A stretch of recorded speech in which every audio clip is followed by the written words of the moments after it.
Good afternoon, RGL TV. Hope you're all having a fabulous spoopy month thus far. Good afternoon, RGL TV. That's where the echo was coming from. Sorry, I had the stream volume on. That's been fixed. Thank you all so much for joining me this afternoon / evening, wherever you are in the world. I am LRock617 today with episode 3 of Kentucky Fried Coin Op. Since it's spoopy month, we're going with a spoopy theme. We'll be doing some haunted castles today. Of a personal note, I will be running this game later this month for RGL's Halloween Horror Marathon. Actually, it starts this month. It starts actually Halloween night, so Sieg's over into the early part of November. My run will be on the night of November 1st, so be sure to tune in. As always, with games I feature on this show, we're going to be discussing the history of the game, how it came about. I was going to utilize the Haunted Castle soundtrack for this episode, but unfortunately the version on YouTube is all shortened tracks, so we're going to be talking about this a bit. So let's cue up the Castlevania 4 soundtrack. I seriously don't even have a problem with that. This soundtrack's quite popular, and for good reason. Quick edit here. Okay. So, for those unaware, Haunted Castle is very much a game in the Castlevania lore.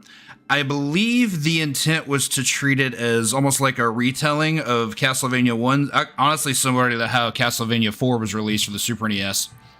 Super Famicom first, but you get me. As you can see right here on the left, we have the first visual of the manual. We'll be getting to that here before too long. So, in regards to the game, Haunted Castle is a 1987 action platform game developed and released by Konami for arcades. Of note, it was actually released in the US and Europe on the same day and 2 months before it was released in Japan. That might have been a first for the series, but this was also, I think, only depending on how you dress it down, the third or fourth Castlevania release, Castlevania 1 being the first, of course. Then there was Versus Castlevania for arcade, which was just an arcade port of NES Castlevania, and then Castlevania 2, which was like, it couldn't have been that long before this. It was, let me do a quick check. It was actually released in North America a year after, but in Japan it was released 4 months before the US release of Haunted Castle, US and European, and 6 months before the Japanese release. So there's some crossover appeal between the two games there for sure. Anyway, as mentioned, it is the second arcade game in the Castlevania franchise, following Versus Castlevania. For those unfamiliar with the Versus series, there were some NES titles that were ported to arcade for played with arcade challenge in mind, some of which were a lot harder than their predecessors. Versus Super Mario Brothers, for example, actually contains some Super Mario Brothers 2 JP levels, so some lost levels that are a lot more difficult, and the warps are also a lot shorter. You can only warp as far as stage 6 in Versus SMB. Versus Castlevania, I believe, utilizes all of the same stages, so no changes there. However, the damage values are quite a bit different. I believe the majority of things that would touch you in that game do double damage. So if you're trying to speedrun it, you just can't utilize as many damage boosts.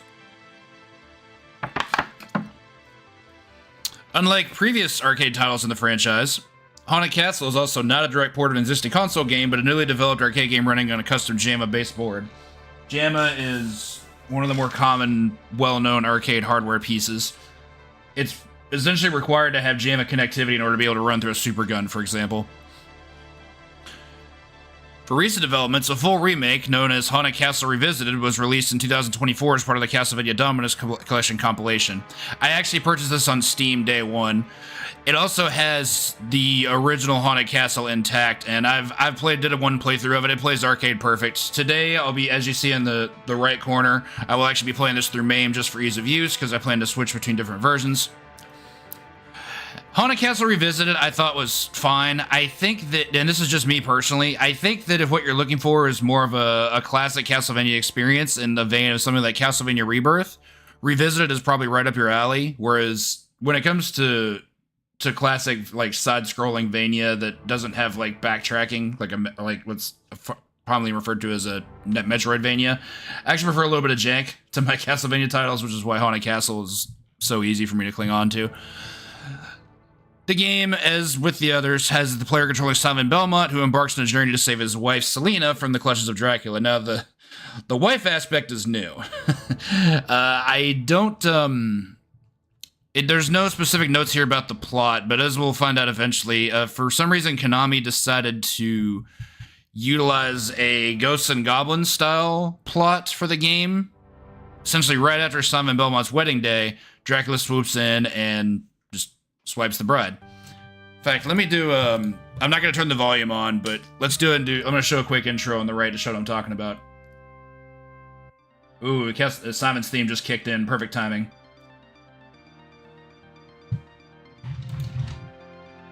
And just like that. And then you embark on your adventure on stage 1. So, in terms of gameplay, Haunted Castle is a platform game with 6 stages, played through a linear progression. There's, again, no backtracking. It does, however, have loops. So, once you complete the final stage, you can then start on loop 2. As of this time, I have actually not learned loop 2 of the game. I can clear the first 2 stages in loop 2, but stage 3 would require me to actually have to spend time and put effort into learning it, which I'm not against doing, I just haven't done it yet. Call me unprepared if you must, whichever. Loop 1 of this game is hard enough. Maybe one day. So the player controls the main character, Simon Belmont, who we all know. Primary weapon is a whip. You have to fight various enemies, which consist partially of skeletons, zombies, mermen, hunchbacks. And by destroying certain enemies, you can upgrade your primary weapon to a more powerful spiked Morningstar and then to a Claymore sword. This falls in line with the whip upgrades that exist in Castlevania 1, whereas in that game, you just had longer versions of the whip. So you still had whip. It was just better whip. I actually like the aesthetic of getting new weapons. Simon just battling things with a sword is just kind of neat. I also like to joke that it's a precursor to characters like Alucard in Symphony of the Night and Zangetsu in Bloodstained. In addition, various sub-weapons, which a lot of Castlevania fans are familiar with, can be obtained, which provide different means of attack, which consist of bombs, boomerangs, stopwatches, crosses, and torches. Of those, the only weapons we won't be seeing through the course of the game are boomerangs. We will be collecting boomerangs, we won't be using them, and the torch. The torch, I believe, only appears in one part that's relevant, and again, as mentioned with the others, we'll be skipping it. Hearts are collected to use sub-weapons. The player can only carry one sub-weapon at a time, so any sub-weapon you get overlaps what you already have. Each of Haunted Castle's 6 levels conclude with a boss fight. Like in other games of the series, these bosses are generally taken from horror literature or legend. They include Medusa, Frankenstein's monster, and Dracula himself. Those are stages 1, 5, and 6, respectively. In between that, you have a bone dragon, which looks more like a Gradius boss than anything. A stained glass paladin, which is a really cool concept, and a giant golem. Multiple board versions do exist of this game, all of which have varying levels of difficulty. Version M, which is the US version, is considered by far the most challenging, which it is. Everything in that game, in that version, sans maybe 1 or 2 entities do a lot more damage, usually around double damage. So anything that would do 1 damage to you in version K or J, which are the easier versions to play, anything that would do 1 there probably does anywhere from 2 to 3 to you in version M. Whereas take something that would do 3 damage to you in K or J, and it's doing 6 in version M. And that even includes certain entities and obstacles and enemies in stage 1. So it's really tough. How do I put this? Learning how to interact with enemies properly was crucial in learning how to just even beat the game. Much less learning how to 1cc it, how to speedrun it. On the track of 1cc's, you can continue in this game, but the number of continues you have is limited. I don't actually remember how many that is, but it's you can't just jam quarters in the thing hoping to beat it. You have to set yourself a limit. Get good, right? All right, so here's where the most fascinating aspect of the game comes in from yours truly, the development. So this game is I'm going to read this directly from Wikipedia, and then I'm going to borrow some phrasing and paraphrasing from other things that I've picked up on for this game. So the soundtrack was composed in part by Kenichi Matsubara, who previously worked on the soundtrack of Castlevania 2. There are also several music tracks in Haunted Castle that have been reused in other Castlevania games. Aforementioned Castlevania 2, for example, Bloody Tears is utilized as the theme for Stage 3. And it's actually a really good rendition of it. Most of us have probably heard as many as 10 to 15 different versions of that theme, whether it be official or fan-made. And it's a classic song. You know it as soon as you hear it. and everybody has their favorites versions. This one's definitely one of my favorites. I think probably Rondo of Blood is my actual favorite, but CD quality kind of wins out there. But for non-CD quality, this one's probably my favorite. Other examples, the Stage 1 theme, Cross Your Heart, was reused in Castlevania Portrait of Ruin, which was developed for, I believe it was for the DS. Yeah, the DS. It was under a different title, though. It was called Crucifix Held Close. It was also an unlockable song in the Dracula X Chronicles. I don't recall. Was that the, I think that was the Super NES release, was it not? No, the Dracula X Chronicles was the PSP release, sorry. That was the 2.5D remake of Rondo that also included a version of Symphony. It's also part of the Akuma Joe Dracula medley that appears in DDR Ultramix 3, along with Bloody Tears. Clockwork's Beat, which plays during Stage 5 and is one of my favorite songs in the game, was remixed in Dawn of Sorrow under the name Underground Melodies, which is actually the name of the Haunted Castle Stage 4 theme. That actually brings me to another interesting thing. A lot of themes in this game actually have multiple titles. Stage 4, for example, while being known as Underground Melodies, also goes under the name Den of Worship, which is what I tend to call it. It's also my favorite track in the game. It's a little goofy at times, but the percussion is just top-notch. Like, I could listen to that all day. Final example, Don't Wait Until Night, which is played during Stage 6, borrows hints of The Silence of Daylight, which is the town music from Castlevania 2, and was later remixed in Aria of Sorrow for Julius' theme, which is called Heart of Fire. Although this particular song is actually a melody of the Haunted Castle tune and Heart of Fire from Stage 5 of the original Castlevania. For home releases, the actual home release that existed, only one that existed for a long time, was a PlayStation 2 port that was released by game publisher Hamster. Shout out to Hamster, they do great work. In May 2006 as part of the Oritachi Gessen Zoku series. Unfortunately for us in the States and for abroad, this port was only released in Japan. I believe it's somewhat sought after. I know Jaguar King, who is, an excellent all-time speedrunner and more well-known for the Metal Gear Solid series, used to have the world record in this game, and he ran it on the PS2 port.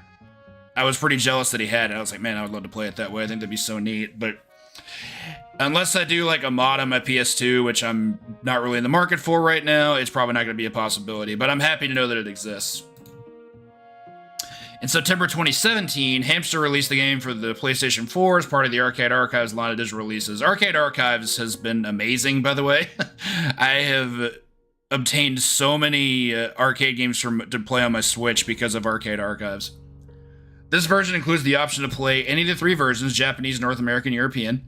It's also included in the Konami Arcade Classics Anniversary Collection, which was released digitally on April 19th, 2019, for the PS4, Xbox One, Nintendo Switch, and PC under Steam.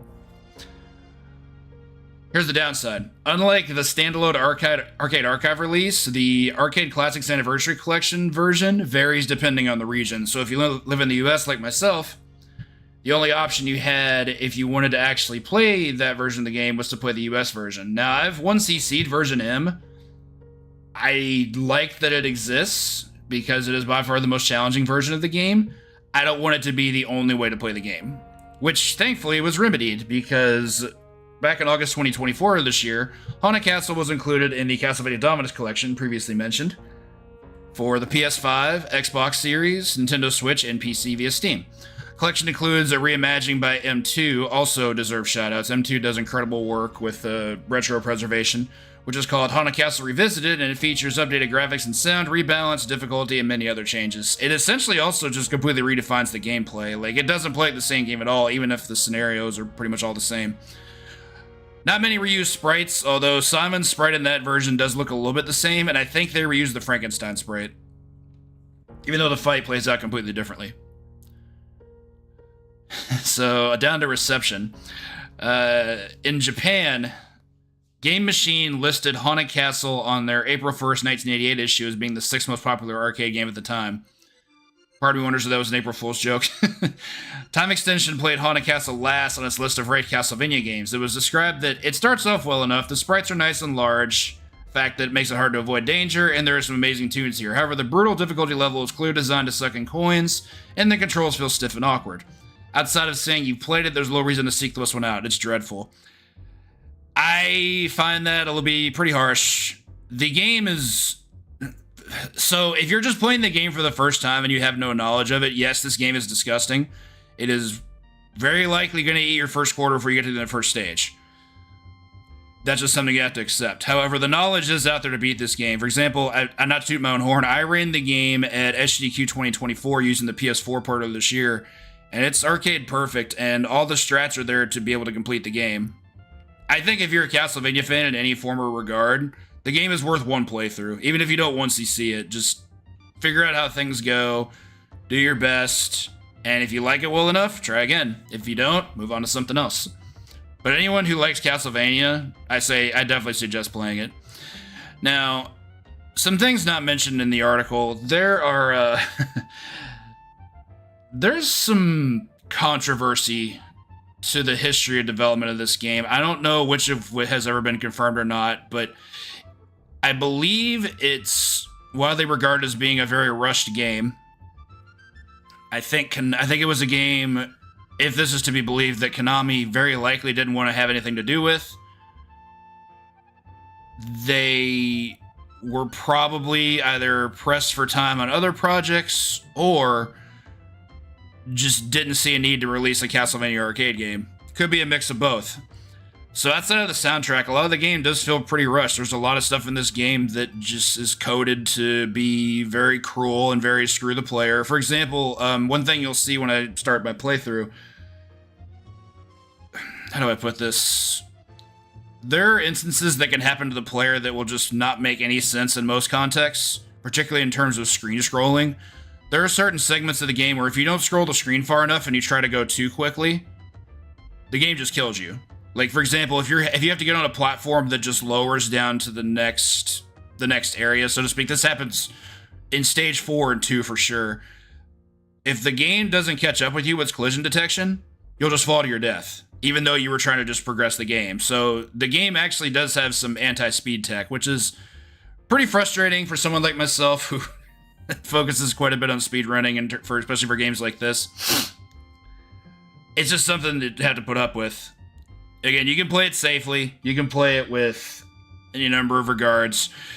I will say that if you're trying to have the best time possible, I think that going quickly is honestly something of a boon, because in classic Konami fashion around this time, the longer you spend in a given section, the more the game throws at you. Like, there was the 80s arcade mentality, especially in the US. They wanted you off the machine. TMNT was also very well known for this. There are certain segments where if you were just trying to play patiently and take your time and weed things out, the game would just throw more enemies at you, sometimes as many as like 2.5 to 3 times as many enemies, and Haunted Castle follows the same programming logic.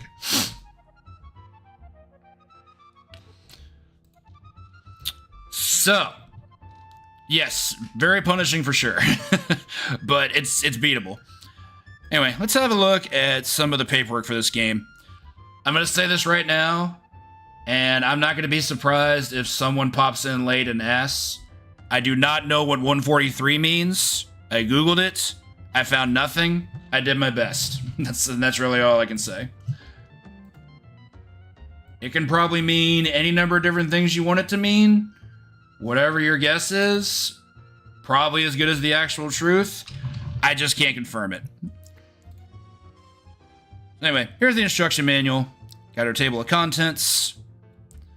Of note, this is the first Konami game I've done for the series, and what's interesting is that compared to the first two games by Capcom and Irem respectively, when I was able to find those manuals online, it was actually 2-page side-by-side. This one just sticks to 1 page. I don't know why that is a difference, but here we are. What does 143 mean? Good question. Moving on. Essentially, the manual is generally designed just for like conversion kit purposes. So if you want to switch over one cabinet to another, this is what you have available, and these are the guidelines you have to follow. This is how many pins you have, etc., etc. Ooh, putting your best game forward. I love that use of language. Drilling holes was the thing you had to do once upon a time. I think it would have been fascinating to see what it would have been like to work in an arcade in the 1980s, outside of all the potential danger, because, you know, lots of degenerates around that time. And maybe around this one. This is cool. This shows a list of 56-pin edge connectors.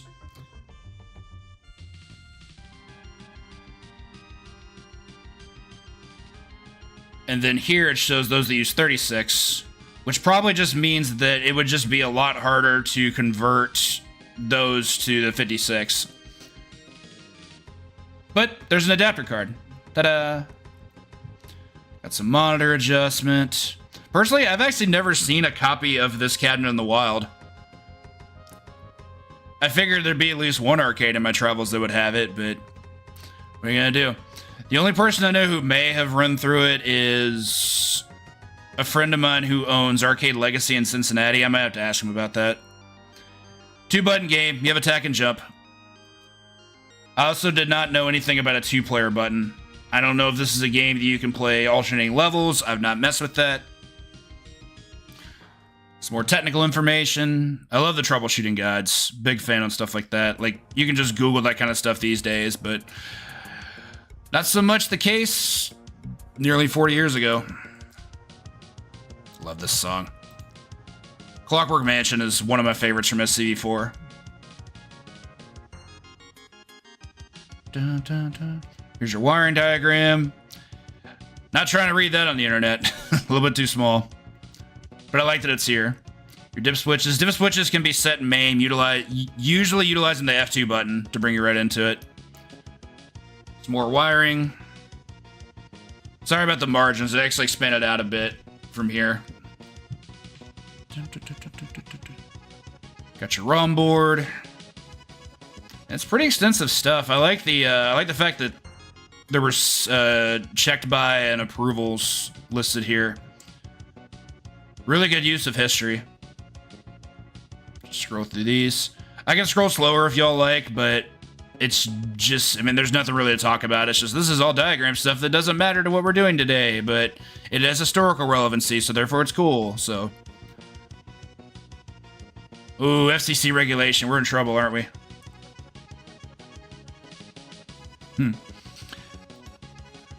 This one I found right after the manual, and I loved this. This is,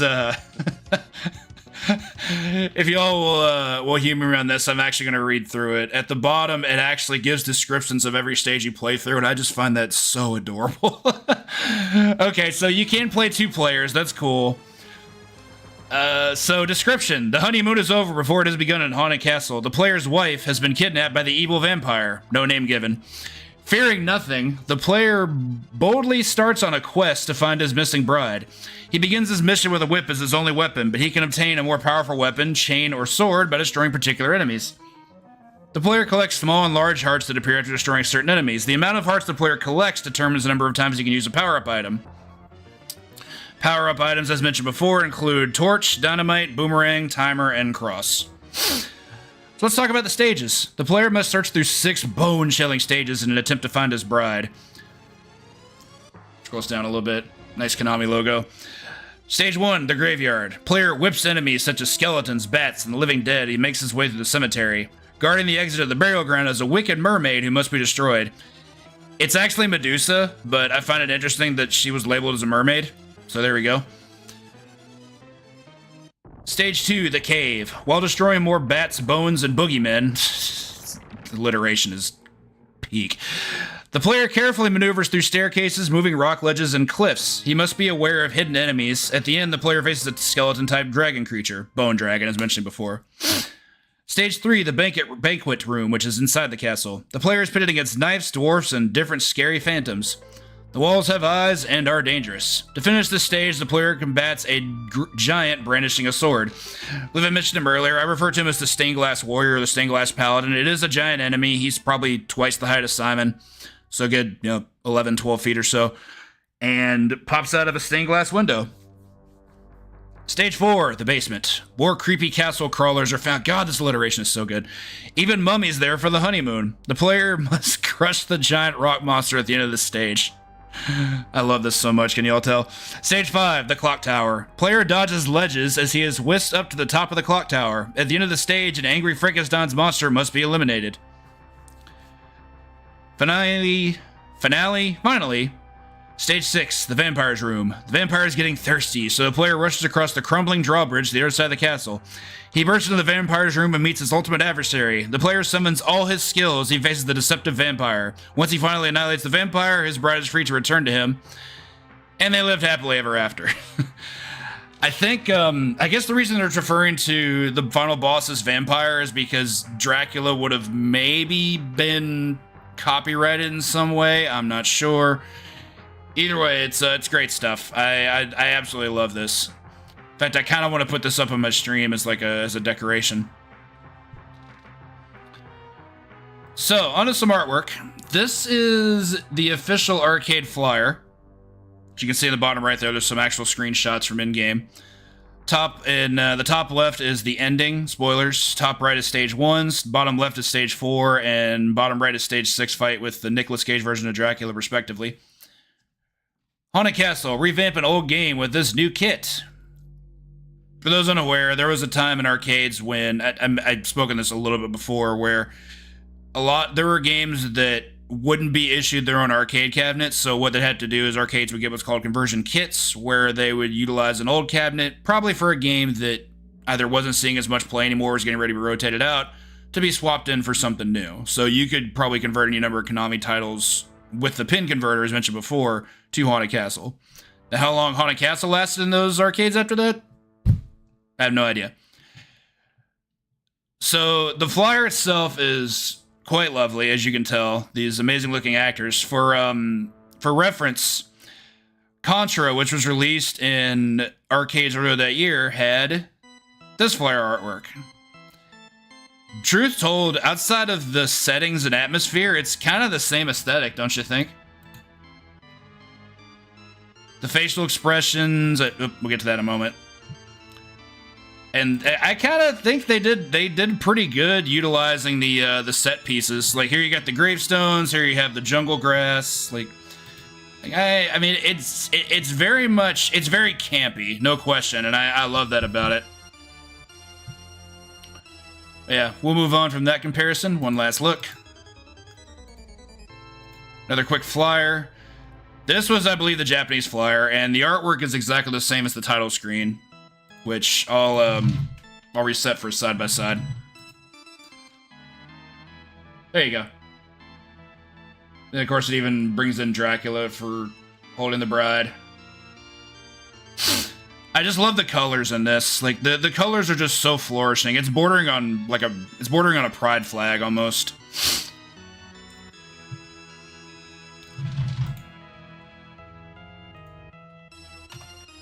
One other thing I wanted to comment on, I just remembered it and need to be able to look it up. The Japanese release, which this flyer was for, was just referred to as Akumajo Dracula, which translates to Devil's Castle Dracula. So that's the Haunted Castle name for Japan.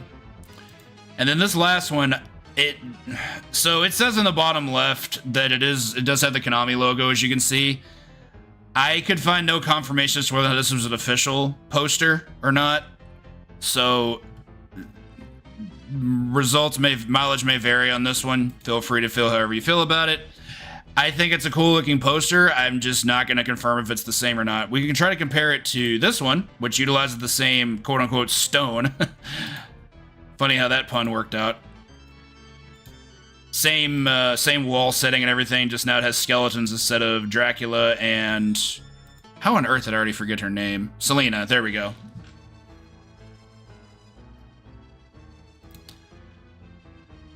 And yes, very much on brand, spoopy for spoopy. You love to see it.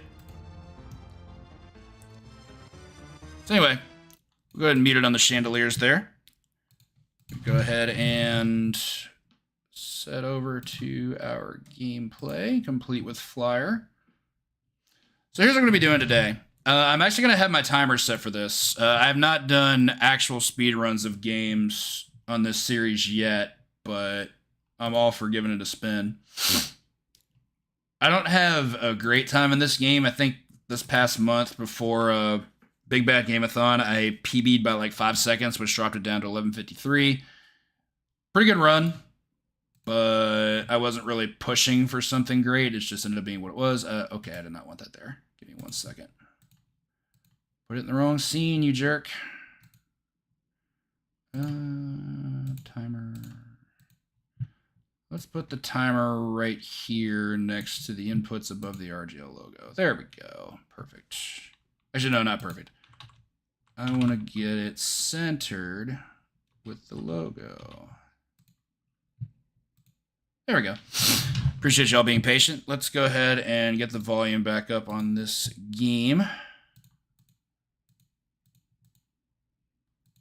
Where's my main window? There it is.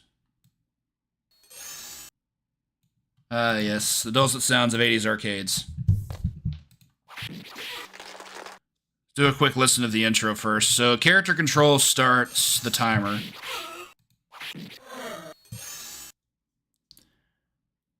I believe the official timer, once you skip the cutscene, is minus 1.12, so it's pretty fast. Could just start it there and add a second.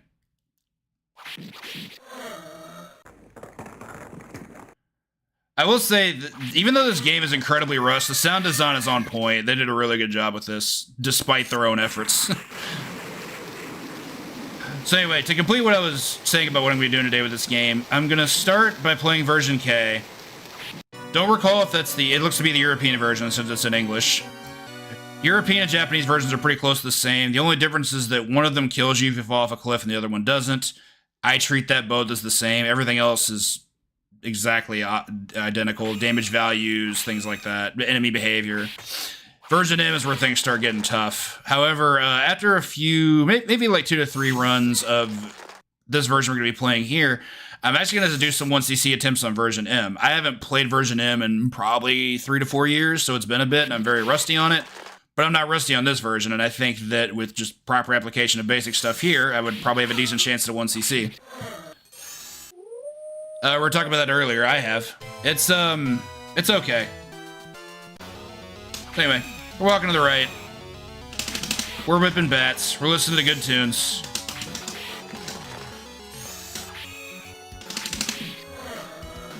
Start of the game, the thing you basically want to do is collect as many hearts as you can. Hearts are essential for this playthrough. Oof, almost didn't have that. Quick safety strat I like to do here. You can damage boost off that statue. It is a little bit faster. But I like my heart counts. If I ever decide to go for something like sub 1150 one day, then I'll probably start incorporating that stuff.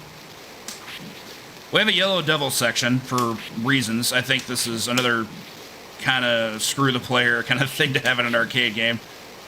Especially because I believe these wall pieces do a ton of damage. I think they do 6 in version M. It's pretty beefy.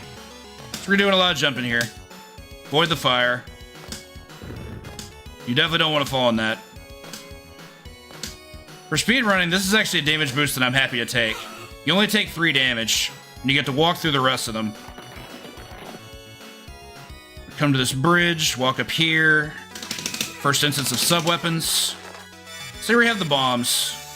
Bombs function exactly the same as holy water in Castlevania 1. They go downward at an arc, land on the ground, and they do damage.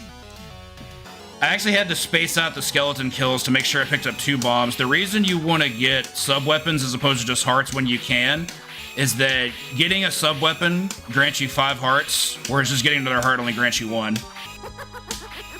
There's Medusa. Got the stun lock, and we're good.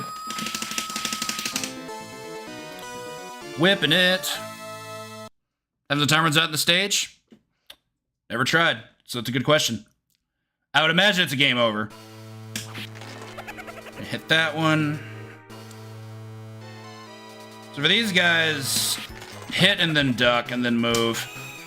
There's a really complicated speed strat where you can almost walk through them. It does require a damage boost. I've practiced it a number of times. I can't do it consistently, so I just go with what I know. We got the boomerang for the 5 hearts, but we're not going to be using it. Also, that staircase down there leads to death. Don't use it. Take a damage boost off this guy. I mostly do that off him because avoiding that boulder is really difficult. Doesn't really have anything to do with the merman. Yeah, that's another weird thing. So this game has 6 stages. Of those 6 stages, 4 of them start by going to the left, which is very anti-gaming 101. Especially in the 2D era. Only stages 1 and 3 start by going to the right. Waters of Trans Rights. This section is actually very difficult and is a choke point in marathons, so try to keep it quiet. Kill you. So here we have Stopwatch. By far the most busted sub-weapon in the game. In fact, I used 1 iota of it there to stop from path from spawning. And then I used it there to kill that guy. So Stopwatch is hilarious. It freezes every enemy it tracks upon use. It only costs 2 hearts. It's an absolute bargain for what it gives you. Jump those mudmen. Nice red sky. It must be the final 2 seasons of TMNT. Jump buffer up here. You can store a jump in like the 4 to 6 frames before landing on the ground, which is what I did there. Actually gonna ignore this guy. Hit that boost. Okay, very good. That boost is a lot harder than it looks. That doesn't really bother me. I probably should have waited, but 1 damage is whatever. Just gonna follow this bat to his master. So here's where Stopwatch gets to showcase how really stupid it is. We're gonna spawn the Bone Dragon. That's not good. Didn't want to get hit there, but he gave me a really bad pattern. Oh, thank you. At the end of the stage, in this game, you don't get healing items. There's no wall meat, there's no rosary, there's no anything like that.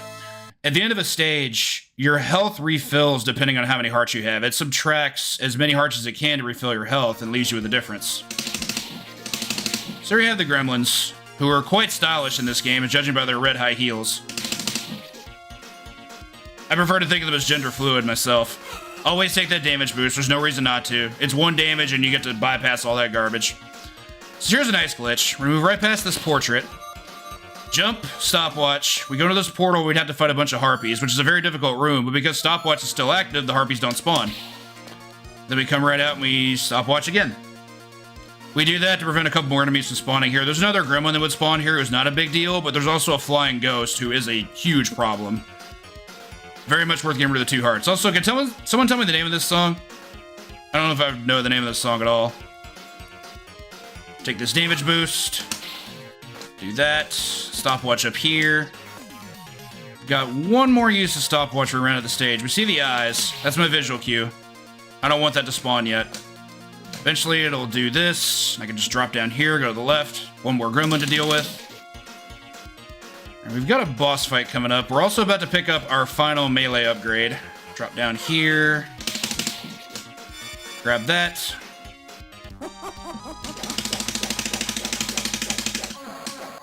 Good fight. Such a cool looking boss in design, but he doesn't stick around long enough for us to have a cat to care, right? So anyway, stage 4. This stage is interesting. It honestly might be the easiest stage in the entire game to script, meaning that the actions that we utilize have a really good chance of making the stage do whatever we want at almost every given time. The one exception is there might be a random bat here. Okay, it was not there. Good. The major exception to this is the boss. The boss is by far the worst in the game.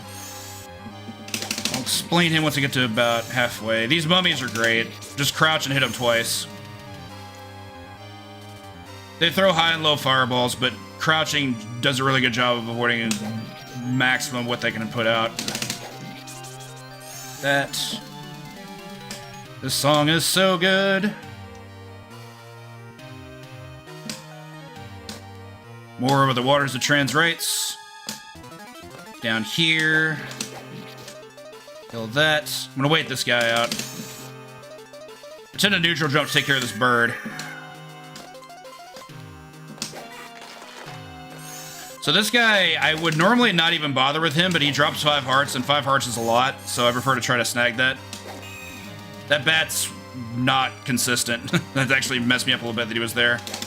So I'm hoping to drop this guy's item up there. Very good. Okay. So here's where I get to talk about the boss. He's a giant golem, supposedly made of stone. I think he's made of something else brown. He has two patterns he can give me at the beginning. He can fire his fist right at the start of the fight, which gives me an opportunity for a quick kill. If he doesn't, then I have to manipulate him to come on screen so I can actually fight him. Stopwatch is crucial in this fight. I don't know how to fight him without it. So let's see what we get. Okay, no fist. Unfortunate. That's too late. I know the fist came out before he did, but it's too late in the fight for that to happen. Nothing I can do about that. So my goal from here is to get behind this pillar and keep swinging to try to manipulate him to come in. I'm trying to get him to not fire those, but that's not up to me at this point. So as soon as he gets that far in, I'm gonna stop. Oh my god. That was supposed to be a neutral jump. I was still holding left. I have to retry that. Get that back. That's very disappointing, and it was a huge mistake, despite the fact that it was a small mistake. Disappointing and all. Okay, so other things I could talk about with this game. So the hidden lore with this game is that not only is Simon trying to rescue his bride, but as you can tell by his walk animation, he's trying to find the bathroom. You can tell he clearly has to go. So the subtitle for this game that friends and I have dubbed is called Simon's Bathroom Quest. It's pretty apropos. I mean, just look at it. Look how bad he has to go. Go this way. Hit that.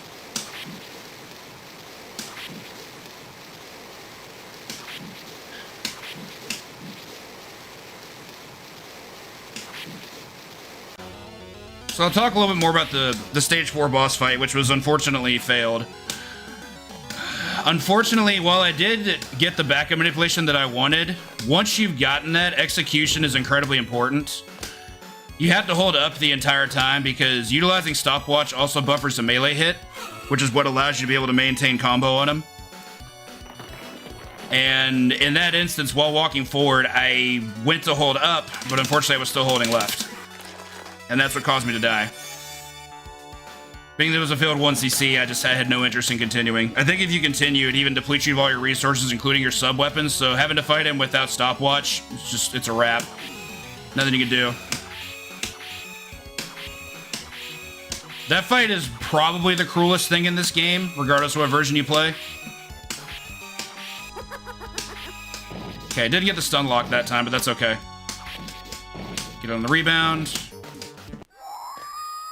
If you are able to hit Medusa with a bomb in a certain pixel range as she spawns, you actually stun lock her immediately. If you don't, you kind of have to try it again, so.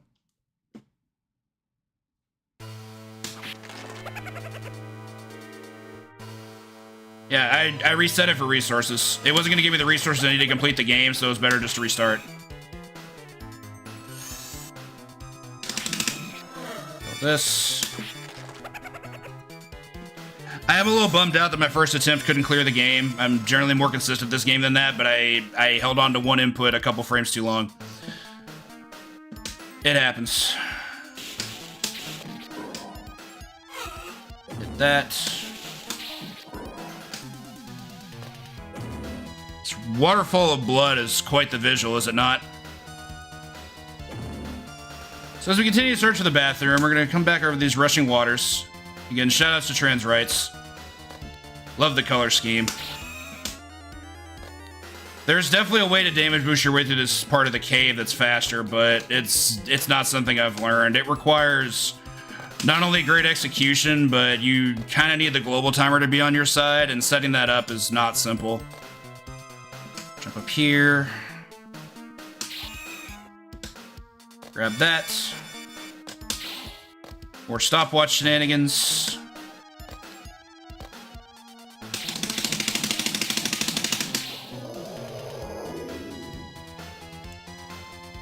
Up we go.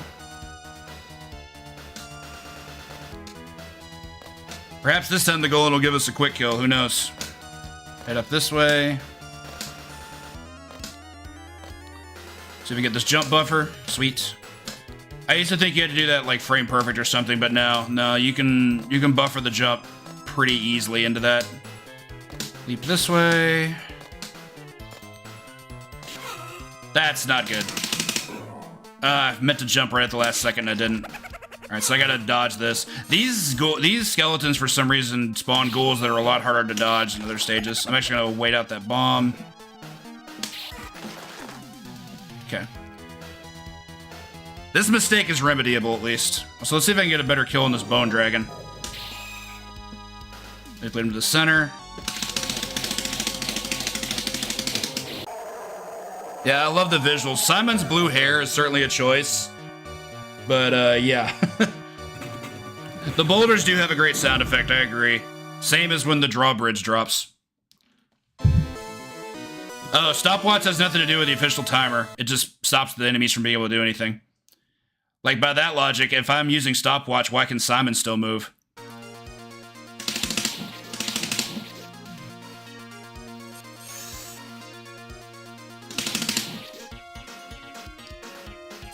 Never noticed the cracked frame in the back. That's a really cool little tidbit. This castle's definitely seen better days, my goodness. Bye, Portrait of Dracula. Harpies here are trash. We don't want them. So the good news is, despite the mistake with the damage boost in stage 2, I still have more hearts than I did on the previous attempt. I have 3 more hearts in, primarily because I didn't take a hit from the Bone Dragon. That guy hits you for like... It's a lot. It's 5 or 6 when he touches you. It's pretty brutal. Gonna get clipped.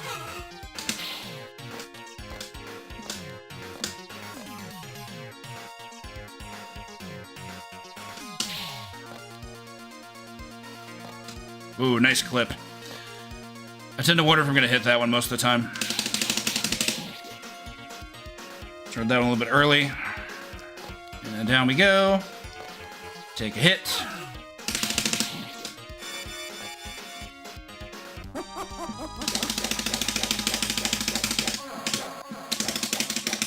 Definitely want your mashing finger out when you have to use stopwatch. Because once you've frozen them, like, just get damage out as quickly as you can. DPS is huge on boss fights. And mid-bosses, like the wall lizard in stage 2. Something I don't recall, I don't know if melee upgrades in this game increase your range, but they definitely increase your damage. On most things that the Morningstar would kill in 10 hits, Claymore kills in 8. If that tells you anything. So you're getting about a 25% damage buff. Oh hey, no bat, sweet. Okay, so we looked further for the bathroom. We've already found the walls of feces, so we know we're getting close.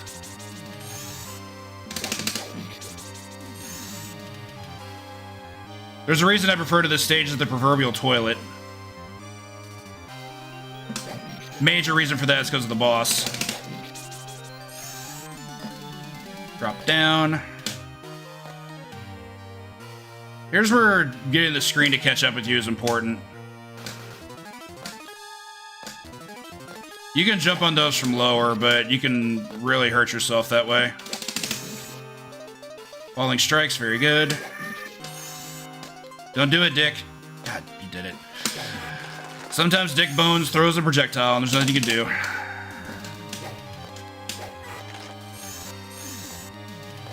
Okay, so I really need to learn how to zigzag this properly. There's a much faster, more efficient way to do this. To ensure that you kill that mummy faster. But I never quite got it down.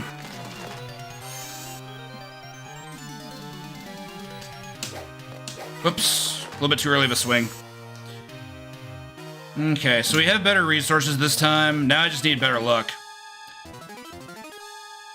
The golem takes 11 hits with the claymore, and whether you get the quick kill or not, that requires 2 uses of stopwatch because of the time involved. You can only get 6 hit per stopwatch use. Let's see what happens. Whoops.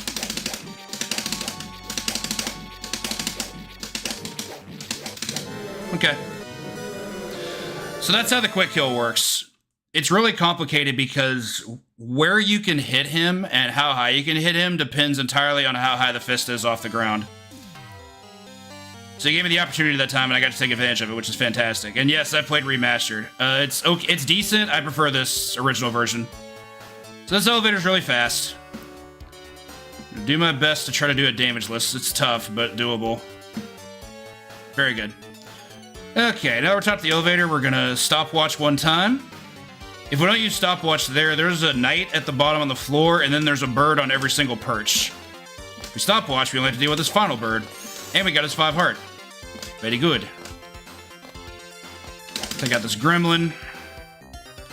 Stopwatch here again. Stopwatch use in this stage is critical if you want to avoid as many things you possibly can. Stopwatch while the fireball's out. I try to stop it there to prevent a flaming head from spawning at the top of the stairs, because I'd rather not deal with those. One more stopwatch use to stop a knight from spawning. Easy floor. I'm actually going to take this damage boost. It doesn't kill our momentum, it only does 1 damage. It's worth taking. That might change in version M. So here we have our sub-weapon change. We now have the cross. Cross is where we want to be for our last 2 bosses. So for Frank, we're going to walk right up to him. We might take a hit, we might not. Get under his kneecaps. Mash some cross spam, and then he loses.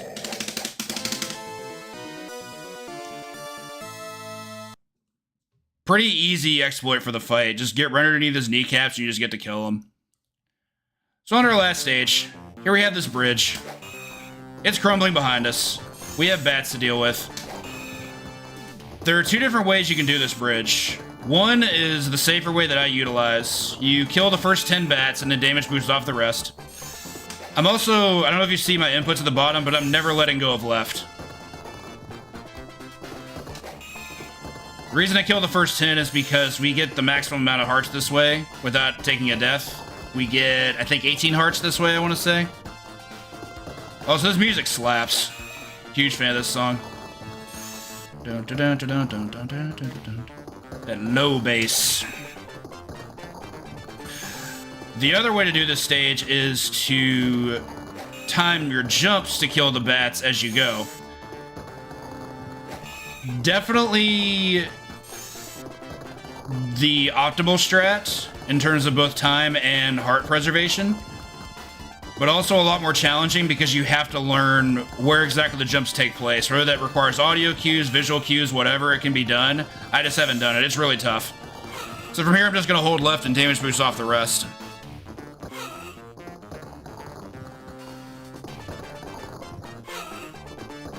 Well, of course he is. He's got to find the bathroom. He's almost there, though.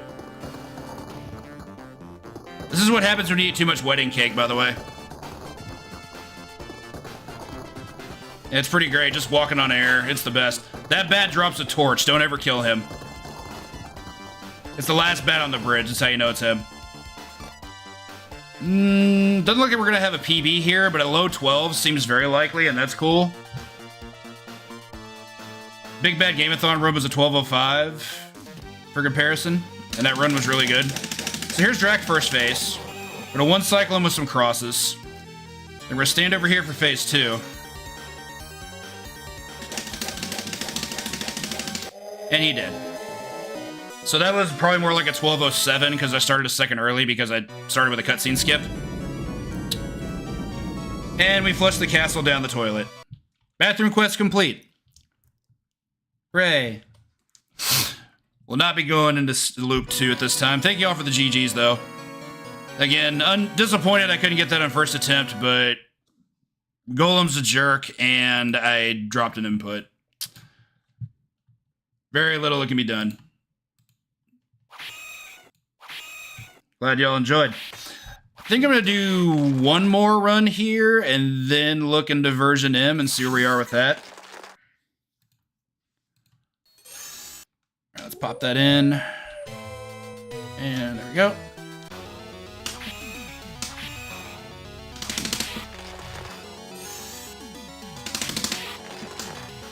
I think that run definitely had PvP potential if I didn't mess up a damage boost in stage 2. Everything else went red as rain. Alas. Probably cost me a good 10 seconds or so. Crouch, hit. That damage boost to this section is probably worth taking, but it does cost you 4 hearts because you lose 2 from taking a hit and you don't get the hearts from either the bird or the skeleton. To show off how this game can be played, I prefer to show players how to utilize resources. Which you can definitely do and go fast at the same time. I just generally go for the damage boosts that I know are like absolutely worth it. Just coming upon the Dryads. I think that's what these enemies are. I can't be too certain. Enemies that pop out of trees generally make me think Dryad. That damage boost is definitely worth it. You lose a lot of time if you try to stay back and kill them.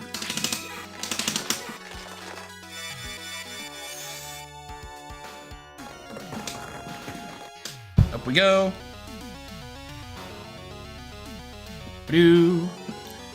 Shout out to number 94, by the way. Just hanging in there. It's doing its best.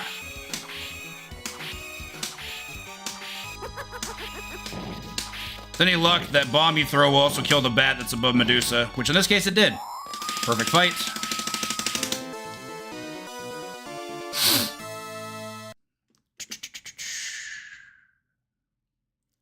On to stage 2, we go left.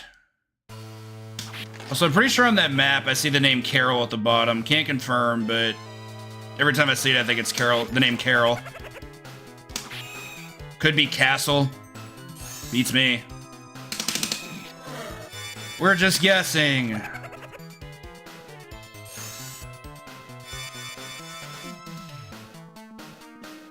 There we go. I like Simon's stair walking animation. That's not good. Definitely didn't want to take that hit, but here we are. I tried to get a little bit too ahead of the screen scrolling. It cost me. We only took one, and it might have been faster. I really don't know. Here. Unfortunately, you kind of have to stop there to let the stage catch up with you. If you try to get too far ahead and jump before the stage finishes scrolling, the platform you land on has no collision detection and you'll just fall through it and die. Very much an anti-speed strat in this game. We're gonna jump. Okay, cool. I was scared about that one, but I didn't want to deal with that bat because I got some awkward global timer issues there. Kill you. Have to let that one catch up too, because if you don't, then you might bonk your head. Nobody wants that.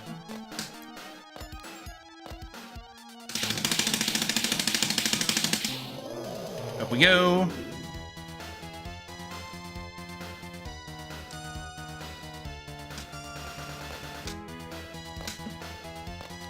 Dun, dun, dun, dun.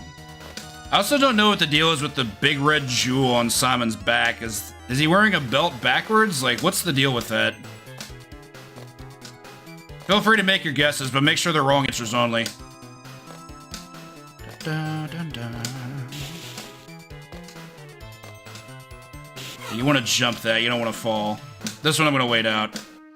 I'd rather not damage boost off that bad. That one can cause some issues.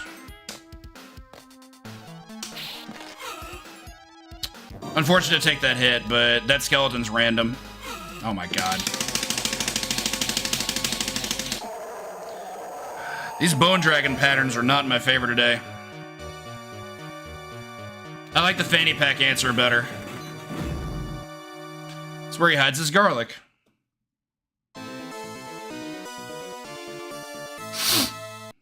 Quick draw, sure.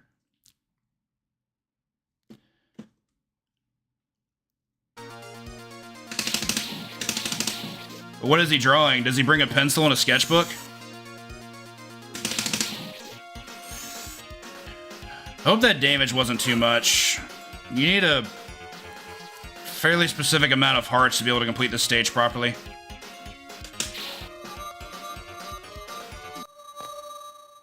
Through the window, through the wall. Okay, I think I should have enough parts to complete the stage. There's a chance I might be one behind, but I'm going to play it out. I know I'm definitely not going to start next stage with full health. That's for sure a thing that's happening.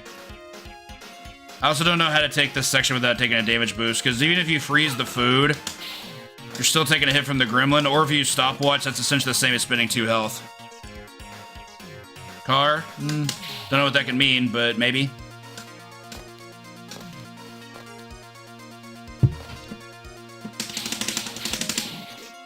Didn't want to have to wait that one out, but that guy's mean.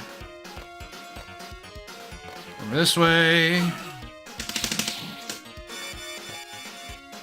Okay, so we're gonna be 2 behind. Okay. Thought I was. That first swing did not activate stopwatch. I thought it was holding up. So our health's not going to be good, but with a good boss fight, we should be okay. That's a big if. A huge ask. Another example of proper screen scrolling, this platform here. If you try to step on it too quickly before the screen finishes scrolling, it falls and it just kills you. Like, it treats it as a cliff. It's a pratfall.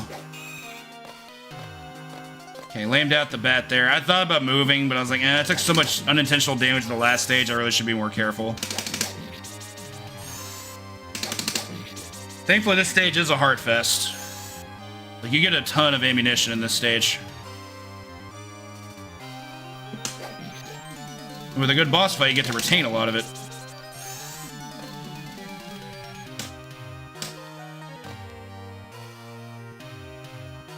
Off we go.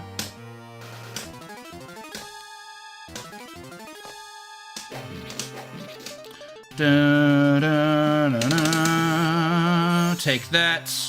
Jump this. Yeah, wait this guy out because he's gonna 5 hearts. Had to mash that one. Take your hit, damn it. Thank you. Hope didn't mess up the global timer too bad. Up goes. Alright, cool. Fall here, fall here. Cave sounds... Cave sounds not entirely unintentional. Stage 2 is the cave, so maybe. I'd have to see the map. Alright, let's see what kind of RNG we've got here. Hopefully the good kind.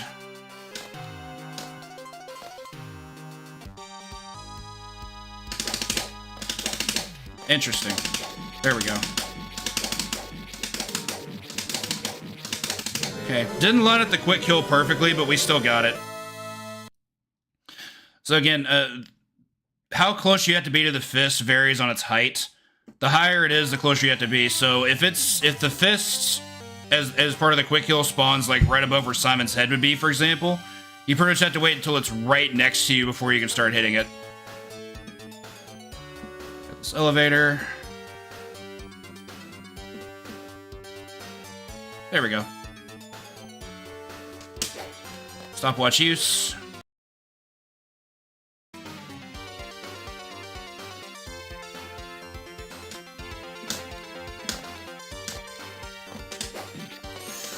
That's actually a lot harder to do than it looks. I've gotten it twice in a row, but being able to set up the junk bark you need to be able to clip that bird and get the 5 hearts that he drops, it's not easy. In fact, I still miss it a lot of the time. I just haven't missed it today.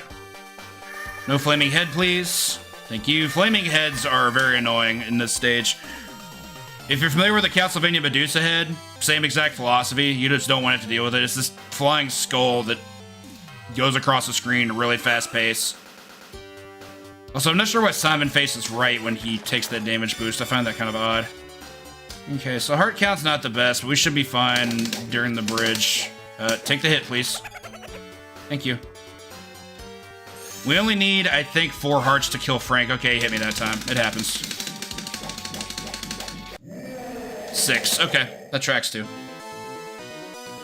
Dim points. Nice. Yeah, I think cave is correct. I think that's completely accurate, so good call there. Round out the bridge one more time. Ta-da!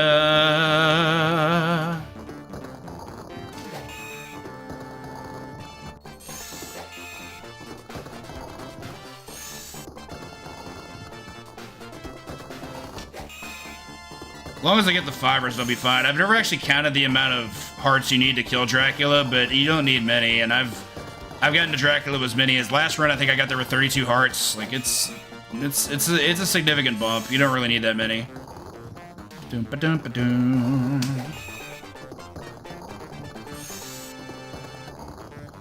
Gotta find the bathroom.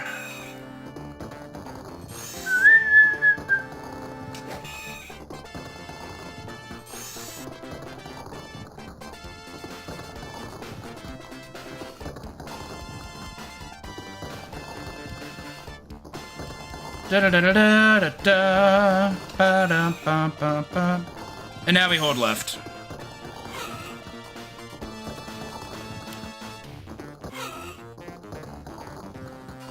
No, Bat Dad, no! Something about the noise he makes when he takes a hit is just... It's such a cartoon. It's great.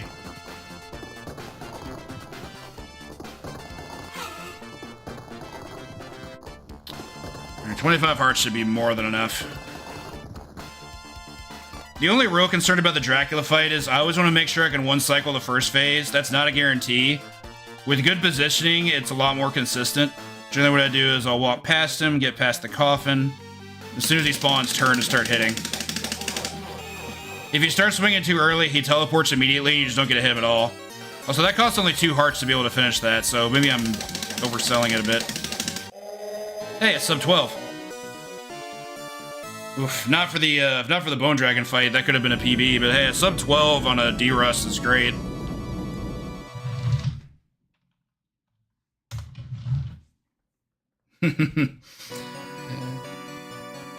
Everything is the bathroom style. That's all I need to know. So a quick reset there to get that going.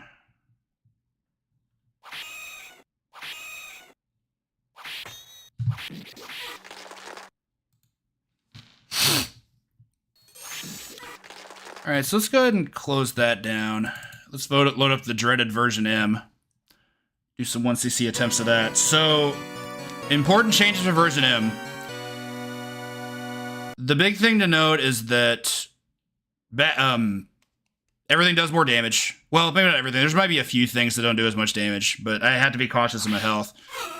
Second thing, and this one actually affects gameplay quite a bit more in my opinion, bats have different arcs. In version P, version N, version K versus J, the other versions, that up and down swoop that you see there is actually the arc that the bats take on in loop 2. In this version of the game, it starts on loop 1. Why? Good question. I have no doubt that version M is just because it was American and they wanted to just gobble up your money, because that's how arcades operated. In a way, they still do. They just do it a different way. Everything's about putting it on cards these days. No one carries quarters anymore, etc., etc. I don't mean literally no one, but you get it. So the bat arcs might take me some getting used to. Because of the damage buff to enemies, I am also going to be taking a lot less damage boost. Like, I'm going to be taking my time to actually try to kill stuff. This also largely affects how Stage 6 operates. So I'm going to do the same kill the first 10 bat strat. The last 5 I'm actually going to take damage from, but the kicker there is that they're doing 2 damage instead of 1. So when I get to Dracula, I'm only going to have 6 health, which means if I don't get the first cycle, the run's probably over because he's probably going to fly into me and kill me. So let's hope that doesn't happen. Oh, I haven't played this in a while. I guess I put it on a different stick last time I touched it. Yep, don't have a coin button set. Let's affix that. I have not played this version of the game in a long time. So let's see what we can do.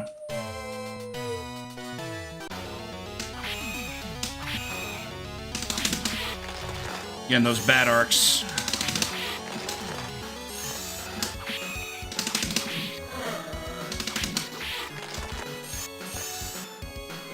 Definitely not taking this damage boost. Not taking this one either. I normally don't, but I'm definitely not now.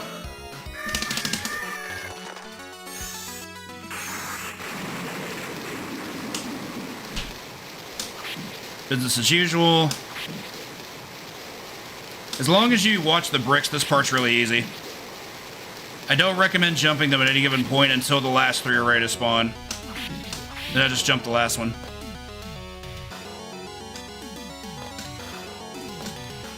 So to try to keep health intact, I'm actually not going to take the damage boost off this Dryad. It hits you for 6 in version M, so I'd rather just do away with them instead. Do this. And there's another one. This might spawn a random bat. I hope it doesn't, but it might. It did. Okay. Unlucky, but what can you do?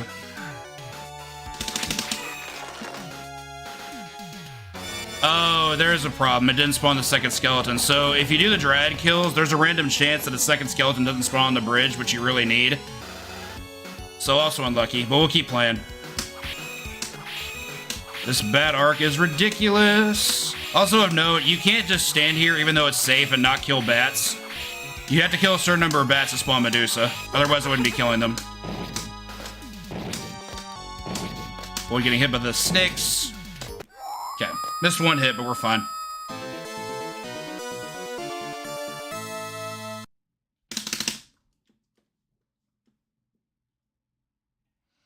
I mean, I would definitely do it. I've done a few speedruns of Galloping Ghost, for example. Downside for Ghosts is that they utilize twin galaxy leaderboards, and I'm not on board with that. I mean, it's their choice. Like, I'm not gonna like ridicule or anything about them for their choice. It's just not where I choose to be. That said, Galloping Ghost is still amazing, and anyone near Chicago should definitely visit at least once if they're a fan of arcades. I'm gonna try and not take this damage boost. Jumping this boulder is really tough, and I completely missed the jump. Naturally. I pressed right, then jump, and I held right just long enough for it to swoop me off the edge. So 4 damage, not great, but we'll be okay, I hope. Chill here. I also do not know how to get that 5 heart. I've never done it, never learned how to do it. Don't know what it takes. I would love to know. I'm sure it's challenging, but you know. Unfortunately, yes.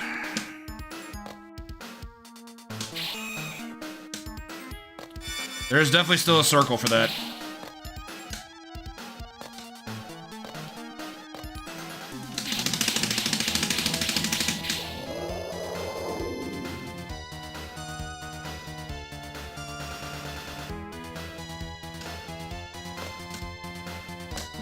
That last one spawns too early, just neutral jump and hold right.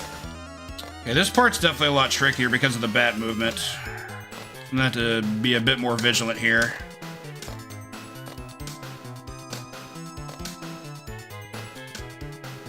I'm also gonna try and avoid the damage boost here. Like, again, health is crucial.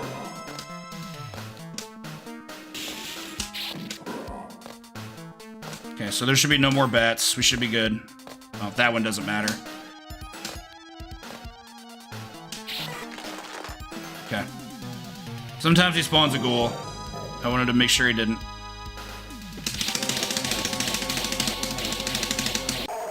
Alright, so far so good.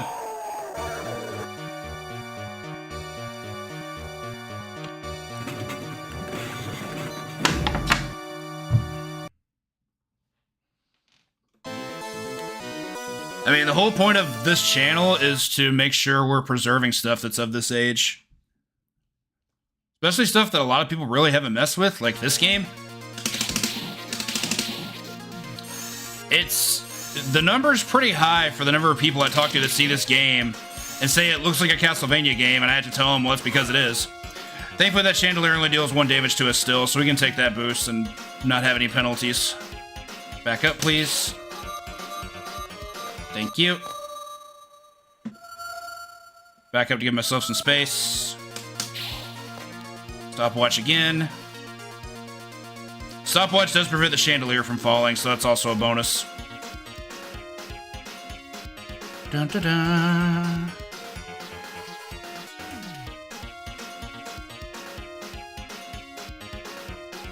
Trying to be cautious on health again. Oof, take 4 there? Jeez. That's not painless.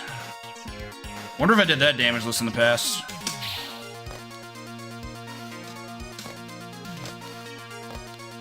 Version M is a beating. Okay,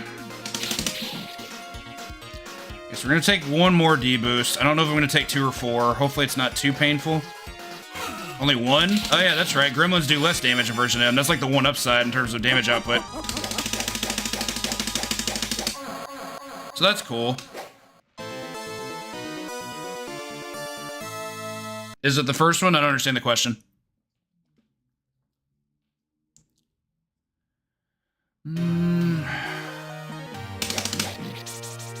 Decent chance I'll be avoiding damage boost in this stage altogether. If I can. Gotta wait out the screen scroll for this platform. Ooh, that one was cutting it close. Actually gonna wait out to see if the bat's gonna appear. Hope he doesn't. Of course he did, and he flew under my sword. Neat. Let's go over here.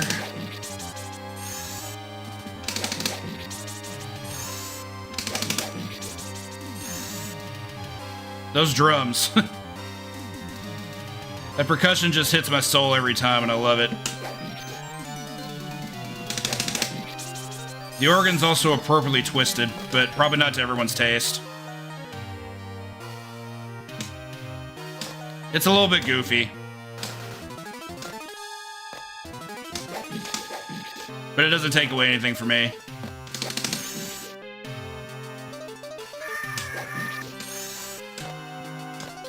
Boo! Oh my god, that did so much damage.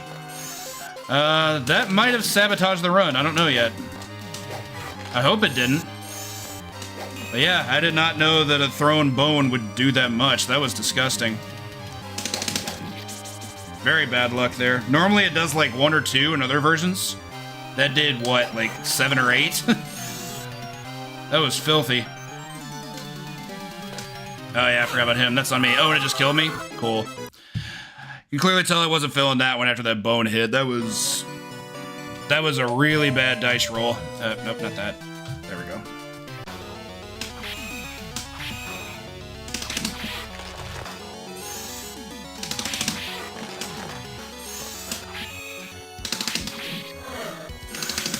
I guess I have to wait that out now. Totally forgot.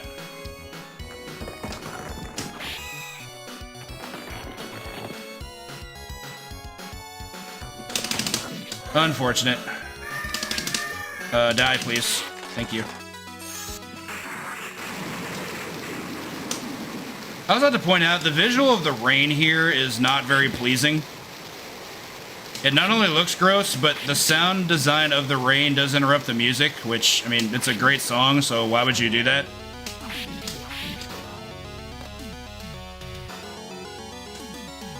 That's one of the reasons. That and the different bat arcs. Bat movement and behavior in this version's makes it a lot harder. Drop down.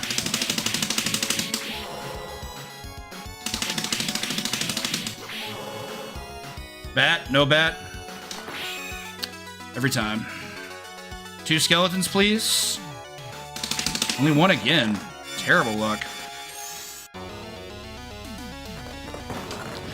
Unfortunately, the second skeleton sometimes fails to spawn if you kill the dryads. Because that's how the global timer in this game works. It's really mean.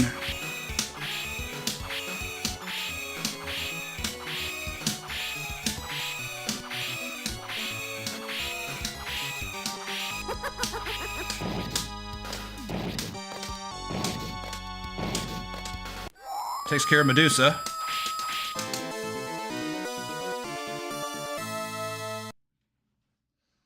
Is this the first Castlevania where they changed the name? No. Castlevania NES was the first Castlevania game.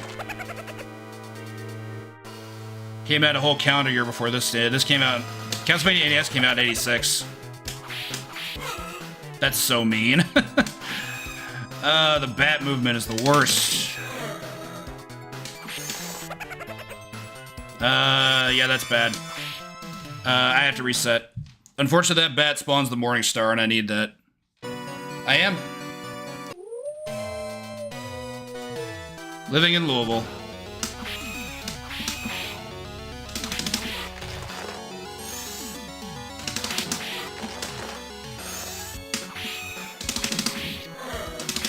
Goofy bat movement is some shit.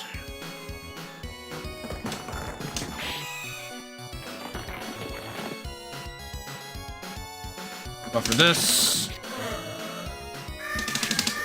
Oops. Not quite close enough. You need to be right past that purple cross to get that.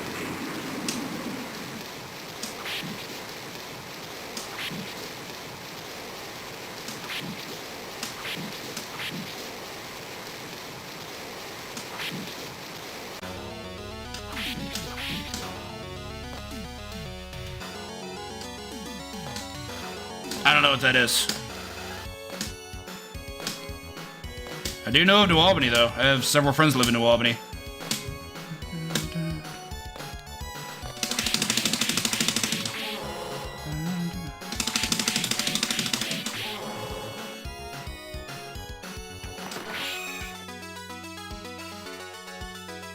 Two skeletons, please. I wonder if that's just not consistent for that to happen. Just missed it 3 times in a row now.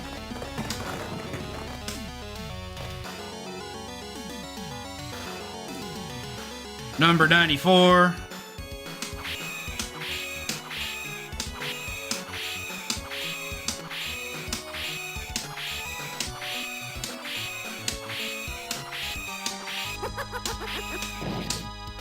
Nice hit. Whoop.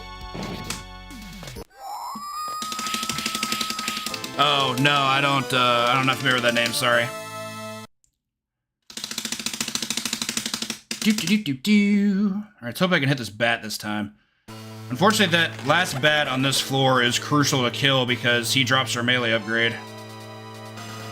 So missing him requires a reset. Oh my gosh. Okay, miss him too. He's not important, but I still didn't want to take that hit.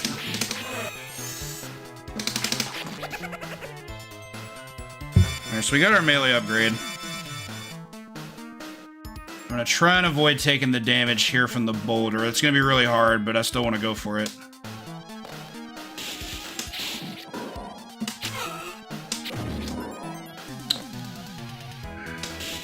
I can explain what happened there. I completely blanked out there was going to be an enemy, and I just didn't even think to kill him. This is probably the most amount of damage I can take in this stage, so if I take another hit, it's probably a reset.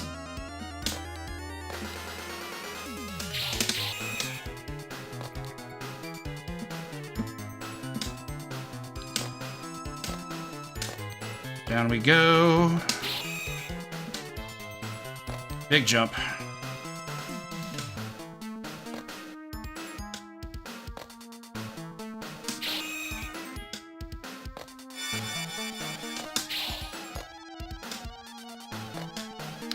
Those 2 hits were disgusting. Why 3 versions? Regional differences. US, Japan, and Europe.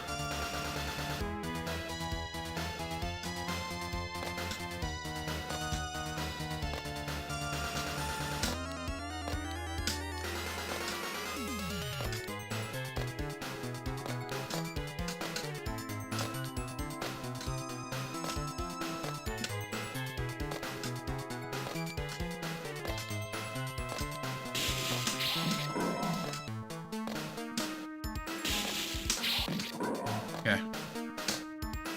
This bat doesn't matter.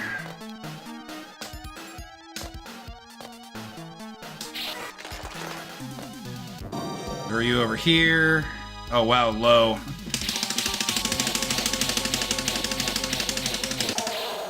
That right turn was also bad.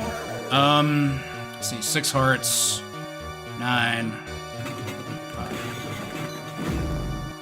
I don't know how my heart count's gonna look.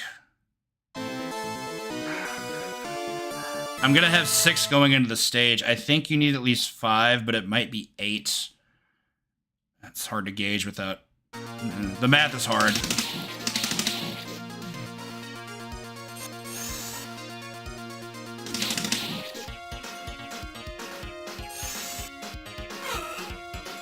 Always take that damage boost.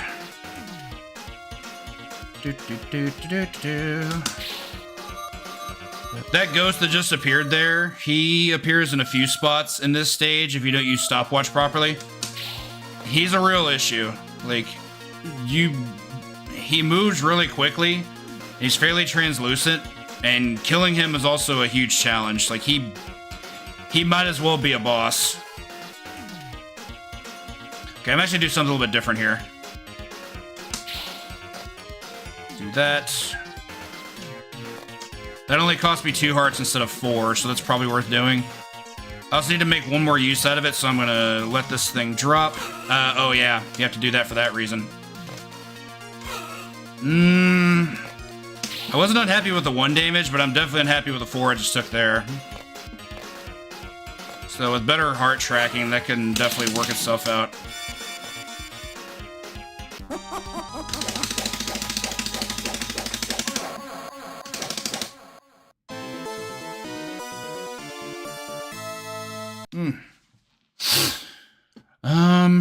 So my health's really bad.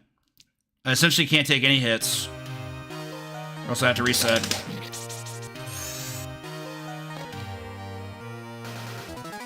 I do hope Dick Bones cooperates, but that's a big ask considering he can take off more than half my health at this point. Oh, cool. There's a lesson on what happens if you don't scroll the screen properly.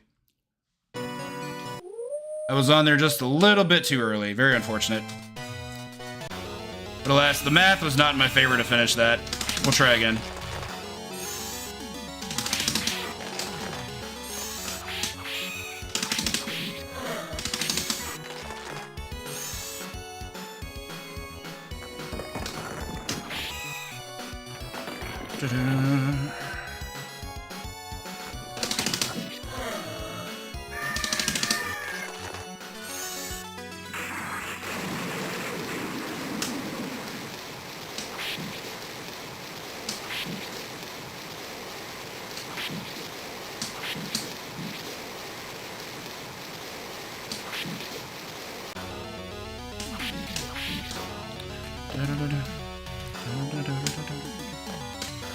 I was talking about screen scrolling correctly earlier. If you get too far ahead of the game and try to leave a specific scene in the way you're supposed to, but if the game doesn't know you're there yet, it just kills you.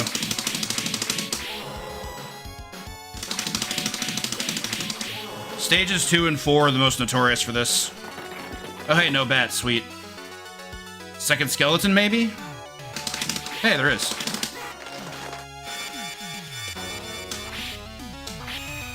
That was quite the rude bat. The dude was out to get me. Okay.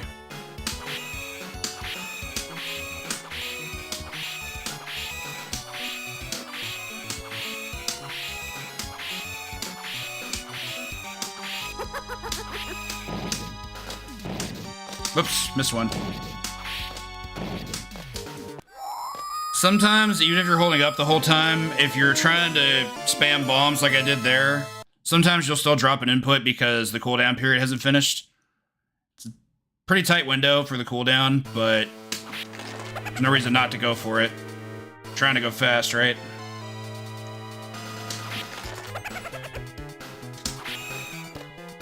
I wanted that jump.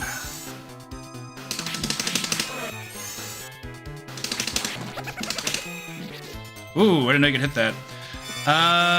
Okay, that's a double-edged sword. I prioritized the melee upgrade over the sub-weapon. That's gonna cost me 5 hearts, which sucks, but I'm gonna keep playing.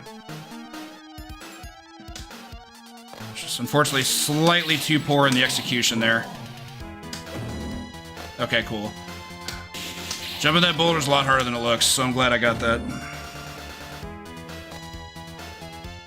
Second stage.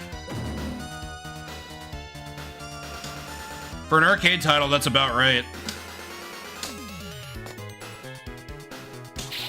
If you're only comparing it to other Castlevania games, then yeah, it's probably a while. But compared to other arcade games, I disagree.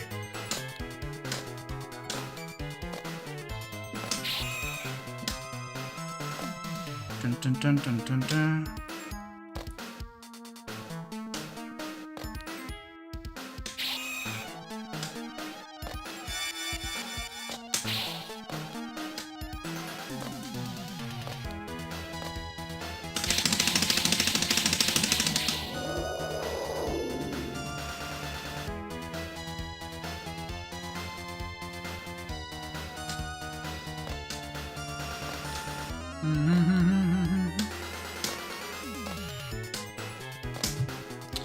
Alright, let's guide through this.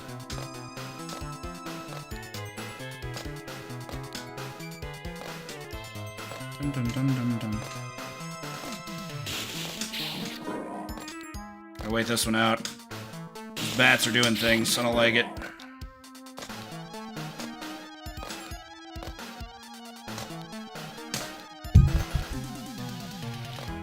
Alright, I want you over here, please. Thank you.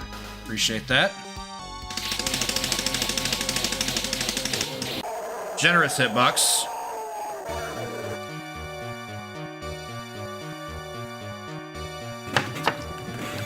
Sorry, all they have at the bathroom restaurant is original recipe. It's so greasy. Oh, Virgin M, you are truly something.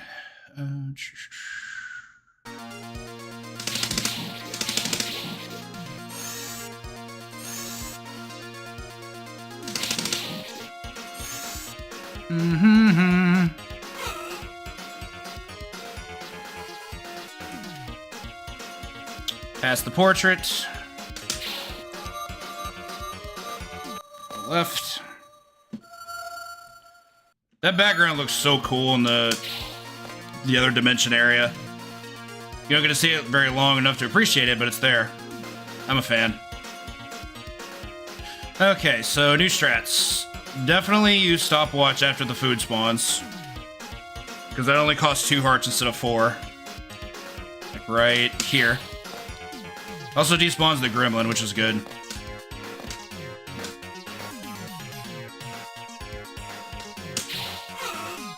I did not want him to be there. I guess I should have used that earlier. Timing is so tricky. Yeah, I guess you need to do that a lot earlier. Alas. 1 damage.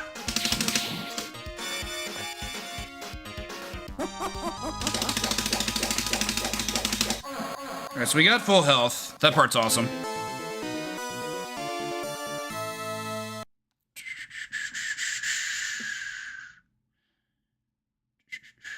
Okay.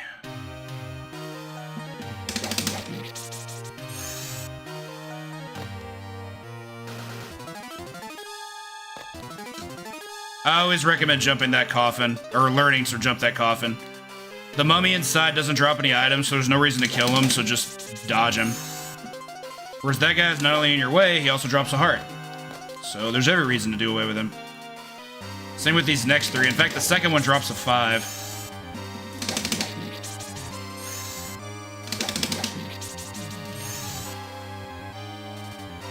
That bat's just going, isn't he?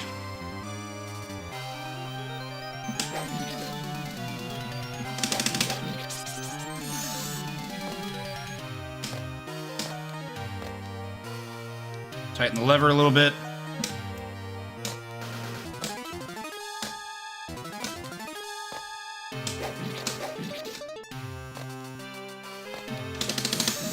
Okay. So dig bones here can be an issue. Okay, he didn't like that. Oh wow, he's gonna snipe? Wow, okay. I've never seen him throw more than 1, so that was new. Back count also getting egregiously high.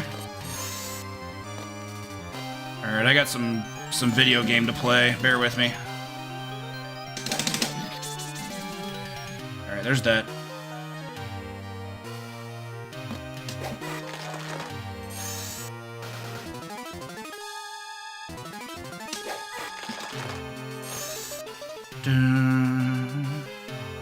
Alright, so onwards to the golem. That is so rude. Yeah, his death animation is freeze in place. It's pretty mid. And let's see if the quick kill works here, if he gives me the opportunity to do it. Which it doesn't look like he did. Unfortunate. That doesn't count. That's way too late. Now I just gotta hope none of these fists collide into me. If he throws the fist at certain heights, I can't dodge it. Like right there. You can't dodge that at all. Thankfully, it only does 1 damage. Yeah, roll the dice. God, that's the 2nd time. That's so frustrating. Just couldn't let go of left. Believe it or not, when I did my GDQ run, that fight is the reason I switched over to pad. Because I didn't want to make that mistake. Levers are unfortunately a bit more wonky in that regard. but it's how I prefer to play 99% of this game. I have better mashing, better movement mostly, but sometimes you get 8-way. Nah, I don't want to take that hit.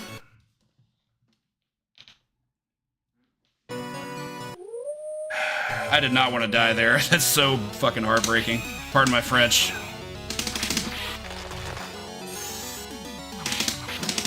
I had the setup and everything. I just held left too long.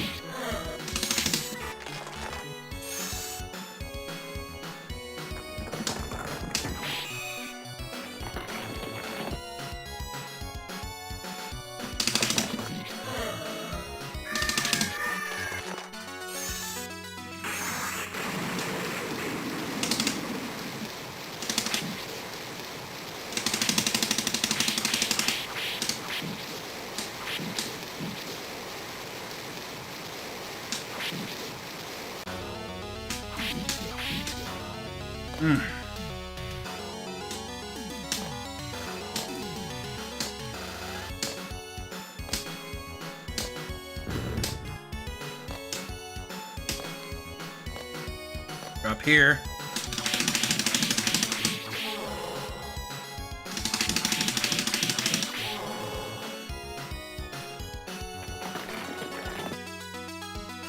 Well, like I said, the downside of pad is my mashing on pad is really bad. My mashing on stick is pretty good. Mashing matters quite a bit in this game for boss fights, particularly stages 2 and 3.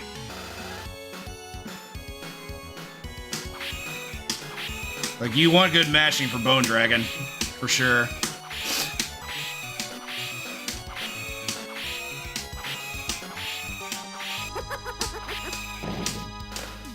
Got that at least.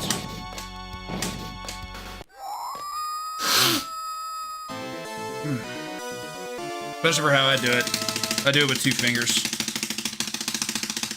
The same button. Feels great. Big fan. Doesn't wear out your wrists.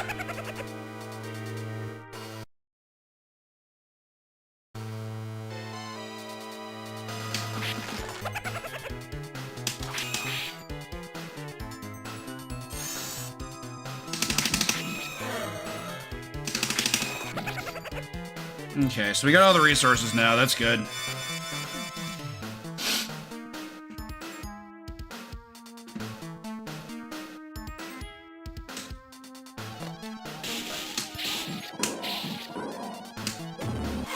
Yep, it's really hard. The boulder has a way bigger hitbox than you want it to have.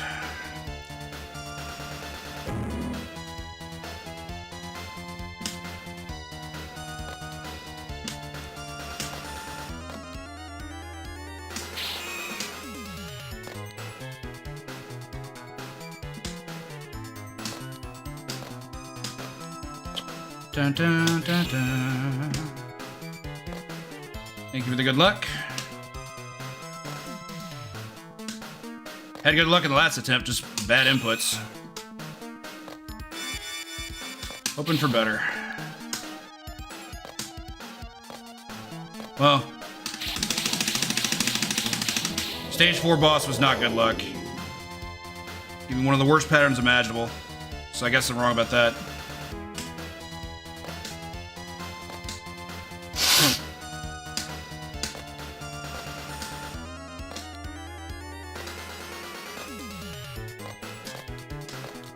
Did not time that jump buffer well, but that's okay. Only lost maybe 2 frames. Not a big deal.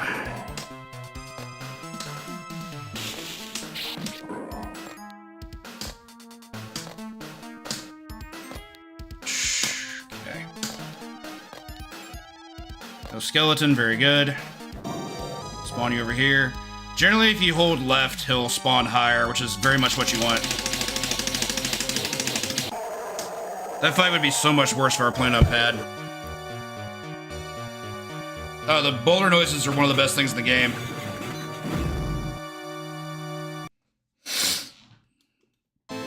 Pretty great.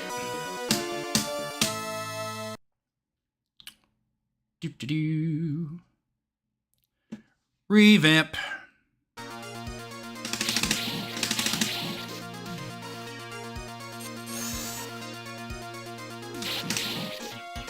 Okay, so for strats, there's definitely one thing I could be doing better. You are not supposed to come from the left. That's not consistent at all.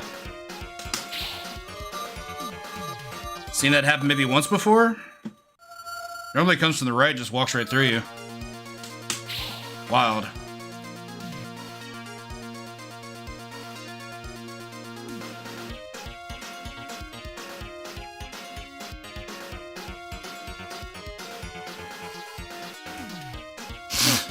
Okay, past the dinner table.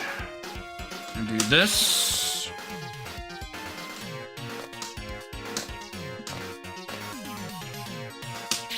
I think that should despawn the knights. Of course it didn't. That dude didn't have so much health, he wouldn't be a problem. He also does ridiculous damage. Yeah, I'll dodge that, that's no problem. I think I'm gonna be 1 HP shy of full.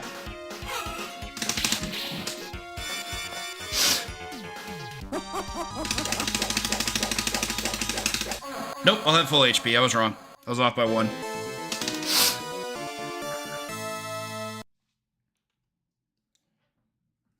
Totally fine. Okay, so this stage has been the bane of my existence in this version.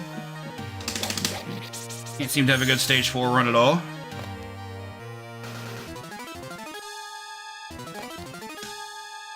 Perhaps this will be it.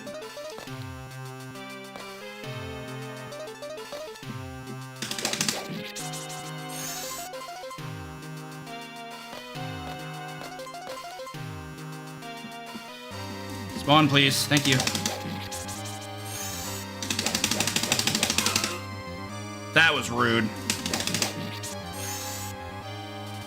That bat spawning there is not consistent.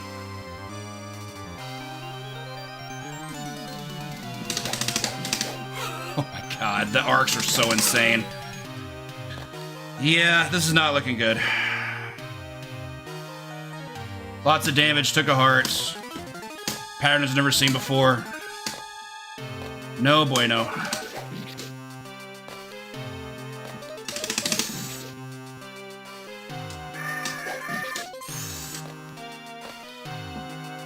Okay, so he kept walking there. That's the pattern I'm used to if he decides to throw anything. I'm gonna wait this guy out. Okay. You insist.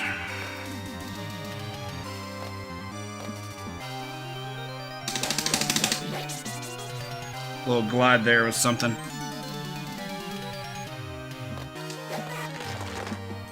Oh yeah, we gotta let the screen finish scrolling. If you do that too early sometimes, then you can't move the screen.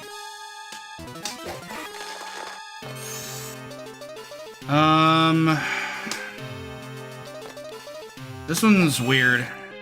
Depending on how many hearts I have after this, I don't know how stage 5 is gonna go. You definitely want a specific amount of hearts for stage 5 at the start. I think you want like 5. Right now, this is looking like I need exactly that. Alright, no quick kill again. Do get this trash, though. Bad start. Probably a bad finish, too.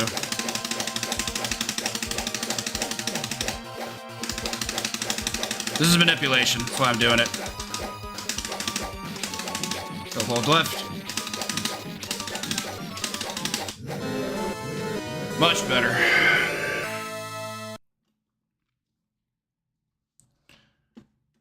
It's not an oversight. I'm pretty sure they did it on purpose. This game was not developed with care. Talked about that extensively at the start. Alright, so damageless elevator, I hope.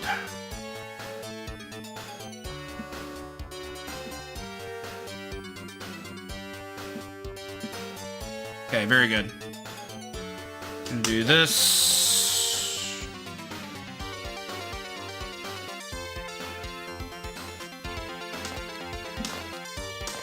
Just need a damage boost off him. The upside of taking that hit is that you're guaranteed the 5 because you get that flight pattern and you just get to kill him, which was awesome. Do that.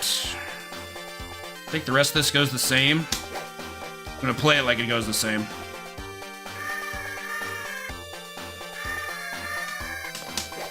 A little bit late on the stopwatch there, but that's not a big deal. Okay, I'm actually not going to take the damage boost from this guy because I don't know how much it's going to do, and I don't want to risk that. Does one in every other version, but this is version M. Version M's special. Yeah, 8. Should have 9 hearts here total.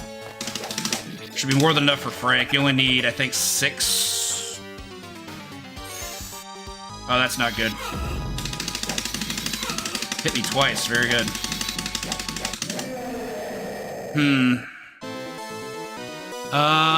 3, 7, 9. Yeah, I can't finish. I need at least 11 health to be able to finish that. That would have only left with 9. That's really unlucky. Oh, it's going to glitch out of me too. Cool. Some Konami boards do this. Yeah, I got to reboot it. Yeah, the only thing I can explain what happened there is the flaming head really caused some issues. Okay.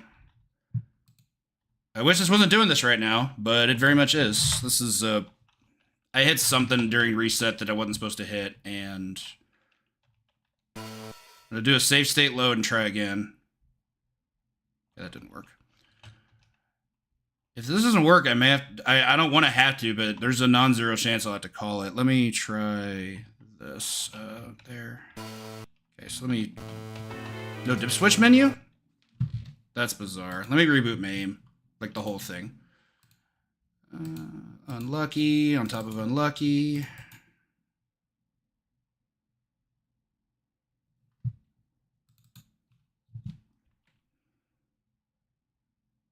Okay. That's what it needed. I'm actually gonna go ahead and just eliminate the timer. I'd rather not time these. These are just attempts. Not speedrun attempts either.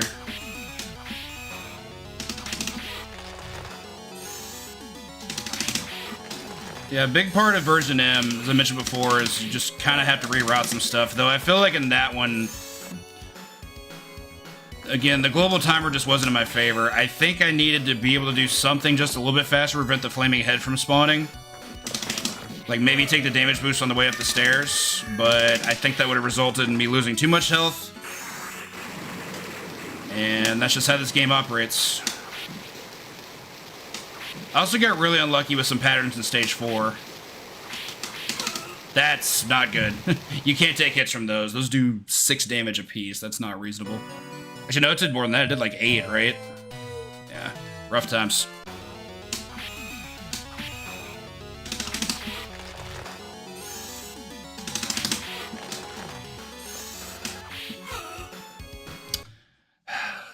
This is the biggest detractor from version M. The bat patterns are just too much. It doesn't look like it. It's a wild gameplay shift. Your approach to having to deal with them just comes off so different. Crouch hits can go a long way, but even they're not guaranteed. See, like, even that was pretty low. Hit you. Oops. Mistimed. Okay, don't get hit.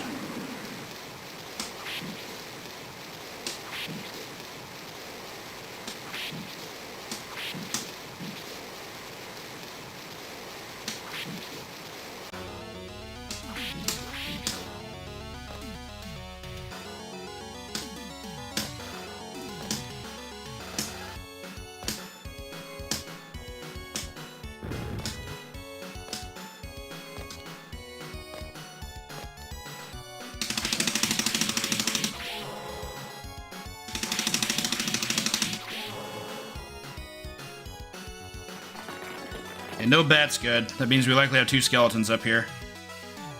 Very good. I have to jump him. He's being a troll.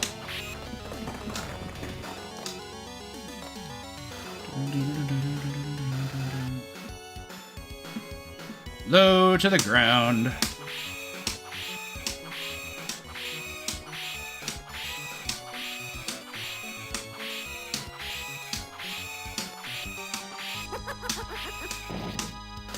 I got that timing down.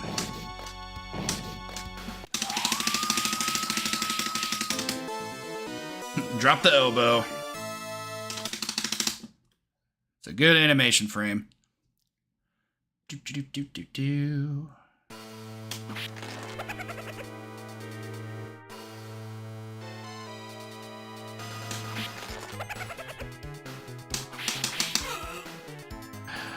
I've had to kill him twice by jumping. I wanted to try to do it there by standing. Game showed me who was boss. 2 damage isn't that much, but it's not 0. Sometimes you just need it to be 0.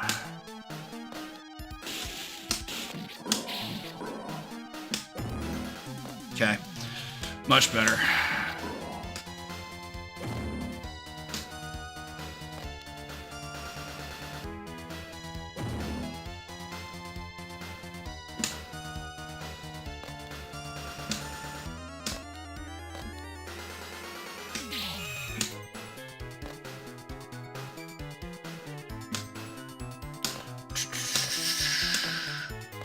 Over the waters.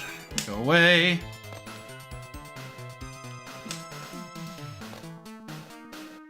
Wonder how much of a bitrate killer that water is. I doubt it's Bubble Man stage Mega Man 2 bad, but it's probably not great. Dun, dun, dun.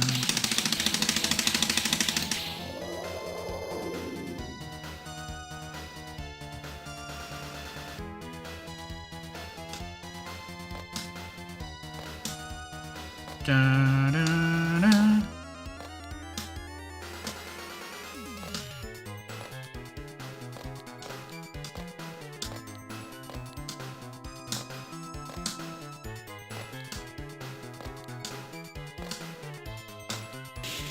No damage boost, just want to kill these idiots. Oh my goodness.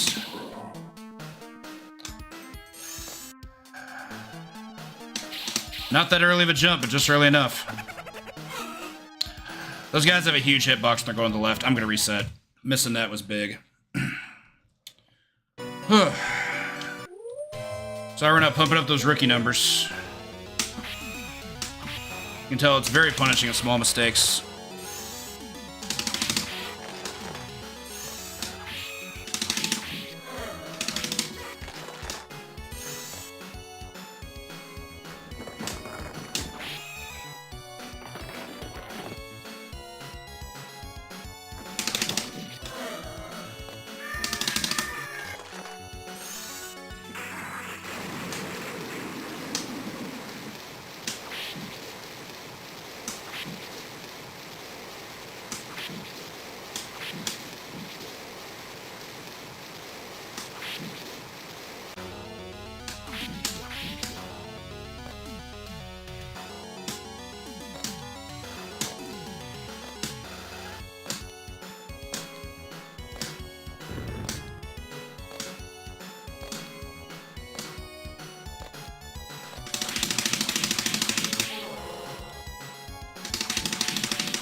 Dun, dun, dun, dun, dun, dun.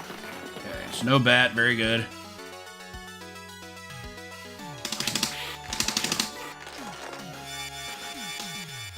Have to jump that.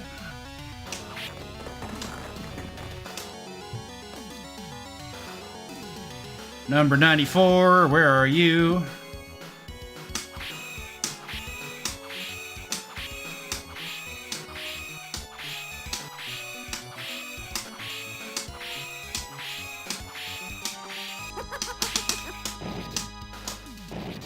I forgot, you can actually cancel melee attacks with sub-weapon use. So you can do, like, swing, whip, and then immediately cancel into bomb. And it's pretty quick. So you can almost get a 2-for-1. Very useful at times like that. Alright, you're gonna make me jump to try to hit this one. Don't like it, but we're rolling with it. Yeah, I agree. The rain's really bad. One of the worst things in the game. It doesn't look good, and it interrupts the music. Big 0 out of 10.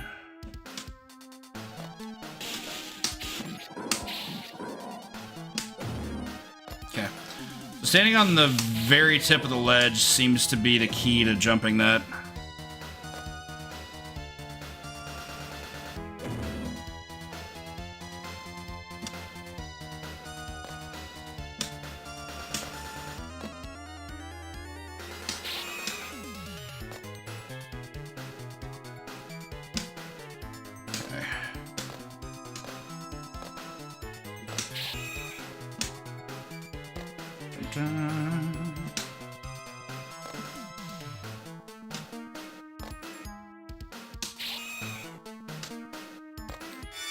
Getting that is also a choke point. If you miss hitting that bat, you can't get stopwatch. Like, I actually do not know where else stopwatch spawns, and you definitely can't use it on that guy there. That mid boss is really hard if you don't have stopwatch. He does a lot of damage.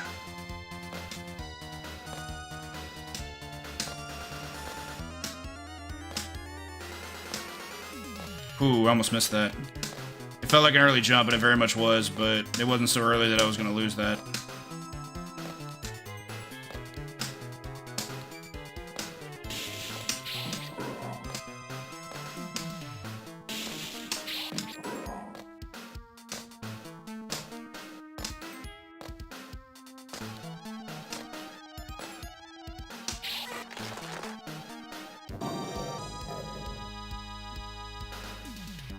That's a little close.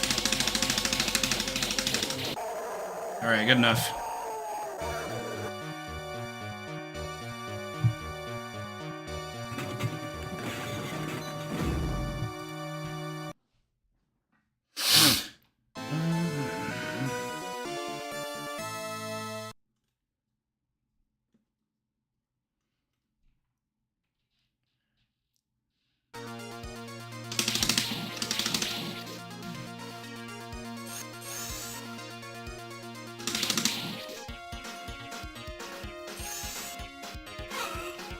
Alright, heart count's really good. You also should not be spawning there, and I don't know why you are.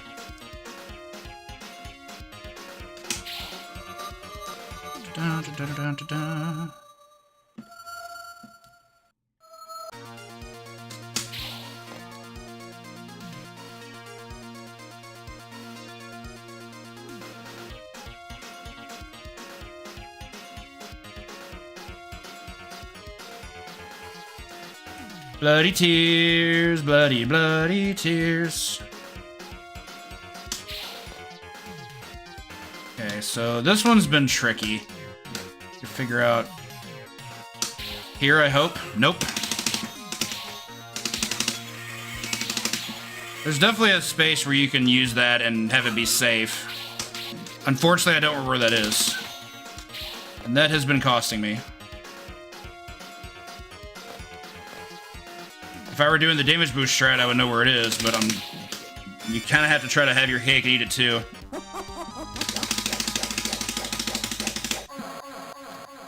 Like, resource management in this game is crucial. Thankfully, I have some spare hearts. I think it's the first time this has happened in Version M Stage 4 today. No, I had one earlier, but this is still better.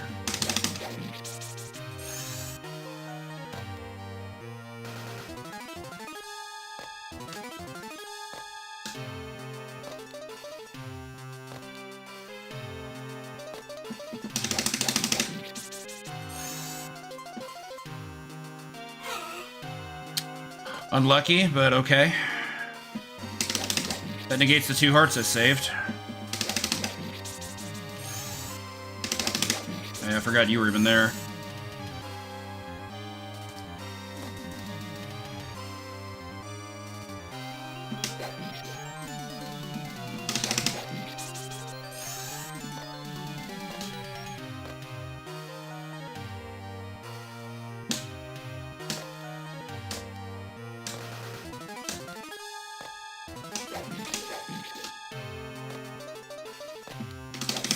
Use some good luck here. In regards to this enemy. Okay, that was good.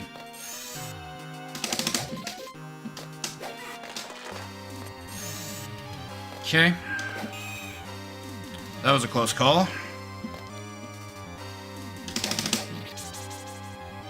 Okay.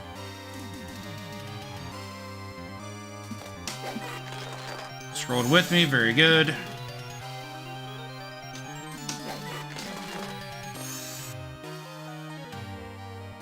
Okay, heart count's really good. Now I just need to not die. Even with the mistakes that have happened. Still have not seen version M give me a quick kill option, and maybe it doesn't exist. Maybe it does. Whoops.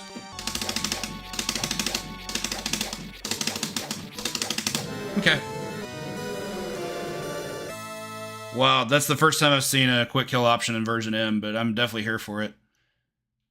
It was a good. Really good heart count, too. See if we can go close this out. 1 and 2. 1. And all the way left. Good stuff. The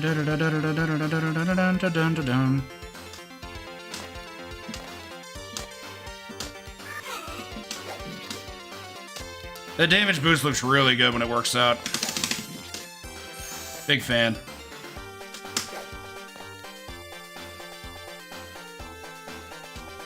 Don't like the fact the bird did 4 damage, but here we are. Makes me think it might not have been worth it, but we'll keep going. Yeah, we're talking about a lot of our upcoming events in the Discord, so feel free to join. We got Halloween Horror later this month, ongoing episodic series like this one, and Dungeon Diving with MTI. Got more coming up later this year. Boss Battle Child Hunger, the Coin-Op Classic. There's a lot to look forward to on RGL. The Discord is how you can keep up with all this. No flaming head, please. So much damage. Okay. That'll leave me with 5 hearts. We should be good. That's Cathlon. I know they did a blind reveal for that not long ago. I don't recall when the actual race is happening, so I can't tell you right offhand. But the information should be available in the Discord. We also did the Tiny 15 actually reveal yesterday, so even more stuff.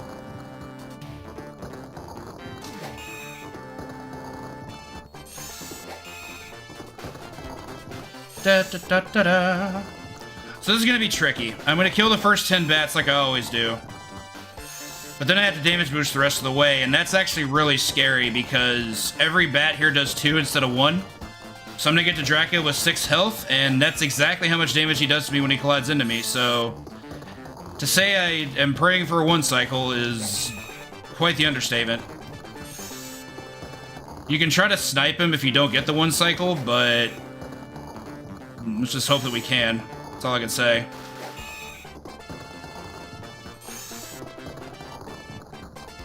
Heart count should be good. Health count is debatable.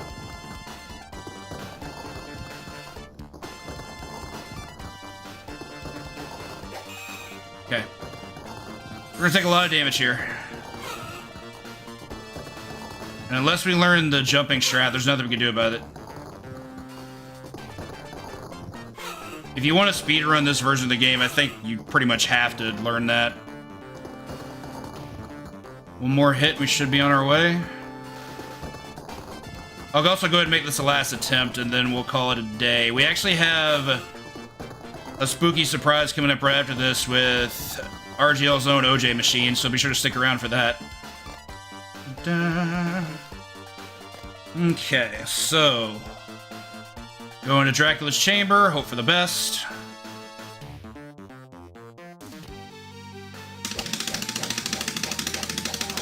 Got the 1 cycle, very good.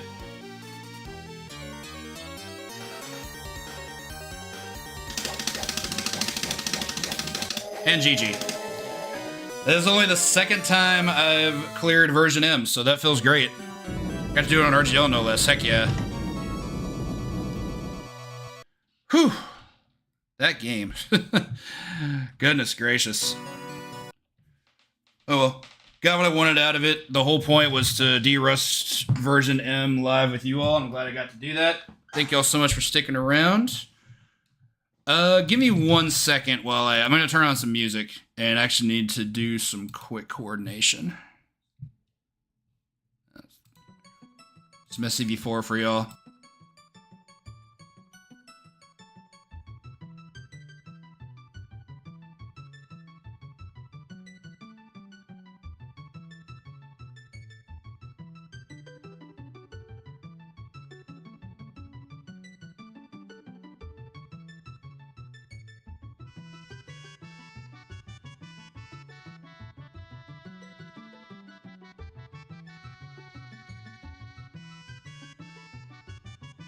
And thanks for the GGs, everybody.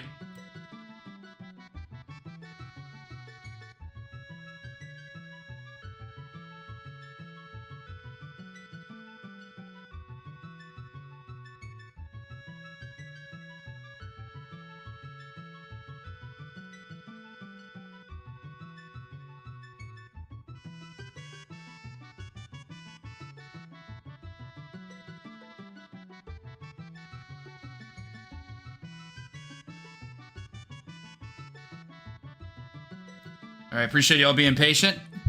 Up next, we've got RGL's own OJ Machine ready to host some movie night for y'all, so stick around. We'll be back in a couple weeks for KFC. Definitely with a spoopy game, not sure which one yet. I've got a few that I'm down to in terms of my decision. One may depend on if I get my next 1cc on my own stream in time, so thanks y'all for sticking around. Take care.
We're just gonna wait for ads to finish.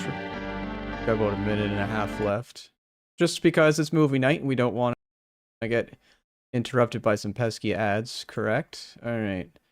The other thing I need to do is it seems to be playing the wrong audio area.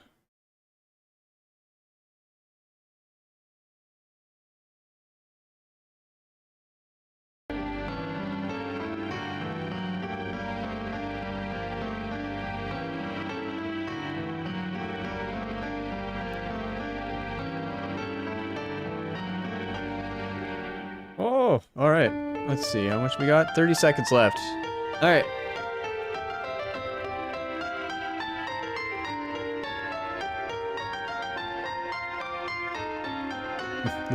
This new tracker's a bit scuffed. I really got to dial in those settings.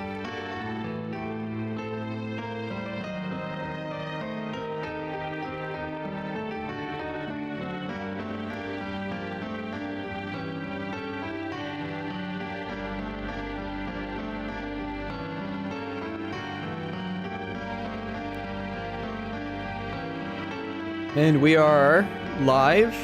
Ads are over. Hello everyone, welcome. Welcome. So our Halloween event, as you can see, is well underway.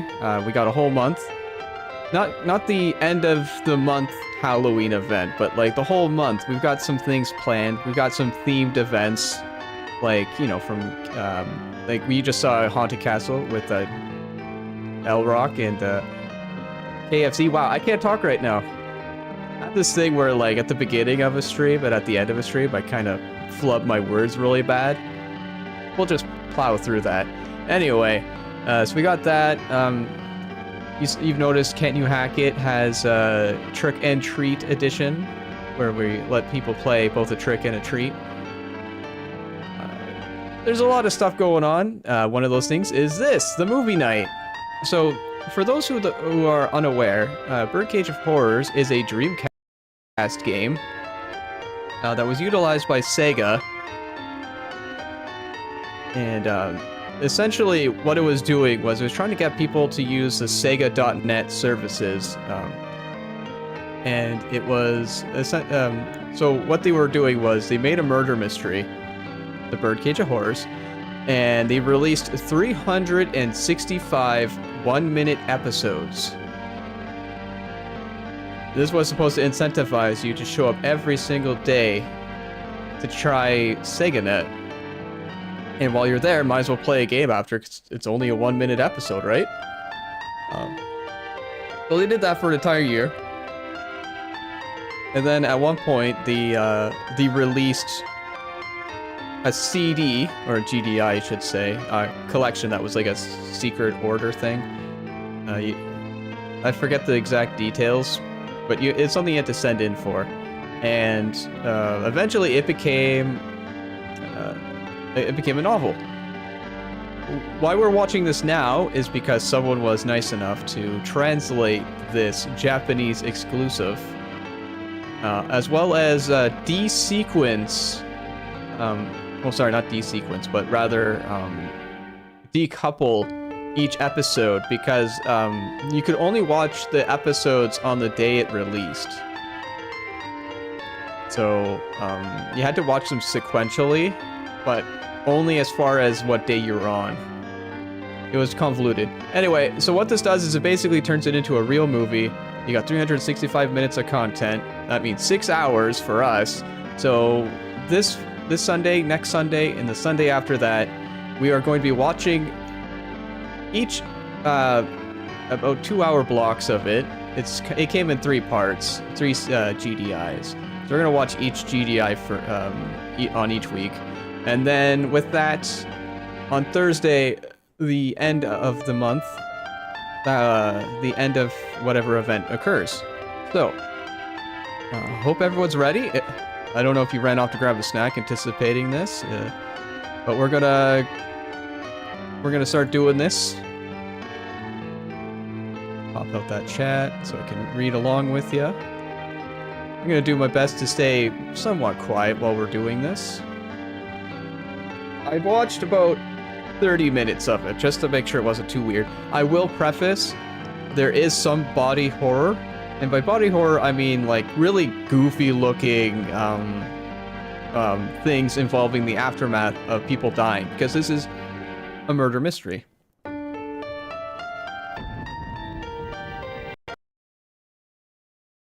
Okay.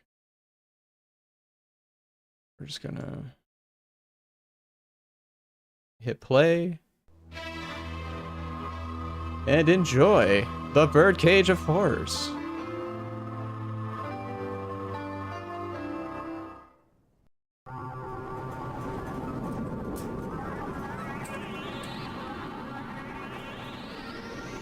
I'm actually going to make a coffee right now, which is great because I need 20 minutes to do it because I hand grind it, and it's a movie! I don't have to interact with y'all. Be right back.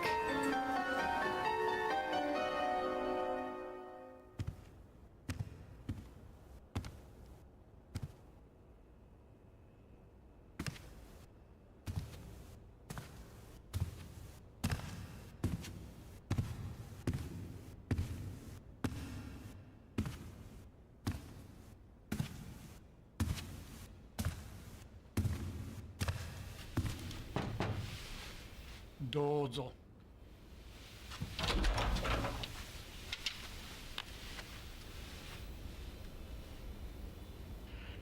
ようこそいらっしゃいました。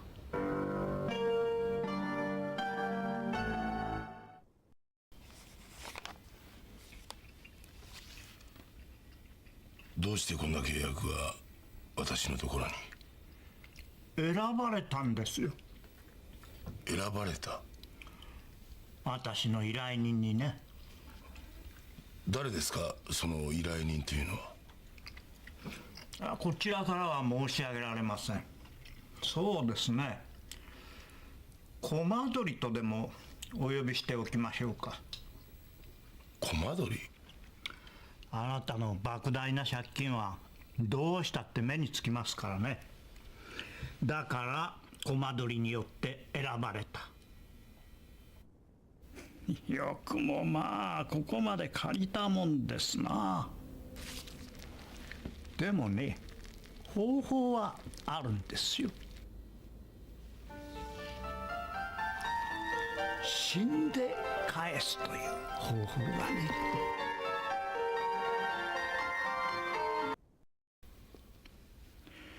あなた最近毎日死ぬことを考えているでしょ。でも周りに迷惑をかけるからそれもできないでいる。そんな方たちのためにこの契約が存在するんです。しかしこの契約を結んだら本当に殺し合いが起こるんじゃ。第8条にもあるでしょ。この契約が住人相互の殺し合いを示唆するものではないことを理解するとね。皆さんそれを読んだ上で判をしてくださってるんだ。指定のマンションに引っ越した段階で契約は正式に効力を持ちます。マンションの名はグラウエンハイム。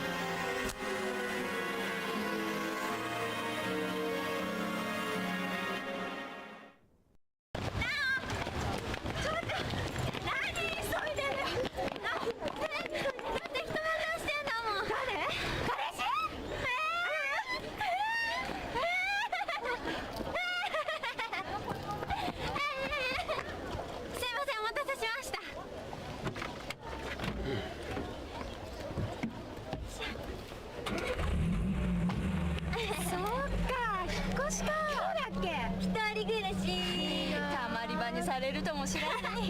3泊4日のツアーとか大歓迎。あ、ごめんなさい。じゃあね、またね。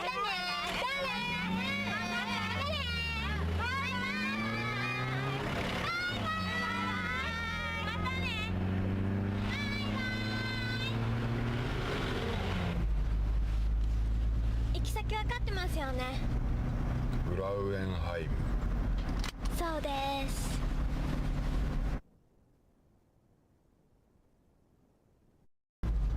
晴れててよかった。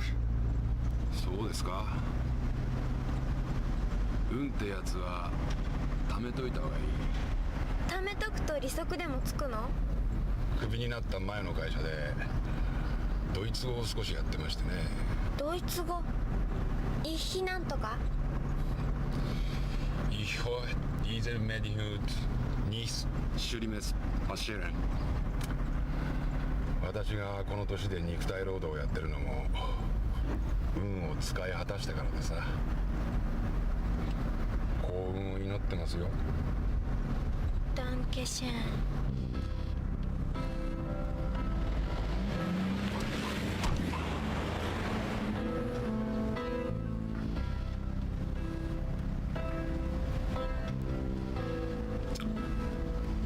あれですね。グラウエンハイム。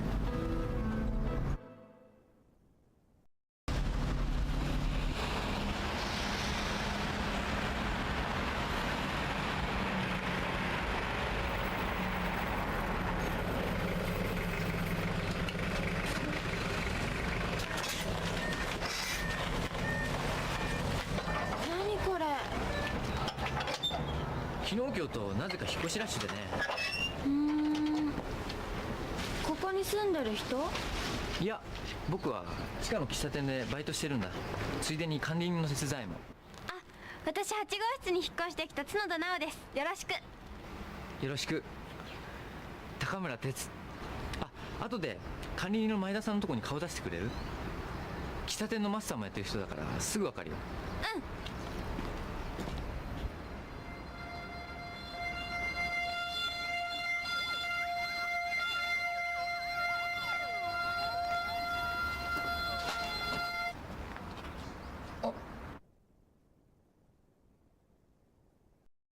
ここに越してきたの？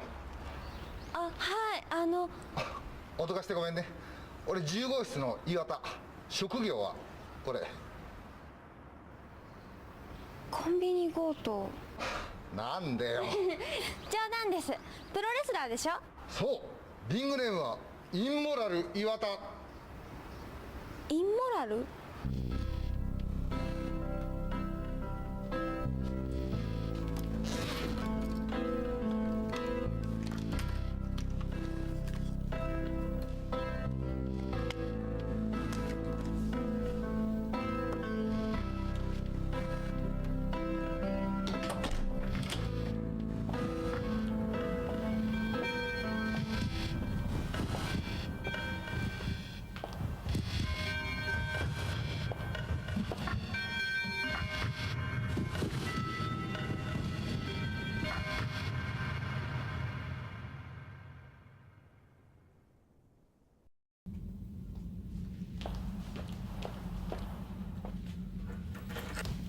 ？8号室に越してきたの？はい、角田直です。7号室の清水恵理子。よろしくお願いします。あなたもあの契約を。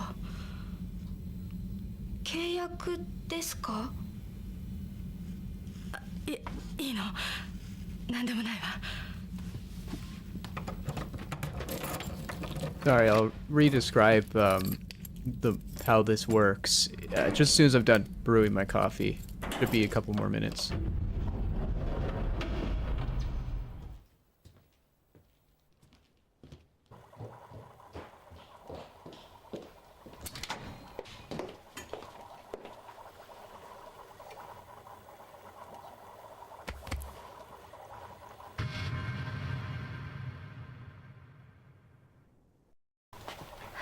高村さん。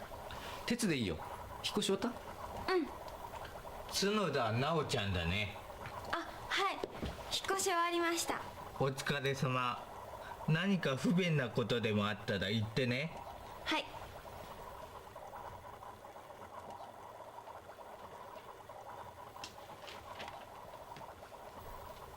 あ、管理人さん、早速なんですけどエアコンの調子が悪いみたい。あ、そう。じゃあ鉄、ちょっと行ってみてやって。はい。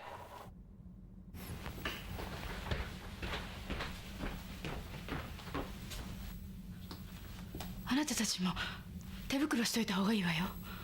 どうしてですか？変なところに指紋がつくと後で厄介だから。エレベーターもうすぐ来ますよ。エレベーターだと逃げ場がないでしょ。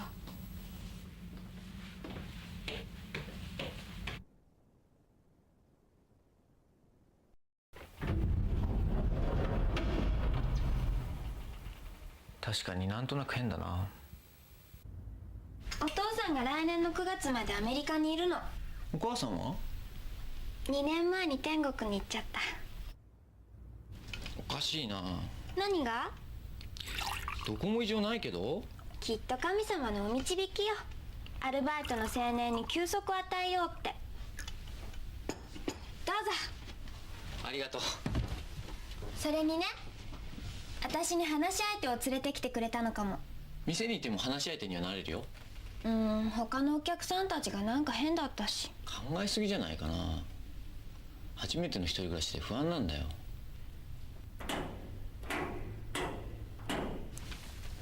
さっきの清水さんね、鍵4つもつけてんの。4つも？あの人も初めての一人暮らし。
カラスがうるさくて寝てらんないわよ。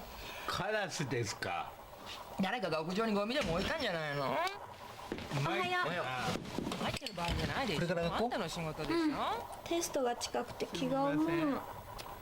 鉄、悪いけど屋上へ行ってゴミを片付けてくれないかな。はい。ゆうべ隣の部屋から変な音が聞こえてきたんだ。変な音？うん。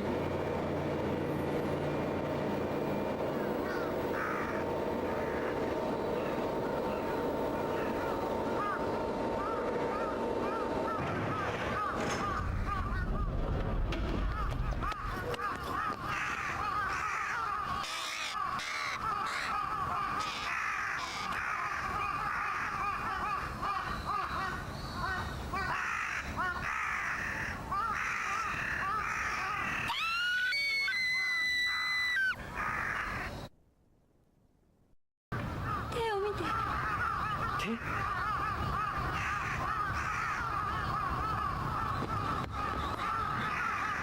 まさかここの住人？隣の部屋からずっとノコギリの音が。ノコギリ？前田さん、合鍵持ってます？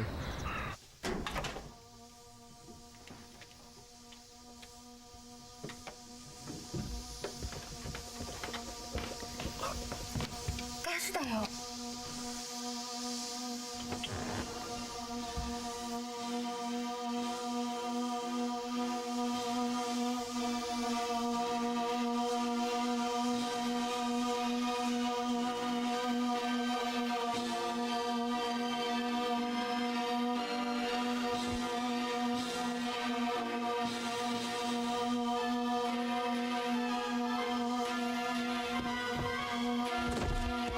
Well, that was an interesting scene to come back to.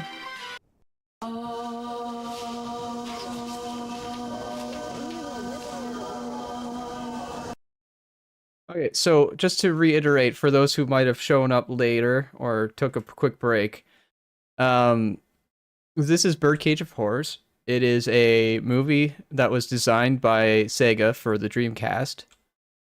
It was used to promote the Sega.net service for the Dreamcast, which was their online service to help people do online gaming, use their browser, basically their general internet stuff. So the concept was, if we make 365 episodes of this one show, and we make it 1 minute long because bandwidth is a B, that it would incentivize people to keep coming back to Sega.net and see what they have to offer, as well as habitualize the usage of the service. So this is a quote unquote hack of this, where everything has been put into sequence so that you didn't have to like make sure the Dreamcast was the right date for each episode, because they were linked to each day of the year. And it's also been translated into English so that we can watch it in sequence like a movie.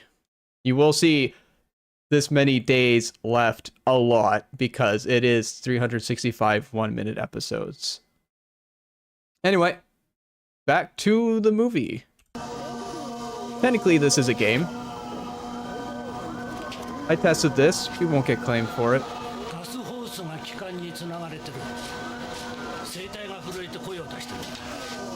I'll put my VTube guy on, right? Just in case, though. 致命傷は？まさか生きたまんま。違うな。見たところ生活反応はない。致命傷は屋上にあった胴体の方だろう。でもあっちはカラスが散々食った後ですよ。死体損壊罪で逮捕しろよ。カラスを？おい、ゴダ。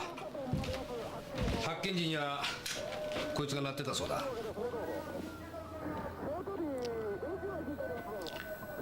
このマンションに悪魔が来たんだな。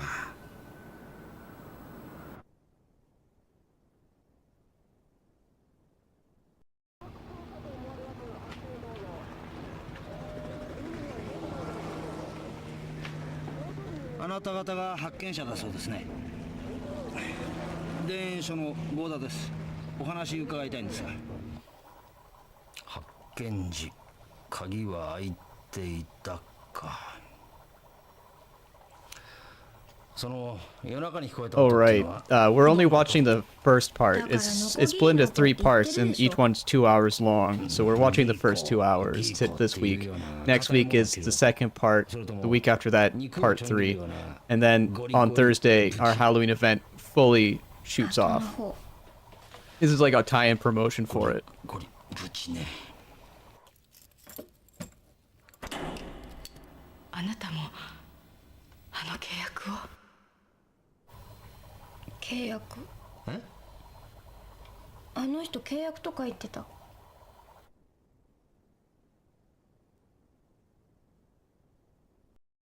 その契約っていうのは？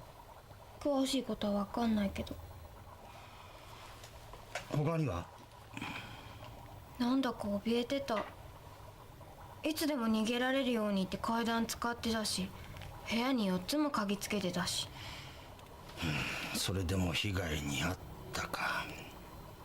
やってきた悪魔は顔見知りかな。悪魔？そうだ、部屋に流れていた音楽に心当たりはないですか？ファウストっていう曲なんですが。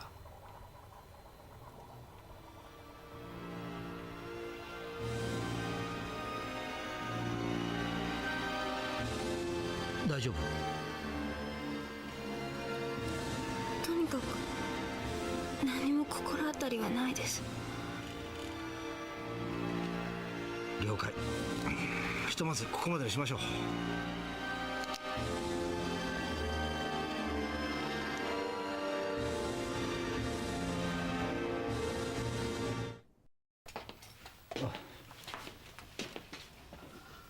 何ですか刑事さん。担当直入に聞きますがね、あなた合鍵を持ってますよね。どうです？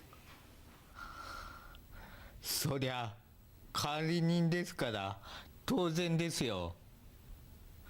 けど合鍵を使って勝手に住人の部屋に入ったことなんて一度もないですよ。1号室の狩野良二さん。ええ、ご職業は？実演販売です。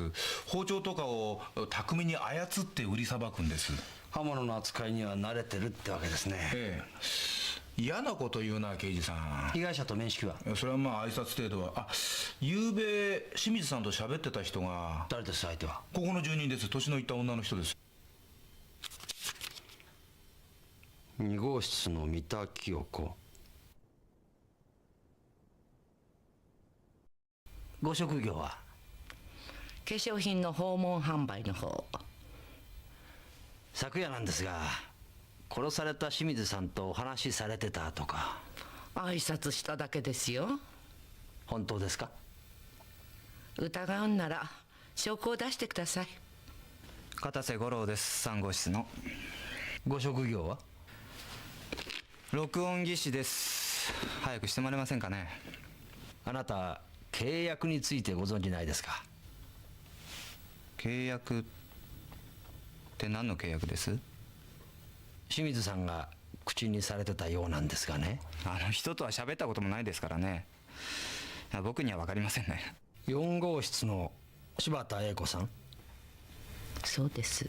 あなた医者の資格を持ってますね。犯人には解剖学の知識がある。真っ先に疑われるとしたらあなただ。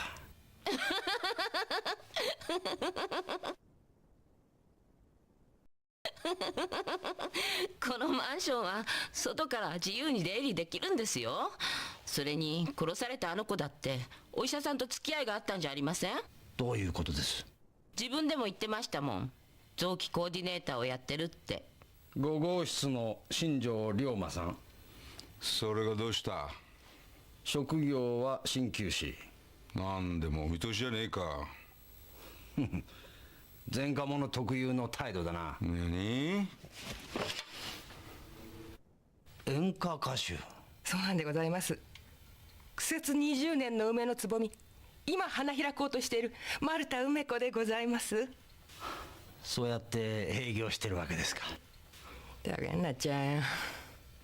ところで皆さんには共通点がありましてね。全員がなぜか同じ時期にここに越してきてるんですよ。訳を聞かせてもらえませんか？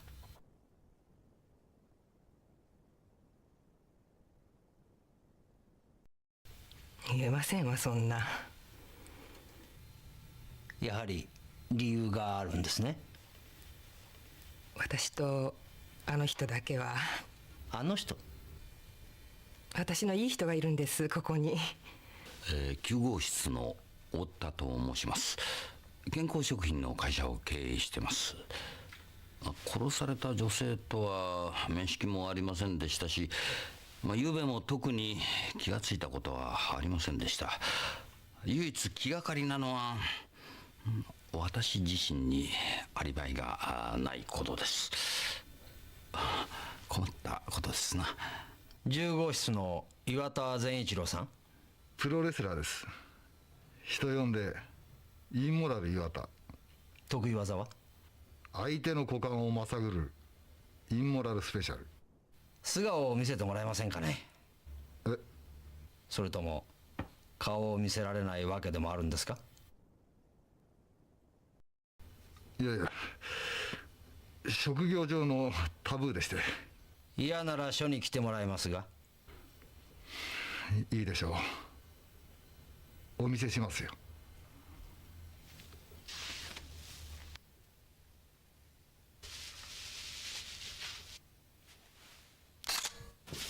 何するんですか？文句があるなら署で聞きますよ。犯人は見つかった？お二人にお願いがあるんだが、遺体発見時の状況は誰にも喋らないでください。特にマスコミには。はい。犯人しか知り得ない状況が自供の決め手になったりすることがあるんでね。首のない胴体がカラスに食われてたとか、生首がオペラに合わせて歌ってたとか、そういうことは胸にしまっといてください。動機がわからない以上、犯人はまたやるかもしれない。 All right. Now that we know who is in the house, who do you think might have done it? I'm thinking it's the guy with the old dick twist, personally. 学校サボれただけでもよしとしなきゃ。俺も大学サボれたからいっか。いつもじゃないの？わかる？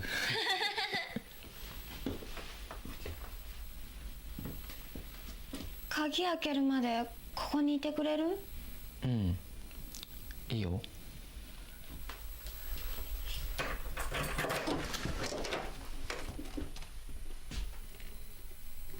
電気つけるまで一緒にいてくれる？うん。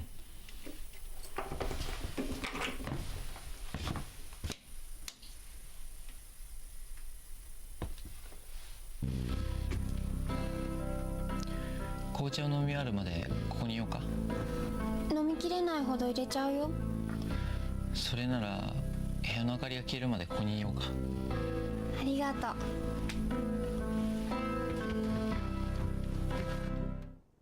I see. So maybe Tatsu, eh? Have to keep that in mind.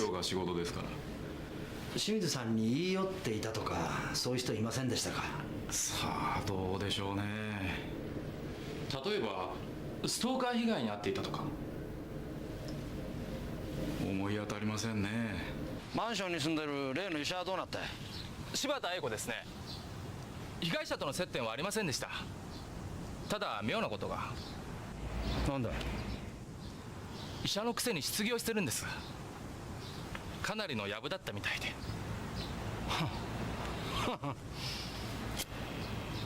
俺と同じだな。幸田さんは一人で動くことが多いんですか？ああ、手柄を独り占めしたいからな。ああ、郷田。殺されたあの女、とんでもない借金を背負ってたぜ。借金？総額9000万。とてもじゃないが返せる金じゃねえや。借金の理由は？ベンチャー企業に投資したそうだ。それも詐欺まがいの手口に引っかかったらしい。金と殺しは関係があるんでしょうか？考えられなくもないが、あそこまでやるかどうかだな。従いましてグラウベンハイムの入居者9名にアリバイは成立しませんでした。また5号室の新庄龍馬には傷害恐喝の前科があります。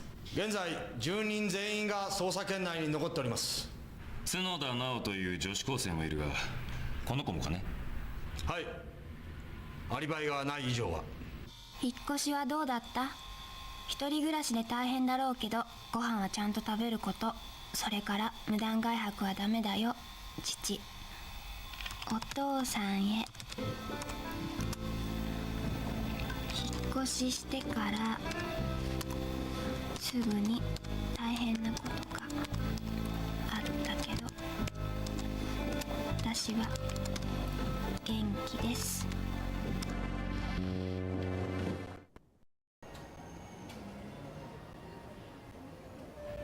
なお、ごめん。よし、テストも終わったことだし、羽伸ばすか。おい、やらないんだ。これからどうぞ。何の部屋行くのは？やだ、君はサミ。全然平気だ。そんなの本当のことだし。犯人もまだ捕まってないしね。それとも君はダメでもする？アキラの。地下にすっごいいい点があるんだ。いい点？特にこれがいるとこ。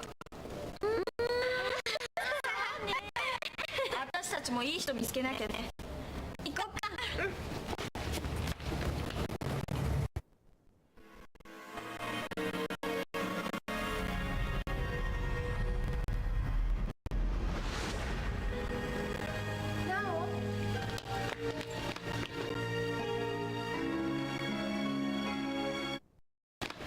どうしたの？大丈夫？ごめん。大丈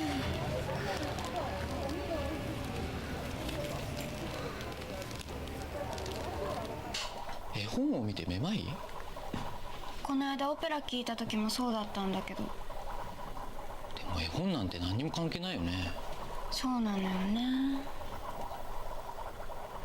え、今日幸田さん来たよ。捜査進んでそう？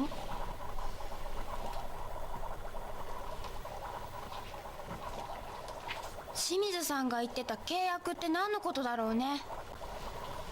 ここで事件のこと話さない方がいいよ。後で部屋に行くからそこで話そう。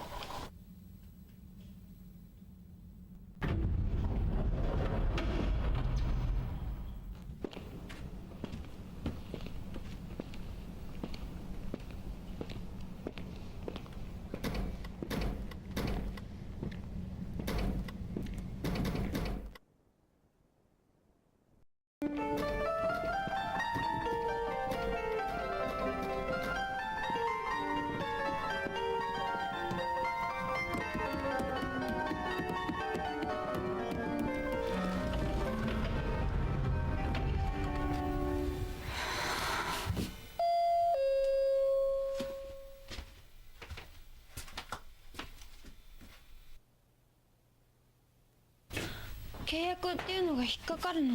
どうして？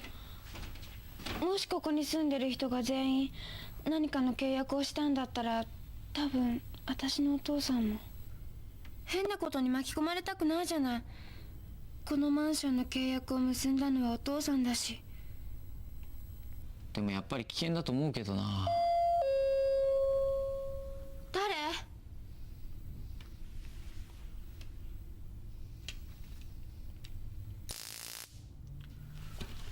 言っちゃダメ。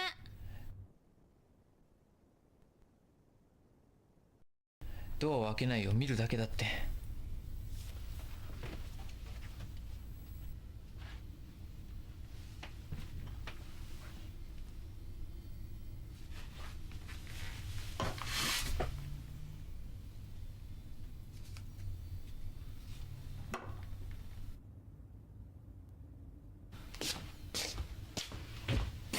こんなものが。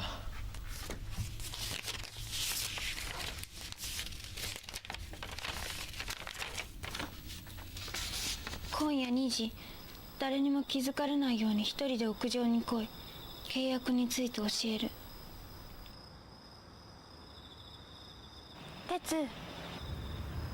何？そんなもので大丈夫なの？多分。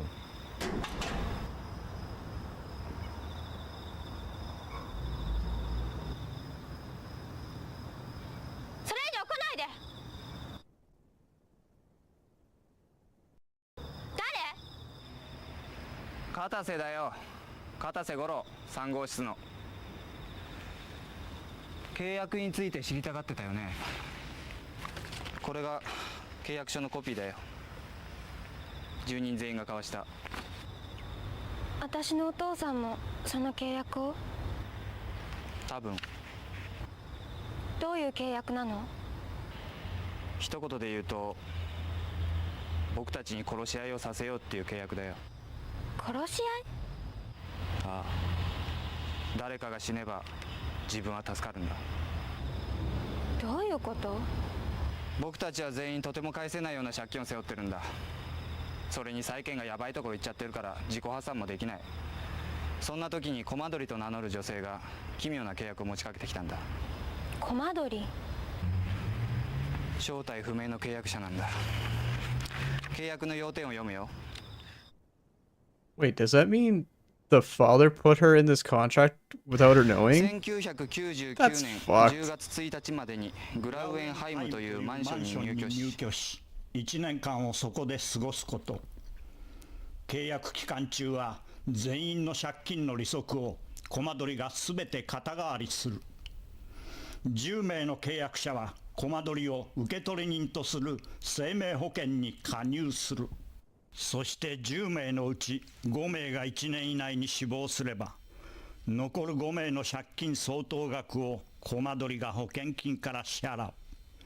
以上の内容を第三者に他言すれば契約は執行する。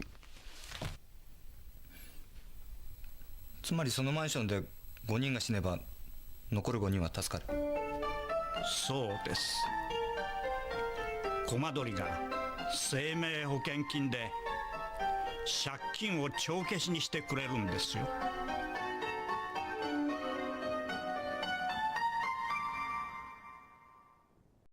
その駒取って誰かわからないの？誰にもわからない。おそらく君のお父さんにも。でも私のお父さんは借金なんか。何やってる人？建設会社の社長よ。そんな返せない借金なんて。今のご時世、建設会社はどこも苦しいんだよ。お父さんが契約を結んだかどうか確かめる方法がある。君、鳥類図鑑持ってない？鳥類図鑑？この契約書には意味不明の条文があってね。第2条、契約期間中は配布される鳥類図鑑に目を通し鳥の名前を覚えること。鳥類図鑑なんて持ってないわよ。それに片瀬さんの話にはおかしなところがあるじゃない。駒取が誰かわからないのにどうやって契約を交わしたの？代理人が入ったんだ。横溝っていう弁護士だよ。横溝？とにかくこのコピーをあげるからよく考えてみるんだ。ちょっと待って。どうして私に教えてくれたの？君が角田直だからさ。どういうこと？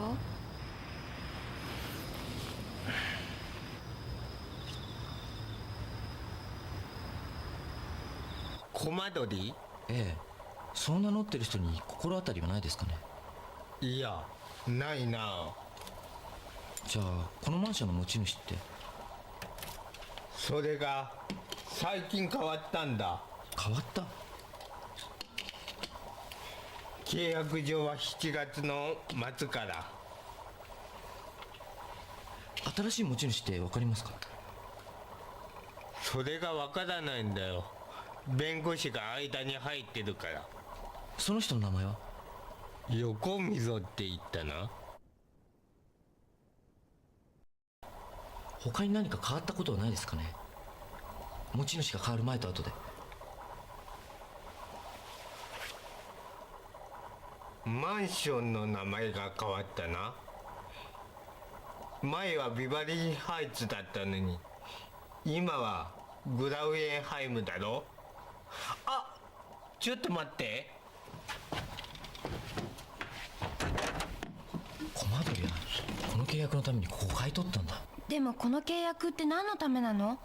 本当にみんなに殺し合いをさせるつもりなの？お父さんなんでこんなマンション選んだのかな。なおちゃん、預かり物だよ。お父さんからじゃないかな。お父さん。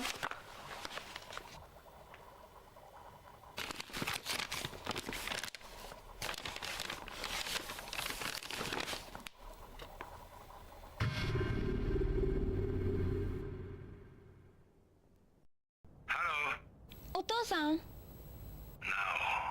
元気でやってるか？うん。メール読んだよ。大変なことがあったって書いてあったけど。Yeah, I don't know if それなんだけど。 I don't know if the father did this because he doesn't want to die and he's a coward and would throw his daughter under the bus, or if there's something else going on. うん。部屋の鍵を増やしなさい。それからマンションの出入りの時には特に気をつけて。お父さん。鳥類図鑑ありがとう。お父さんは契約っていう言葉に心当たりない？お父さん？なお、これからお父さんの言うことをよく聞いてくれ。うん。身近に誰か信頼できそうな人はいるか？うん。できるだけその人と一緒にいるんだ。それから他の人たちにはお父さんのことは言わないこと。どういうこと？父親が角田浅尾だということは黙ってるんだ。いいね。どうして？なお父さん、変な契約結ばなかった？コマ撮りとかいう人と。お、なお、すまない。無事を祈ってる。お父さん、もしもし？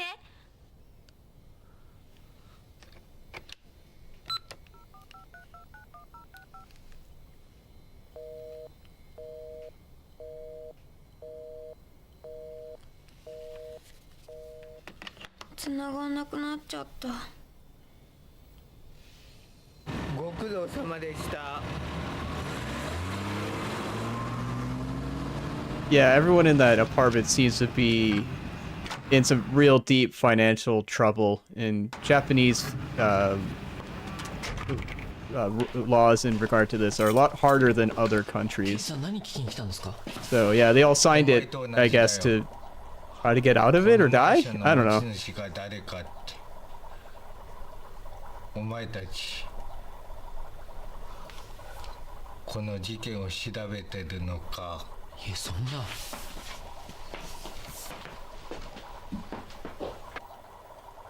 Yeah, I guess I could change some of that information now. One sec. 片瀬さん、聞きたいことがあるんだけど。私が角田直だからってどういう意味？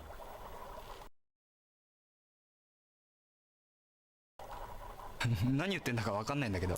私のお父さんと関係あることなの？知らないよ、そんなことは。わけの分かんないことで話しかけるのやめてくれないか。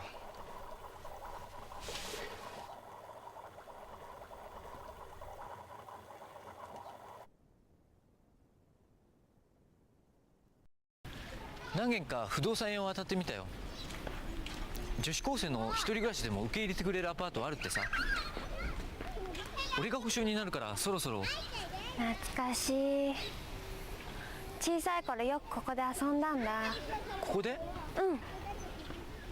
この辺に住んでたの？つい1ヶ月前まで。鉄は住み慣れた家を出たことってある？思い出がいっぱい。 But yes, this is a movie night to promote our Halloween event happening at all month, but especially at the end of the month, when we'll be playing a bunch of speed runs and showcases of Halloween-themed games. So just about every single day, we got something on the burner here at RGL TV right now, and a good chunk of it is now spooky-themed. Like Can You Hack It has its trick and treat variant. LRock just played Haunted Castle on Kentucky Fried Gaming, his arcade show. And yeah, there's just going to be a lot of great stuff, so please be sure to stay tuned. 私の帰る家。でも厳しいこと言うようだけど、あの家にはもう帰れないんだろ。だったら別の部屋を。私あのマンションに残る。どうして？お母さんが死んだ時ずいぶんお金がかかったみたいなの。入院長かったから。じゃあお父さんの借金って？その時のだと思う。だから私があのマンションにいてお父さんの借金が返せるんなら。もう俺が何を言っても聞かないだろ。私のこと分かってくれてるんだね。仕方ないな。こうなったら身を守ることを考えないとな。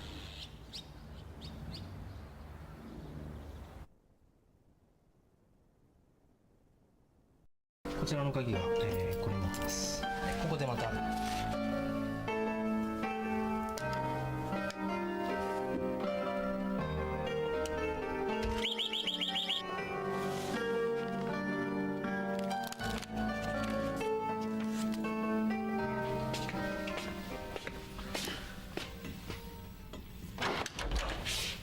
おはよう。おはよ契約書読んでみた？う。うん。新しい発見は？この契約本当によくできてるよ。感心してる場合？さあ、特にね、第7条。オツは契約期間中いかなる理由であれ1ヶ月に4日以上の外泊は認められない。こっそり外に逃げるわけにもいかないのね。うん。でもこの契約誰が犯人か教えてくれてるのかも。犯人を？うん。コマ撮りだよ。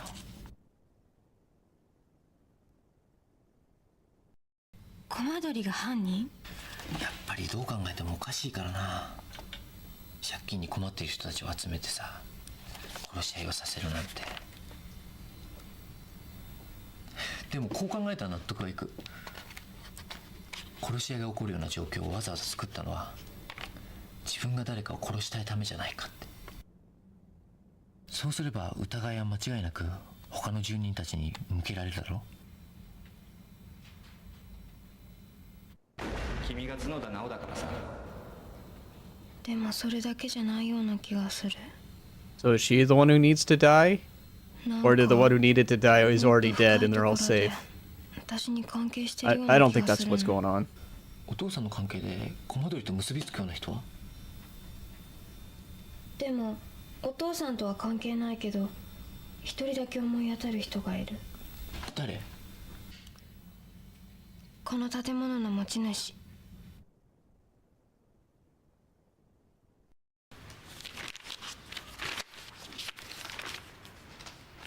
これだ、グラウエンハイム。持ち主は？雪村彩子。この人がコマ Well, 撮り？ her name is Psycho.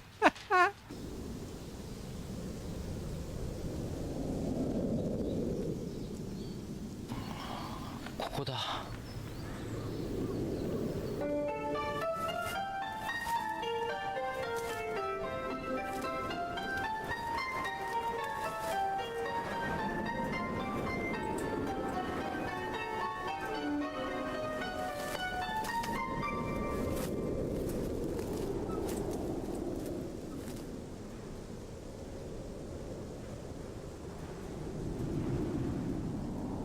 Oh yeah, it's a real roller coaster ride, eh? I'm noticing that when I blink, I see the to be continued screen in my eyes. It's quite wild. どうだった？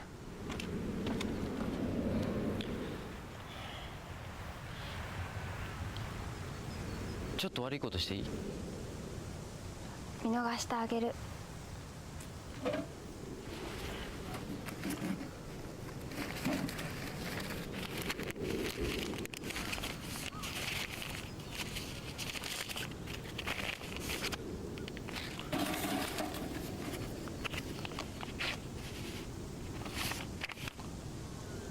ご帰宅の際は田園警察署までご連絡ください。捜査課合田。あの刑事さん来たのね。抜かりりがないな。雪村冴子って人はどこにいるの？ I think the detective's like, ha, gotcha on a different crime, baby. You look at their mail. Now I'm gonna charge you with murder. 何か他にコマドリと結びつくような手がかりはないかな。自宅には誰もいない。お父さんの知り合いでもない。 And then she just casually eats ice cream while investigating a murder. せっかくの休みだっていうのに私たち何やってんだろうね。殺人事件に巻き込まれてお化け屋敷探検したりして。男女の中には危険がつきものなんじゃない？グラウン。ほら前田さんが言ってた持ち主が変わる前と後でマンションの名前が変わったっていう。グラウエンハイム。 Like, this is literally an investigative date for these two. It's just so funny. Can we solve a mystery? Oh, by the way, can we also, like, hold hands and stuff? ドイツ語だ。 Ooh woo. グラウエン、恐怖、戦慄。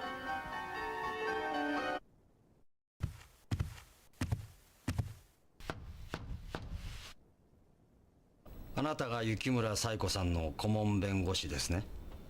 そうですよ。至急雪村さんに連絡を取りたいんですが。どうしてです？殺人現場の所有者です。 I mean, I think he could prove it if the person calls you and says, yeah, we saw the letter in there. 私の仕事でね。依頼人をかばってるんですか？それこそが弁護士の仕事。横溝さん。雪村さんはもういないんです。どういうことです？雪村さんとは連絡が取れなくなりましてね。本当ですか？ええ。もし雪村さんが事件に関与してればあなたも刑務所行きですよ。私は刑務所行きなんか恐れない。私にはもう怖いことなんかないんだから。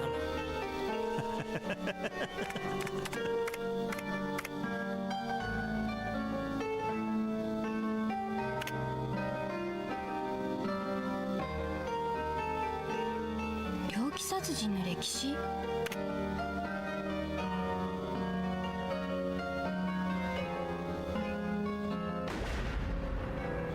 グラウエンの鳥かご事件。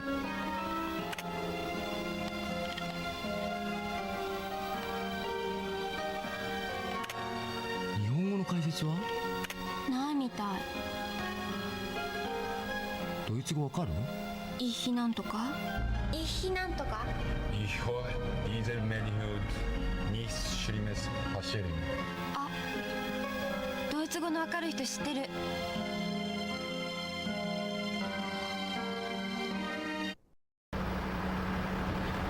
松永さん、お客さんですよ。客？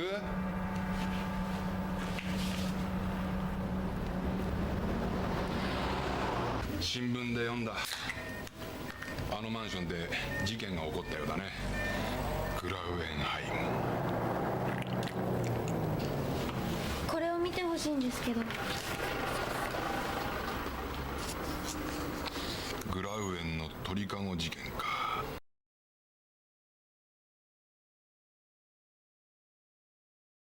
知ってるの？大筋は知ってる。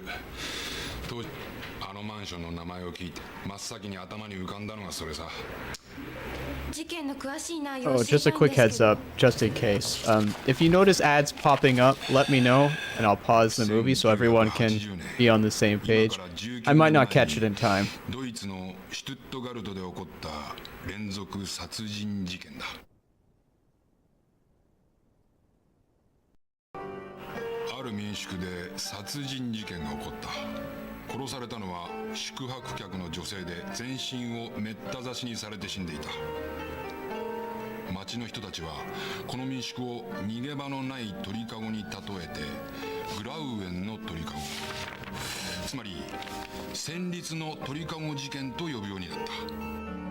結局事件が解決されるまでに10人の宿泊客のうち5人が殺された。10人のうち5人。初めのうちは警察も手がかりがつかめなかったが、被害者が増えるにつれて民宿内にいる人々に疑いがかかった。その中には ZI というイニシャルの日本人の学生も含まれていた。 ZI、 その人の名前わからないの？イニシャルだけだな。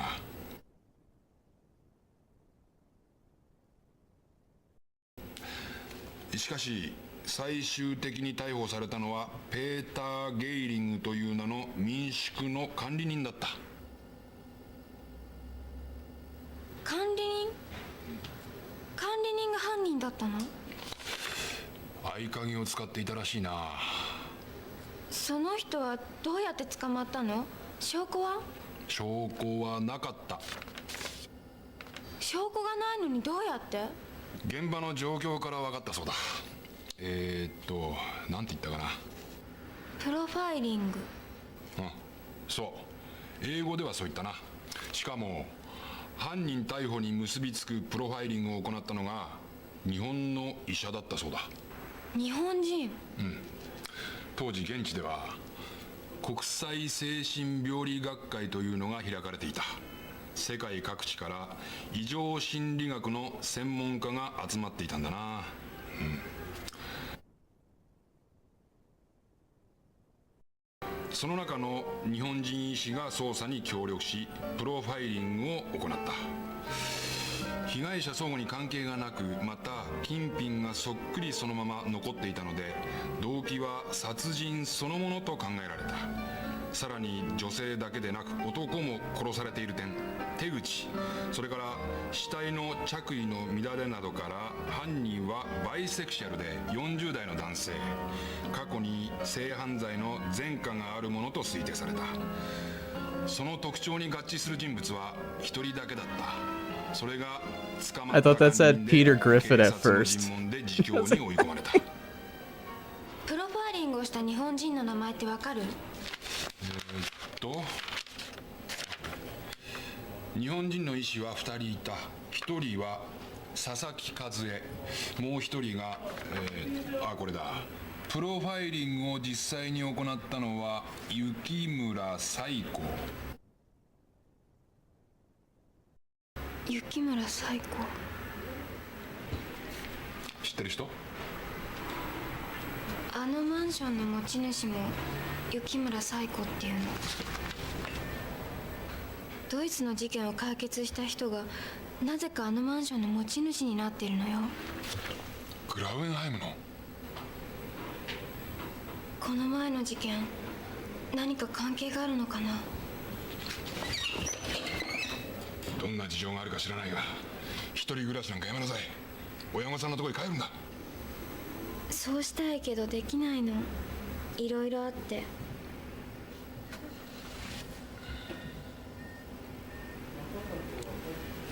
おじさん、また遊びに来るね。今日はどうもありがとう。じゃあ。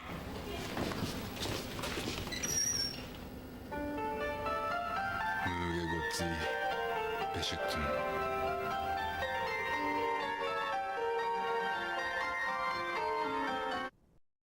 雪村彩子。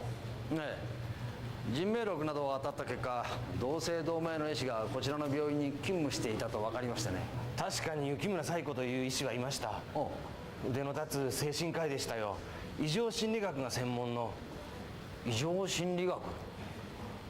年齢は？当時40を越してましたから、今なら60過ぎですか。現住所などは分かりませんか？いえ、ちょっと特殊な事情がありましてね。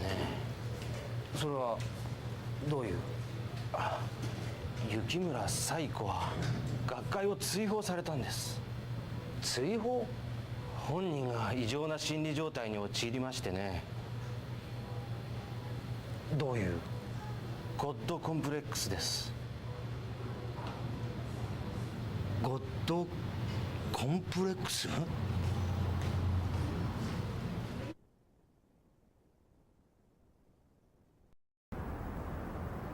一つの建物の中に10人の人がいて、そのうち5人が殺される。それに雪村冴子って人はドイツの事件を一部始終知ってたのよ。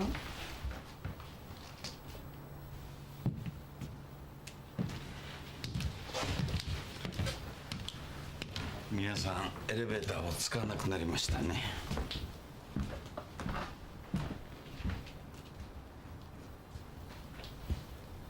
大丈夫、もう誰も降りてこないよ。その事件をなぞってるのよ、今回の契約は。問題は雪村冴子本人がやってるのか、それとも他に犯人がいるのかだな。でも誰かを操って同じことをやらせるなんて無理じゃない。容疑者の中に日本人がいたって言ったよね。 ZI のイニシャルの人。岩田さん。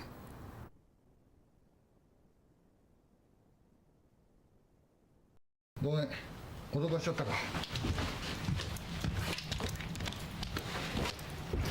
岩田さんってん？下の名前なんていうの？善一郎、岩田善一郎。プロレスファンには内緒な。Dun dun dun. でもドイツじゃ犯人が捕まってるのよ。ZI の日 Or 本 maybe 人 it's a coincidence, I don't know. そうだよな。いや、ちょうどよかった。やっとこのマンションで信用できそうな人に会えた。信用？うん。だって少なくとも刑事さんは人は殺さないでしょ。人は殺さないが疑うよ。どうぞ、何でも聞いて。やけに協力的だね。それだけこっちの疑いが晴れるから。雪村冴子という人を知ってるね。知ってるようだね。ちょっとお父さんについて聞きたいんだが。お父さん。お父さんは雪村さんの連絡先知らないだろうか。 Sorry, my tracking's going ham. My mouth is not open. I don't know what's going on with it. お父さんに聞いたから。契約は弁護士さんが間に入ったって。じゃあ奈緒ちゃんは。奈緒ちゃん。あ、失礼。角田さんはどうして雪村冴子っていう名前を知ってるのかな。そりゃマンションの持ち主の名前ぐらいは。じゃあ彼女がどんな人間かも。どんな人間？知らない。どんな人間なの？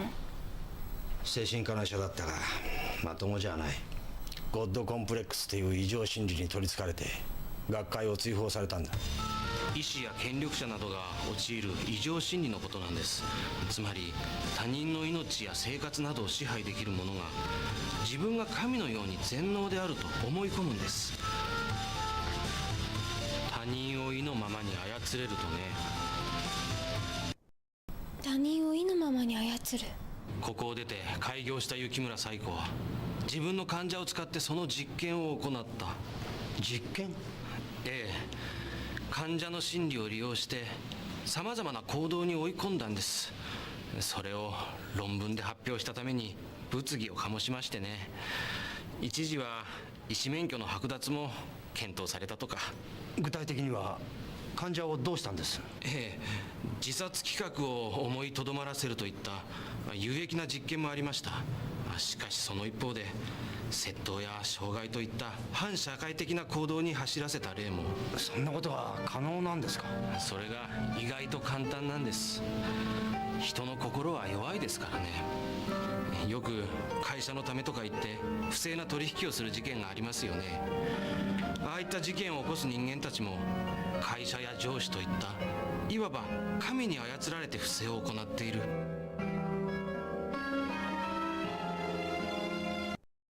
雪村冴子は普通の人間じゃない。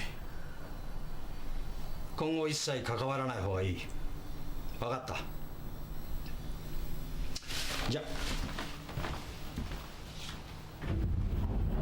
I wonder if that's why my contract for RGL TV said, Anthole is my god, do not question only follow. 大学で習ったんだけど、人間を操る一つの例だよ。ランズボローっていう心理学者が考えた説で、ほら遊園地とかで大きな迷路があるだろ。あれは中に入ってから出てくるまでの平均時間が決まってるんだ。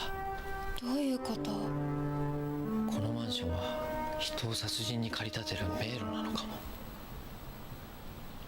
じゃあやっぱり犯人は住人の中に。みんな雪村冴子に操られてるんだ。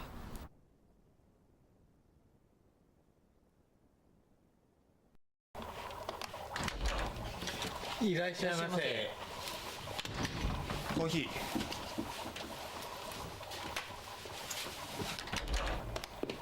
ー。いらっしゃいませ。い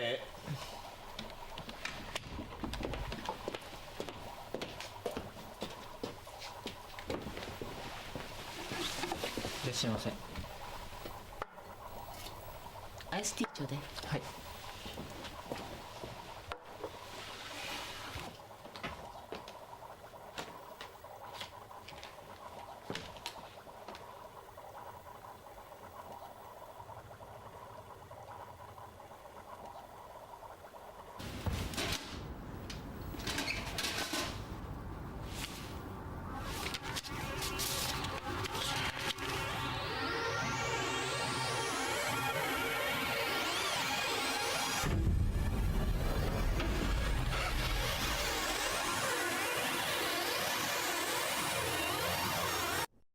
いらっしゃいませ。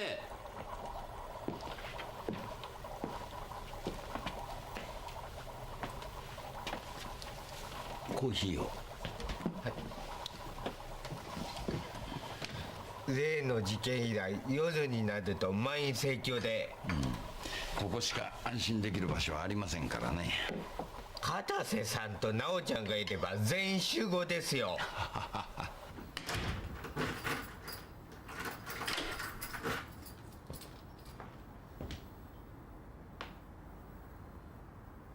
Oh yeah, just casually talking about murder and stuff. Yeah, that's a quaint cafe.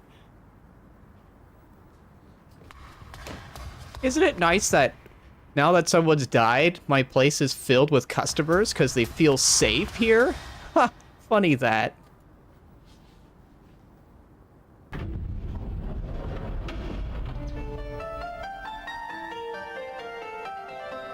Oh no, his Doritos!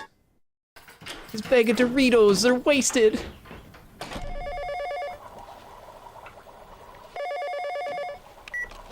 Hi, もしもし、カフェノワール。え？おい、鉄どうした？エレベーターに死体が。死体？待て。ここにいないの誰だ？何言ってんですか？そうよ。そうだ、ここにいる全員アリバイがあるんだから。いないのは片瀬さんとあの女子高生。でも管理人さん見に行くのね。はい。だったら全員で行きましょう。それが一番。Oh, I thought that was a bag of Doritos, not the bird watching book, but that makes more 今から sense. みんなが行くから待ってるんだ。アリバイがどうのって何のこと？いいから待ってるんだ。アリバイ？ I'm really bombing this whole observational aspect of the murder mystery, aren't I? ここに死体が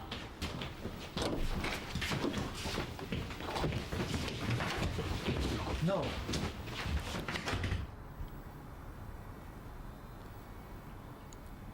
その中に人が。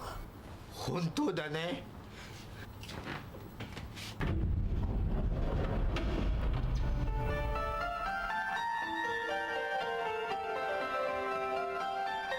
なんだこりゃ。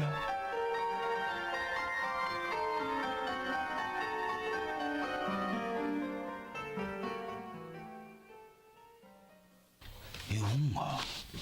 絵本？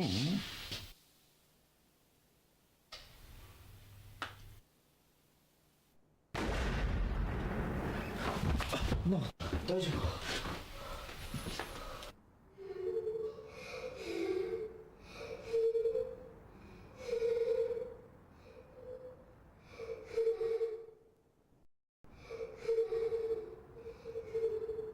気か？大丈夫？とりあえず警察に知らせないと。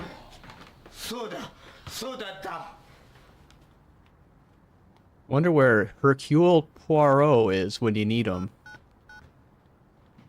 もしもし、警察ですか？逃げられた。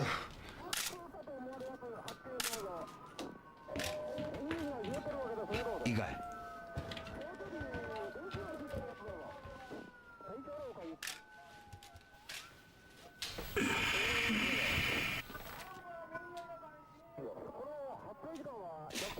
見せてくれ。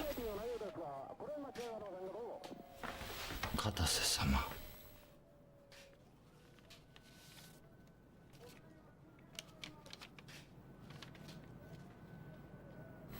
角田直。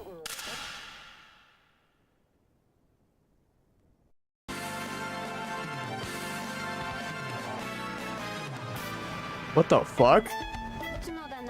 Oh. I thought they were doing like this upbeat end credits for part 1 or something stupid like that. Alright, I'll take an interview.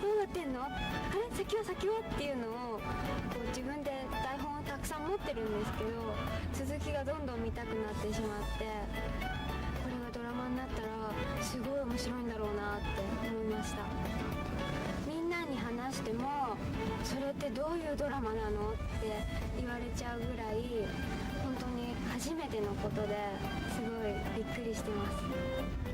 ナオは女の子らしくてでもとても強い子だと思うんですよ。気に障ること言われればカッと言い返すし、あと、あることがあってカラッと変わっちゃってナオがとても強い子に変わっているので、そういうとこも見どころかなと思います。 Oh yeah, like a solid decade ahead, I'd say.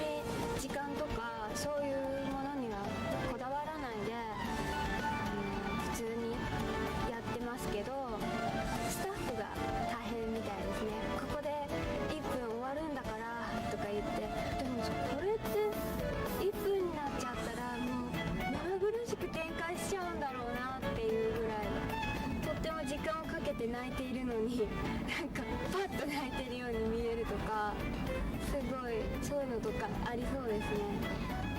最初の取り掛かったのが一人暮らしができる、やったーっていう普通の高校生の気持ちで入っていったらいろいろ事件が起こっちゃってて、なんでこんな事件があるんだろうと思ってたら全部それは自分にかかってることであって、原因はそこから始まっていたのにっていうところがね、なんか台本を見てても脚本家は何を考えてここまで書けるんだろうっていうぐらいもう不思議でしょうがなかったですね。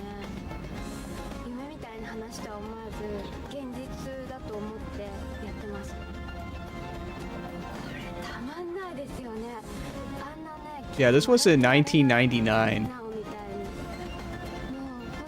I don't remember when the first internet drama was, but 誰も信用しないし、どんなに優しくされても信用できないし、でもそんな信用できない自分が辛かったりして、ナオみたいに強く生きられないかもしれないですね。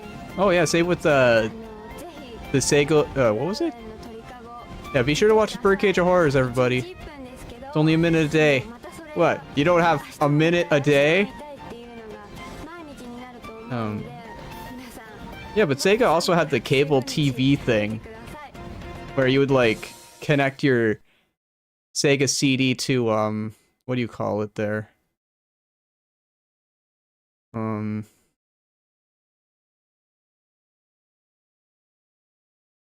Frick, what's it called?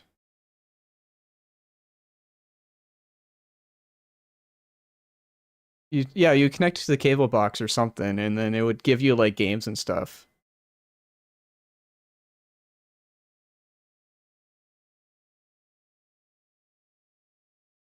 Yeah, Sega Channel, there we go. Alright, let me make sure we're not watching anything else in here. Alright, so there's 3 tracks in this one. 3 tracks in this one. 3 tracks in that one. Okay, so I think we did it. That was an hour and a half. All right, so what did everybody think of that? I'm not convinced she's the killer, the girl, but it feels like they're trying to paint it so that everyone thinks it's her because she's always conveniently finding the bodies in that. Although she could, I don't know. It seems like maybe she keeps getting those like blackouts or kind of things when she sees the body. So it could be that she's connected in that specific way. I don't know, maybe she was like a patient of that doctor. Maybe they were all patients of that doctor. I don't know.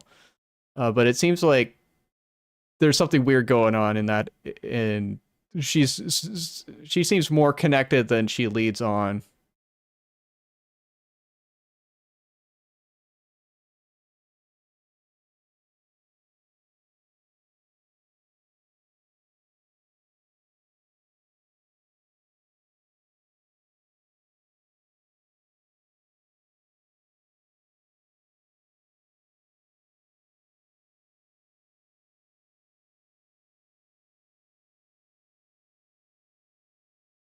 Yeah, she could have been a witness to the original happenings. It could be that her mother is the weird doctor that was experimenting on people, and because she's dead, Buddy like leaves town and puts her in there into the new version of the murder house to try to get some money for the funeral or something. I don't know. There's a lot of things going on in my mind, and we're not going to be able to figure this out until next week, because that's unfortunately the end of part 1. This is a 3-part movie series, and we're going to be watching this every Sunday after the show that comes up on Sunday. So let me look real quick. If you got theories, let me know while I look this up. But I believe next week is going to be Dungeon Diving with Empty Eye. And when does this show start?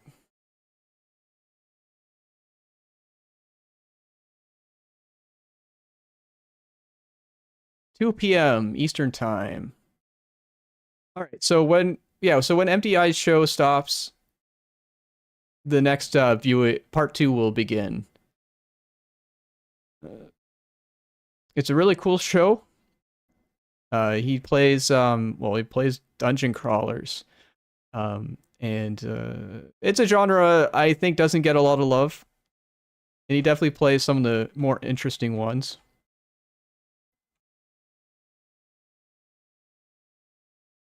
But yes, if you want to see more of this particular show, tune in at that point. I believe it'll either be 4 p.m. Eastern Time or possibly maybe 5. I forget when he ends his show. Wait, one second. Let me see. I'm gonna check my notes real quick. Because, like, I believe we watched for about an hour and a half, but I think maybe we only watched an hour? If there's more, we will obviously watch more, because I was invested to be here till about 7. And it does seem weird that it's over at 5:30. I feel like there's supposed to be 2 discs, but... one second. You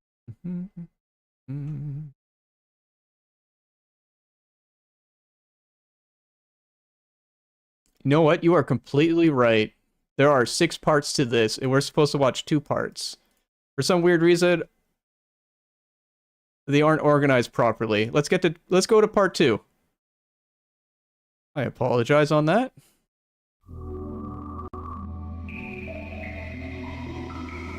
Either way, I got to plug that. I'm going to do a quick ad break to ensure that this doesn't get interrupted by the pre-rolls or anything like that.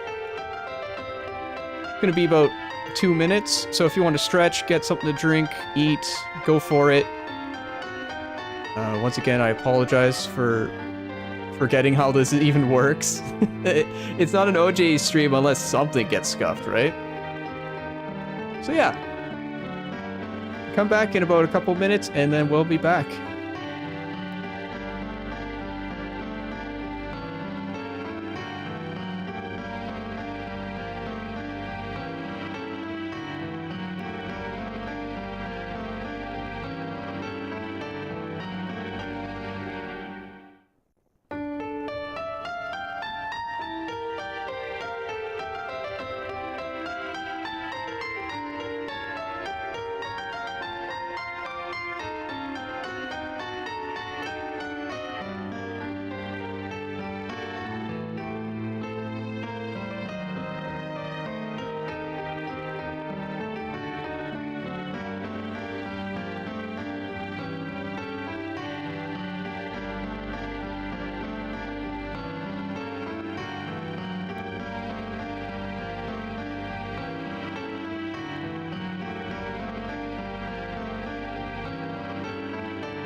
God damn it. Note to self. Next week, parts 3 and 4. God damn it. That's... Oh, and of course the mic's still on. Ah! You didn't hear anything!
Cool, I had my mic off.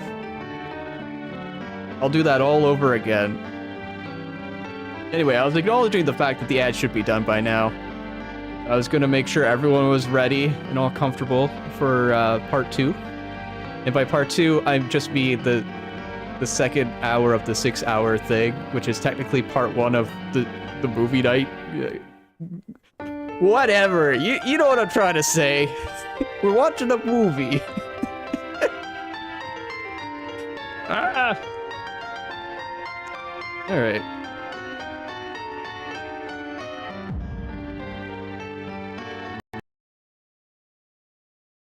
Oh, there's a scriptwriter interview and 15 bonus clips after this. Wouldn't you? Is there a blooper reel? That'd be funny. Okay. Part 2 of part 1. I believe they would say that's 1B. Not to be confused with 2B, which I believe means 2 booty cheeks. Don't worry about the C. That comes later. Anyway. We're gonna start. We're all gonna forget that I'm really bad at this. We're gonna watch a cool movie, we're gonna have a good time, and we're gonna do it now.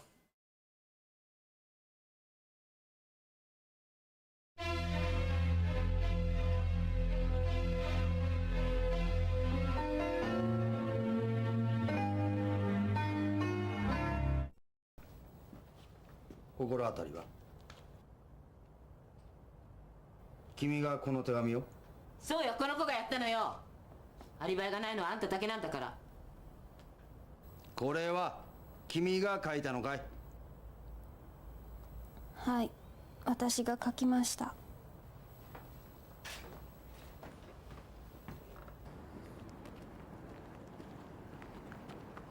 I feel like they could easily find out that she didn't write it if they asked for her handwriting and then analyze it.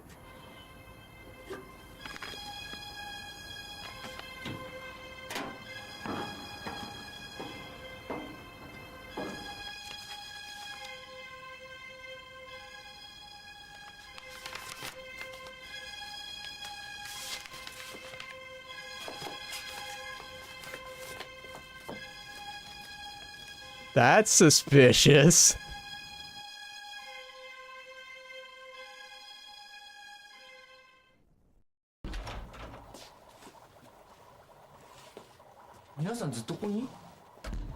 刑事さんが協力しろって言うんだよね。”協力？足止め食らってんのよ。あんたはどこ行ってたのよ。ここに寝泊まりしてたんじゃないの？いや、着替えを取りに。おい鉄、皆様にコーヒーでも入れて差し上げろ。はい。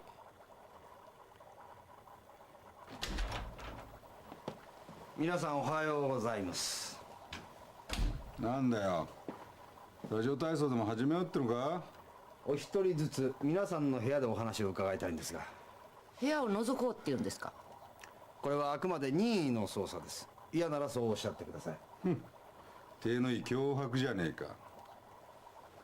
断れば真っ先に疑われる。そうじゃねえのか？解釈は自由ですよ、新庄さん。まずは8号室の角田さんから。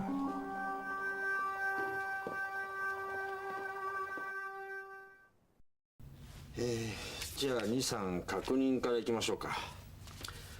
午後9時40分に下の喫茶店に行こうとして部屋を出た。すると階段からは足音が聞こえ、エレベーターのボタンは押されていた。うん。足音はどんな？子供みたいな。降りていく音、それとも上がってくる音？どっちでもないわ。上がったり降りたり遊んでるみたいだった。こちらの部屋も見ていいですか？エレベーターのボタンからは子供の指紋が検出されましたよ。それともう一つ、これも角田さんが書いたということでしたが、被害者の片瀬さんにどんな話があったんです？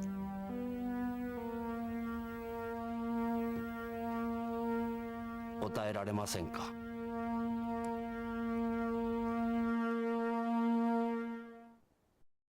何を隠してるんですか？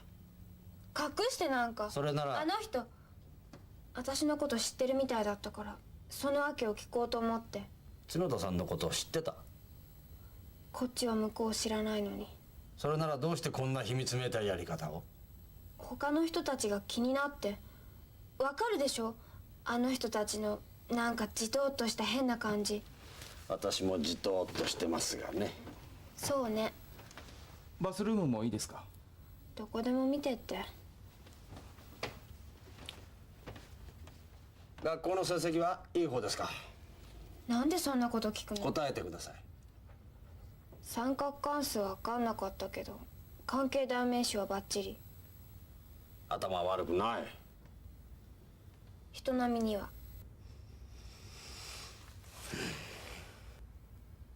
何よ。いや、ちょっと妙なことに気づいたんでね。妙なこと？もし角田さんが犯人だとしたら。私が犯人だったら？妙なことがある。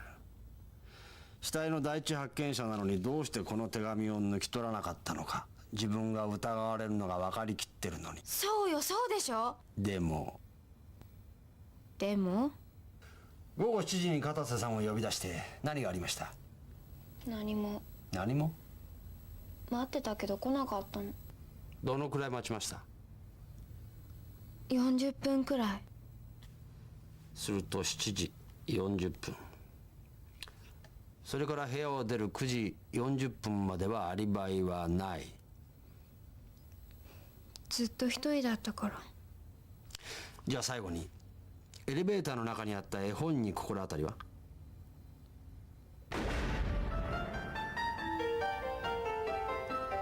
ないわ。でもあれを思い出すとめまいがするの。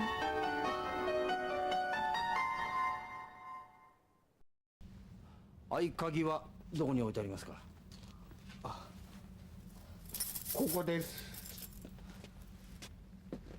ところで昨夜なんですが、片瀬さんを最後に見たのは何時頃ですか？夕方です。6時50分くらいだったと思うんです。片瀬さんは柴田さんと話をしていました。それからしばらくしてまず柴田さんが店を出て行きました。柴田さんは一人で？そうです。それから5分ぐらいして片瀬さんも高村哲もいませんでした。前田さん、レモンが切れてるんで買ってきますね。ああ、頼む。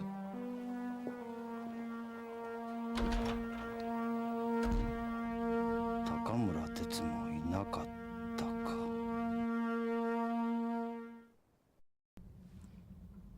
Lemons, eh? 何がです？みんなが出たり入ったりしてるのに、どうしてエレベーターの中の死体は9時40分まで発見されなかったんでしょう？ああ、それですか。エレベーターは誰も使いませんから。清水さんの事件からみんな怖がってエレベーターには乗らないんです。最上階の人も？はい。健康にはいいでしょうな。じゃあエレベーターは犯行現場としては？そうです。誰にも見られる心配はないですから。じゃあ犯人はこのマンションの中に？そういう事情に詳しい人間でしょうな。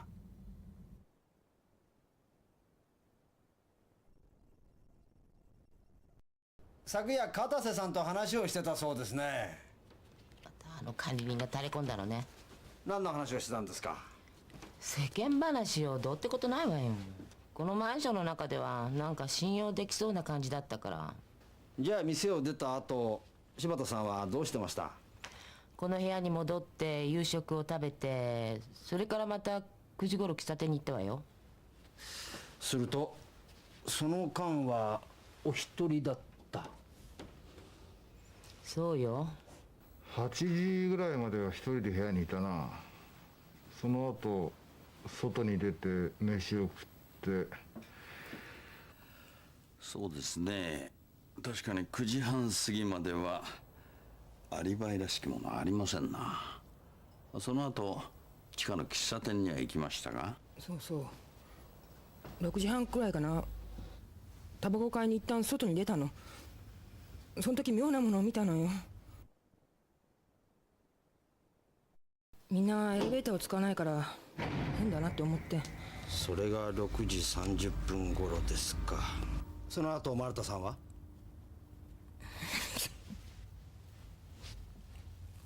ひみつ。 She's weird. I'd be scared of her. とにかく8時半には喫茶店にいたわ。それまでは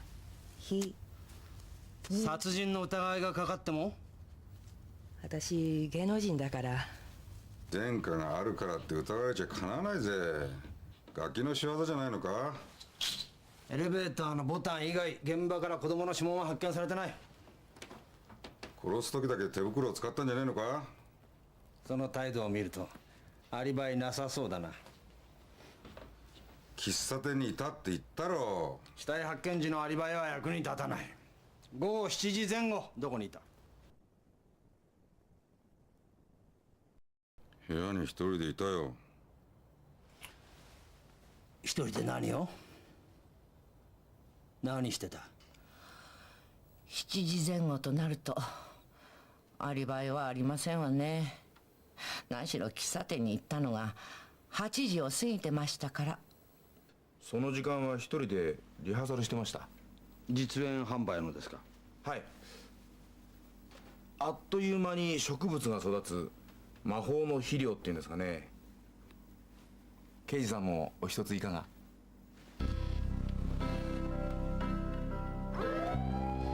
6時40分頃、つまり片瀬さんが店を出たすぐ後に買い物に出たそうだね。はい。店に戻ったのは7時5分ぐらいです。25分間。レモンを買いに出たにしちゃ少し時間がかかりすぎじゃないのか。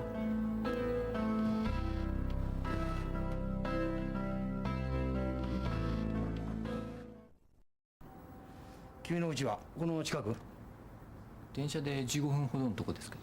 各駅で？いや、急行で。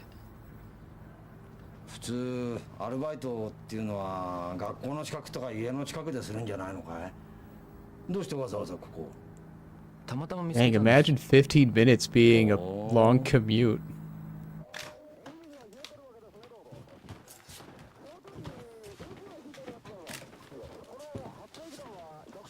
なんか出ましたか？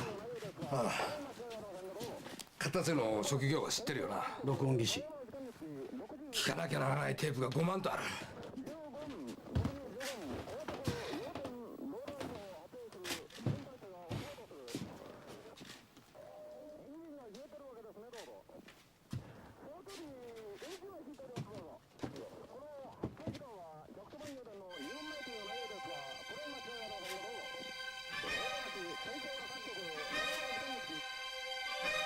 Bird.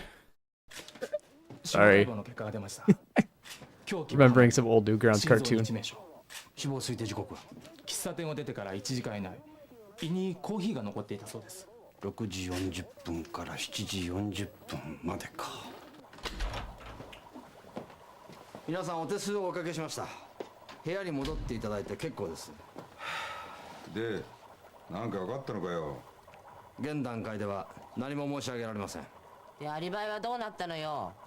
それで疑いが晴れた人がいたの？死亡推定時刻からして全員にアリバイはありませんでした。それとこの中でお子さんをお持ちの方いらっしゃいますか？昨夜の子供のことなんか分かったんですか？いいえ、何も。大した捜査だな、ったく。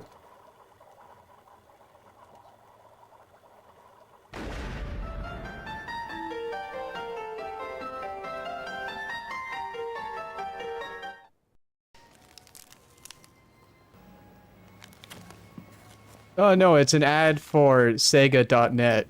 試したいことがあるの。 So you'd be forced to show up every day to watch a 1-minute snippet of this show 買ってきてく in れた。 order to solve a mystery. これ？何の花？ Most evil of seeds.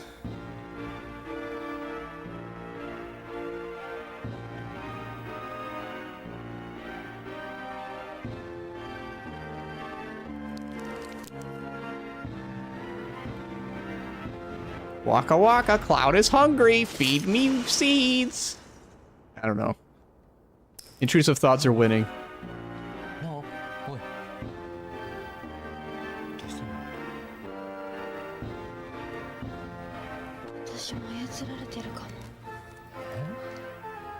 雪村冴子に操られてるのよ。なんだって？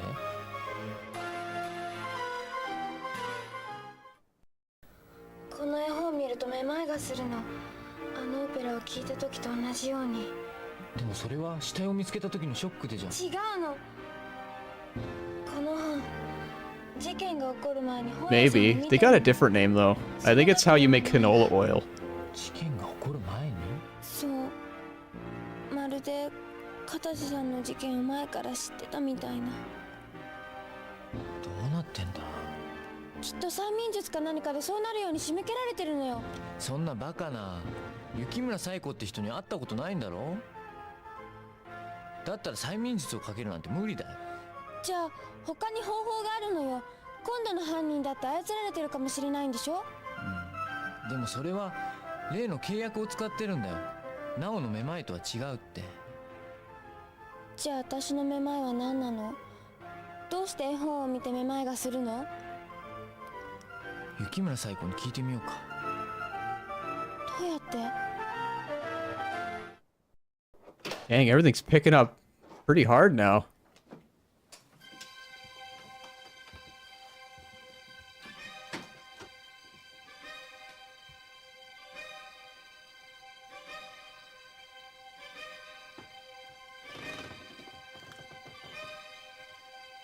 Oh shit, is this a lawyer office?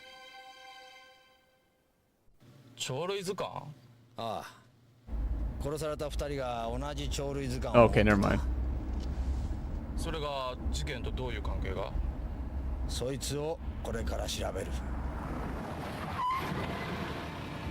雪村最古のうちに忍び込む気ですか？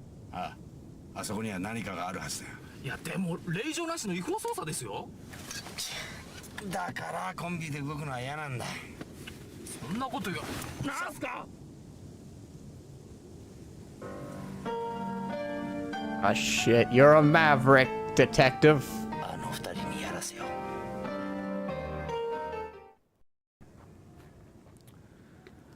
この前と同じ要領だ。いいね。私も行っていい？分かった。よし、行こうか。I guess it doesn't look like a cop car, so I guess it's not that bad, but it would seem weird to have a car parked there, right?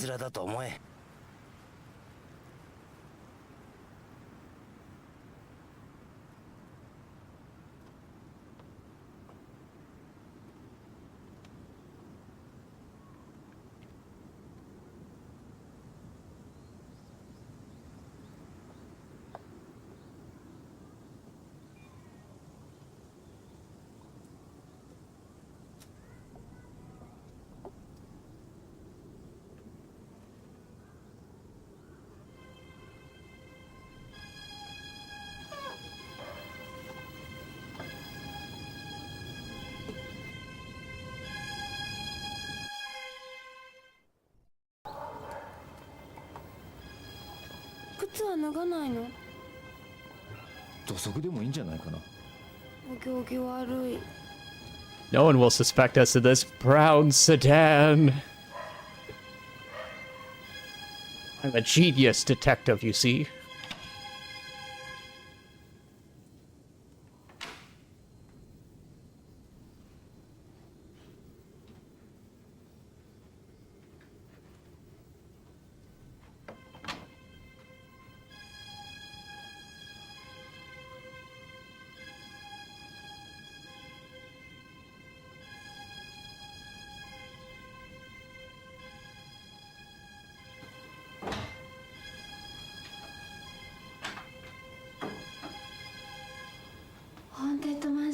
違うわね。本物の迫力。どこかの遊園地に売り込もうか？うん。懐中電灯持ってきた。忘れてきた。え、探検はおしまい？いや、これからが本番だよ。本当。上行って雨戸を開けりゃいいんだ。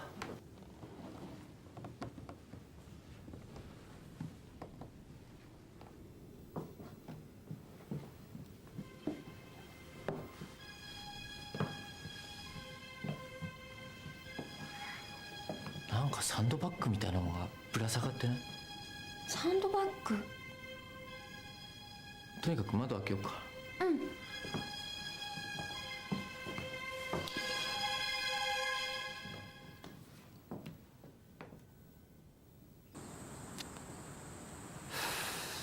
さて何があった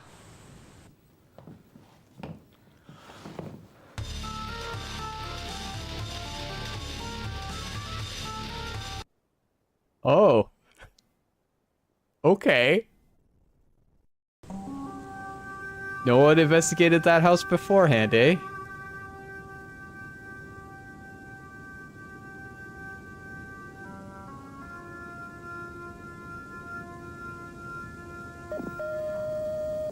警視庁から各局、世田谷管内、詳細不明なるも首吊り死体発見。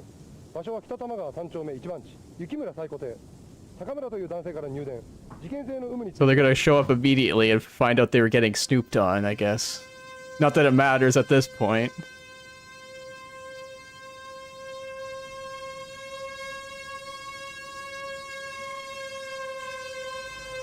No one checked up on poor Mummy Dearest.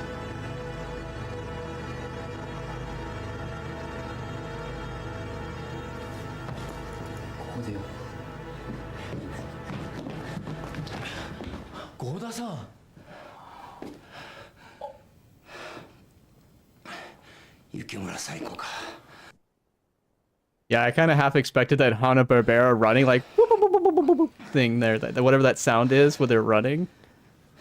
Oh yeah, the lawyer knew. Of course he knew. 住居侵入で豚箱入りだぞ。それは卑怯ですよ。あなたたちがうちに入るのをずっと見てたんだ。郷田さん、いくらなんでもひどいんじゃないですか。黙っててくれないか、宮川巡査。しかし見過ごすわけにはいきません。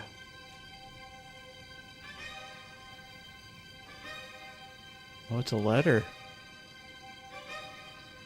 Oh. 犯人探しね。マンションの持ち主が一番怪しいと考えてここに来た。それだけかな。それだけです。どうして我々に任せようとしないんだ。他に何か理由があるんじゃないのか。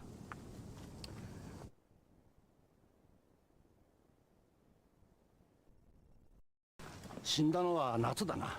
どうしてです？ What? 冷房のスイッチが入ったままになってた。電気が切られるまでエアコンが数送り続けたんだな。How do you know that shit? 乾燥してミイラになった。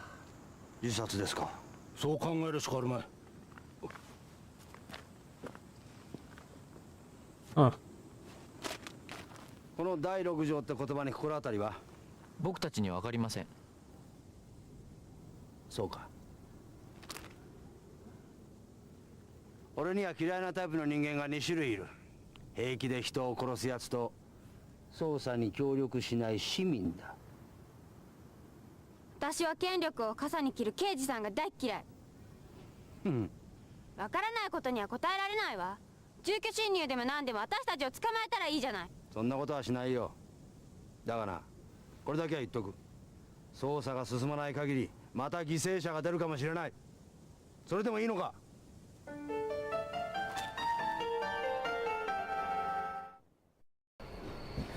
でもどうして自殺なんかしたのかな。契約の第6条覚えてる？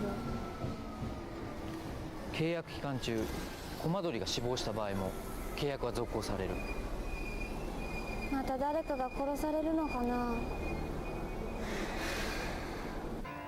とにかく雪村冴子が死んでいた以上、マンションに犯人がいることははっきりしたな。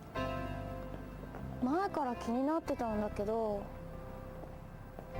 犯人は2人いるんじゃないかな。人を殺して借金を返そうって人が2人いて、別々に清水さんと片瀬さんを殺して。いや、犯人は1人だよ。どうして？両方とも下に細工してあるだろ。手口が一致してる。そっか。ただあの細工にどんな意味があるのかは分かんないけど。それに私のめまいも。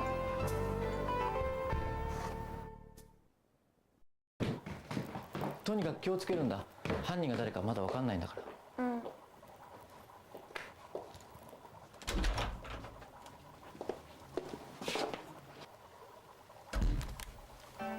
What, did someone else die? お待ちしてましたよ、角田さん。物騒な事件が相次いで起こってるんでね、住人全員が集まって前後策を検討しようということなんです。部屋に帰るまでをなんとかしてほしいよ。エレベーターには乗れないし、階段も怖くてさ。同感だわ。外からでも人がいるかいないか分かる装置ってないの？マンション内で人に会うのは怖いですもんね。誰が入ってくるかもわからないし。おい、奥歯に物が挟まったような言い方やめろよ。お前たちに聞きたいことは一つだけだろ。この中の誰が二人を殺したんだ。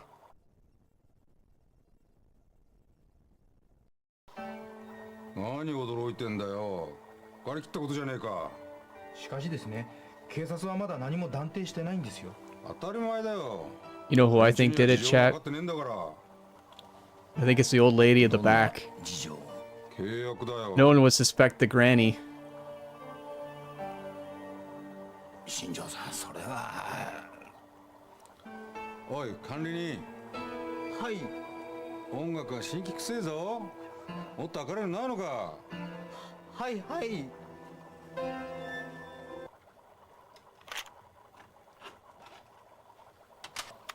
とにかく犯人が誰かわからない以上、何か策を練らなければ。防犯カメラってのはどうですか？あ、それいい。前に私実演販売でやったことがあるんですよ。何でも見える魔法のカメラ。それくらいぐらいなの？工事費組みだっけな。あなた方何にも分かってないんですね。Oh, see, she's gonna confess. 防犯カメラなんて無意味です。どうして？犯人像を考えてください。犯人像？新庄さんが言った通り、この中の誰が新さんと片瀬さんを殺したんでしょう。だとすれば、いくらカメラを取り付けたろで、犯人はそれを知ってるんですよ。こんな集会で全員一年前後策を考えたって無駄だってことですよ。この中に犯人がいる限りはね。じゃ自分の身は自分で守れってこと？そうです。こ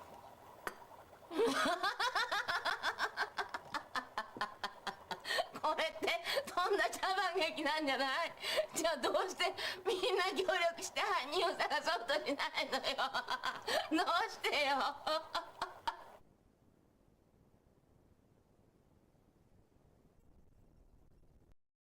心の中じゃみんな犯人を応援してるんじゃない。早く5人を殺してくれって。 Don't talk about the contract. 自分以外の5人を殺してくれって。それまでは捕まらないでくれ。 You could avoid the contract, lady. Stop it.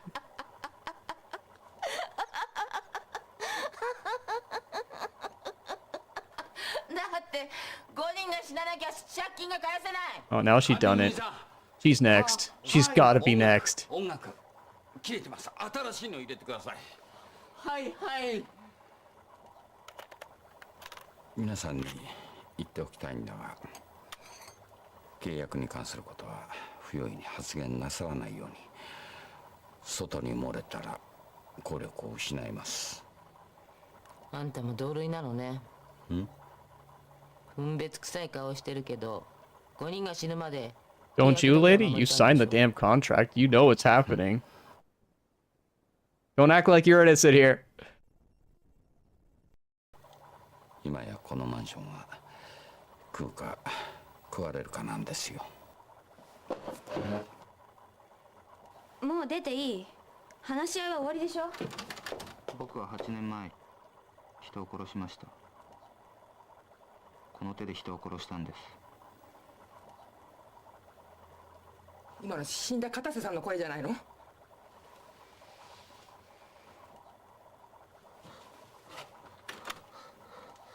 なんだ今のは。いえ、見慣れないテープがあったんでかけてみたんですが。どういうこと？片瀬さん人を殺してたの？ Oh, that explains the book. If he killed a kid, it's an ironic murder, wouldn't it?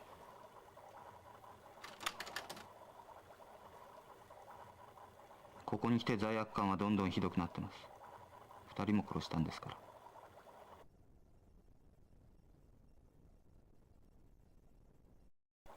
自首しようとは何度も考えました。でもできないんです。自首しない理由ですか？仲間がいるからです。ええ、一緒に人殺しをやった仲間が。その共犯者の名前ですか？共犯者の名前は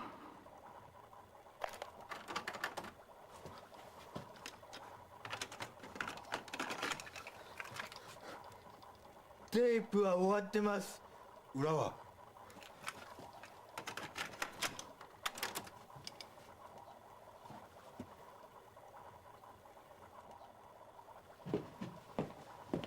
そのテープはどこにあったんですか？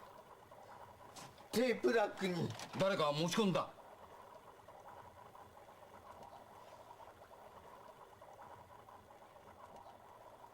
と俺じゃないですよ。しかしカウンターの中に入れるのは全員よ。 Yeah, come on, dude. Anyone can get behind that こ counter. こに入り浸ってるんだから管理人の目を盗むなんて簡単じゃありませんか。それに真犯人を探す気がない以上そんなこと詮索しても意味がないんじゃありません。しかしもし犯人が持ち込んだんだとしたらどういうつもりで。そもそも何のテープなんだ。いやしかし驚きましたな。あの片瀬さんが人を殺してたなんて。君が角田直だからさ。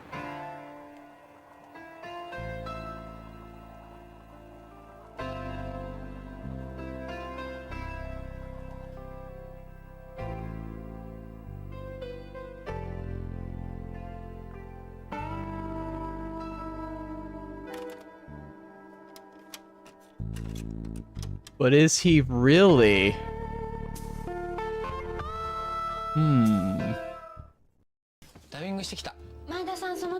Too many things to think about already. I think I'll just shut up for a bit.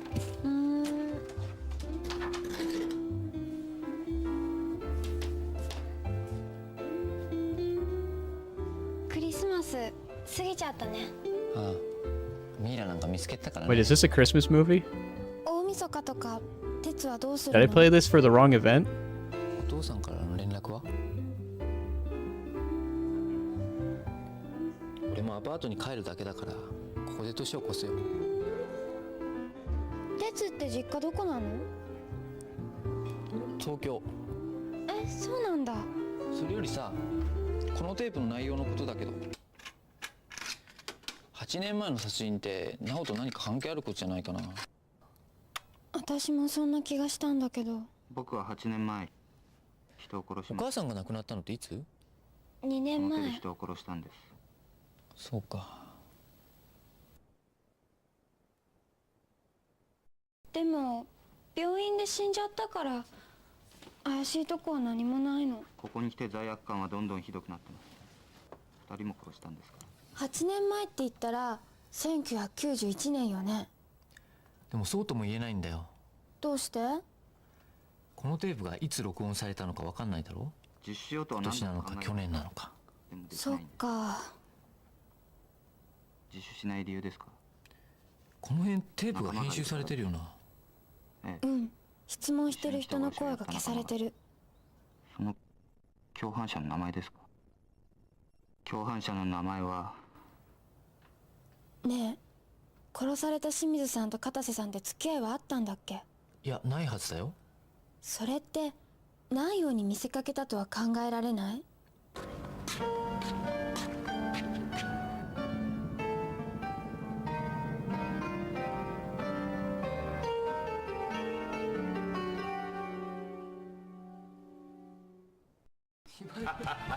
私のやってる商品がそうですね。商品が。やだなあ、ああいうの。お互いのこと嫌ってるのに表向きは仲良くしてて。あの人たちだけに限ったことじゃないよ。大人の社会ってのはあんなもんだよ。どういうこと？敵同士でも笑顔で付き合う。背中にナイフを隠し持ってね。虚しい。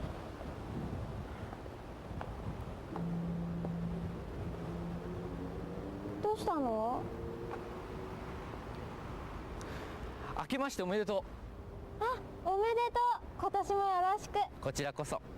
今年はいい年にしような。うん。鉄も大学卒業でしょ？うん。就職とかどうすんの？ That'd be super cool if like the first day that this released was the actual day of like their filming and stuff. And so like as it went through, it would line up with actual in real life time days because it is timed for 99, which was when it released. And I believe it released in October. 一緒に人殺しをやった仲間が。Yeah, October 1st. 明けましておめでとうございます。おめでとう。元旦から動いてるなんて我々だけですね。そうでもないぜ。おめでとう。ちょうどよかった。I can't do math right now, so I'm not gonna figure out if this was around New Year's. 生命保険に入っているのが分かりました。生命保険受取人は法人名義でした。現在その会社について調査中です。それから清水恵理子と片瀬五郎の関係徹底的に洗ってみたけど何も出てこなかった。たまたま同じマンションに住んでただけか。ですが年末になって奇妙な共通点が見つかりまして。なんだ。片瀬も莫大な借金を背負ってました。清水恵理子と同じく。借金6000万ほどです。貸したのはどこだ。清水恵理子と同じか。いえ、それは違いました。借金の理由ははっきりしません。時期はいつだ。バブル崩壊後ですから。8年前。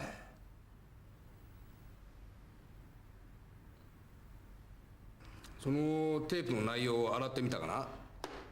片瀬の言っていた事件に該当するものは90年91年にはなかった。89年以前か認知されてない山だろう。片瀬と清水か。どこで関係してやがったんだろうな。やはり2人が殺されたのは偶然じゃないと。ああ、何かがあるな。ちょっと整理してみようか。マンションの住人2人が相次いで殺された。しかもその死体には意味不明の装飾がなされ、被害者の1人は人殺しを告白していた。それから契約だ。契約。清水恵理子が言ってたらしい内容不明の契約。あのマンションのオーナーが持ちかけたと見てるんだがな。雪村彩子か。解剖は結局強制で。ああ、検視結果は自殺だったが医師か虐殺かは鑑別できないと。自殺か他殺かはっきりしないってわけか。干からびたばあさんにも困ったもんだよな。自殺の動機とかもわからないんだろ。ええ、生前誰とも付き合いがなかったみたいで。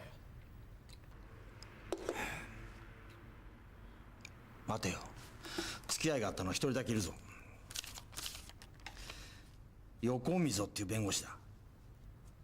契約はあいつが代行したんじゃないかな。しかしその契約とやらがそんなに重要なのか。俺の勘だけどな。雪村彩子が自殺か他殺かはいずれわかる気がする。どうやって。グラウエンハイムの所有権だよ。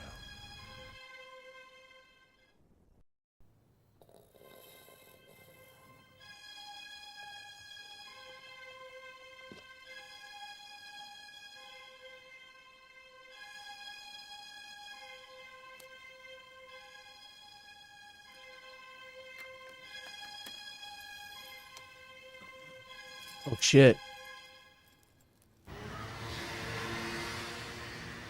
新年に客が来るとは思わなかった。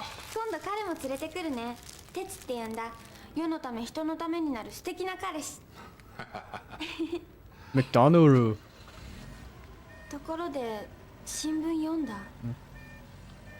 あんなとこにいて本当に大丈夫なのかい？ You think she's gonna eat it with the wrapper? 守ってくれてるから。 Just like munch on it immediately. それでね、聞きたいことがあるんだけど。I like that fake Justin Bieber picture where like they got a lookalike to eat a burrito sideways. あの事件の時、死体はどうなってたのかな。変な風に細工されてたりしなかった？ I can see someone doing that on Twitter right now. It's like, hey, do you guys eat your McDonald's with the skin on? And it'd just be the wrapper. じゃあこれは誰かを人殺しにしちゃうってできると思う？どういうことかな。つまり誰かを操って人を殺しちゃう。あり得ることだ。地位とか名誉とか金が絡めば人間はそれでしか動かないよ。悲しいことに。みんなそんななのかな。そうじゃない人間はこの通り苦労する。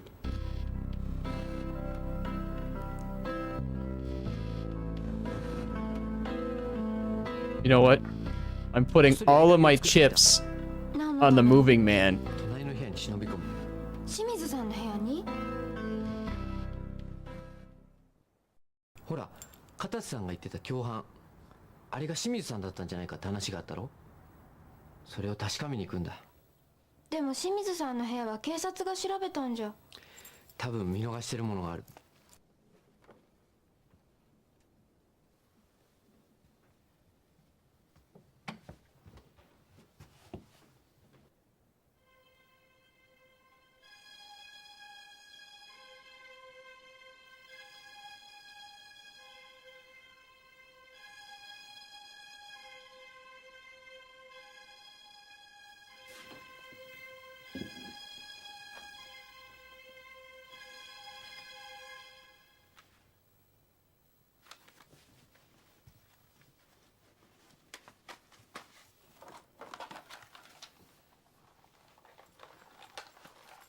Is that a Sega Dreamcast?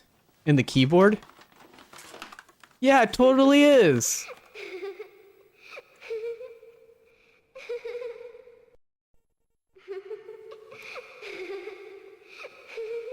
Dude's like, jackpot! Now I could play Sonic Adventure! The hottest new game from Sega! Only for Sega Dreamcast. All rights reserved.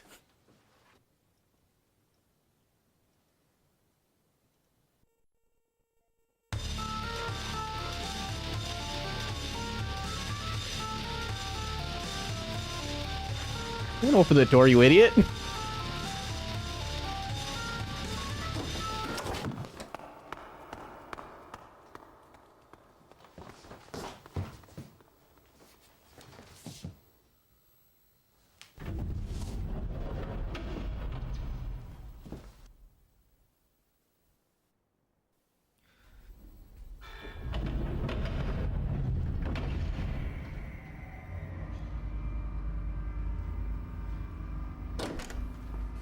Okay, that was legit scary. 今女の子の声が。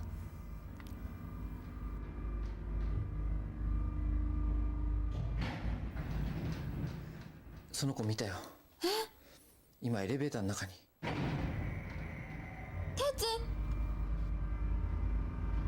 Get in there, lock the door! 部屋に入ってろ。テツはどうするの？いいから入ってろ。We're gonna try to bribe it with your Dreamcast?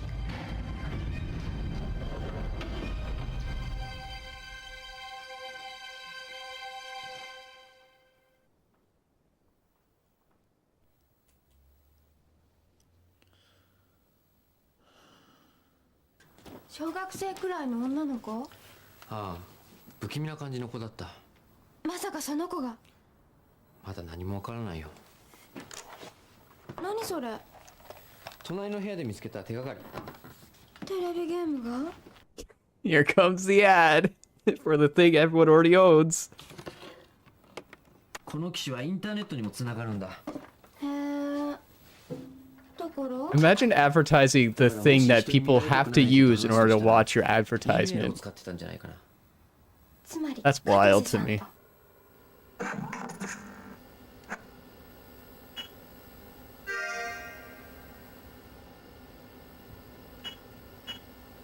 ゲーマーの部屋、ケーキの美味しい店、殺人者の告白。 I love this shit. Just straight up stopping everything to watch it. God, just to play fucking Dreamcast. 入ってみようか。ハンドルネーム何する？ FBI は？ Oh, that's so それ stupid. じゃみんなに嫌われちゃうかもよ。じゃあ考古学者。ミイラを発見したか Just invite everyone over to your house. Hey, come on, we gotta watch that 1-minute episode of this show. Oh heck, they're also using the thing we're doing to do this. Isn't that cool, guys? You should buy a Dreamcast too. わかんないの？わからない。だったらこっちもわかんない。エリコとか似たような名前の人はいなかった？そんなやついないよ。ハンドルネームがわからないとどうにもならないな。心当たりはある？待てよ。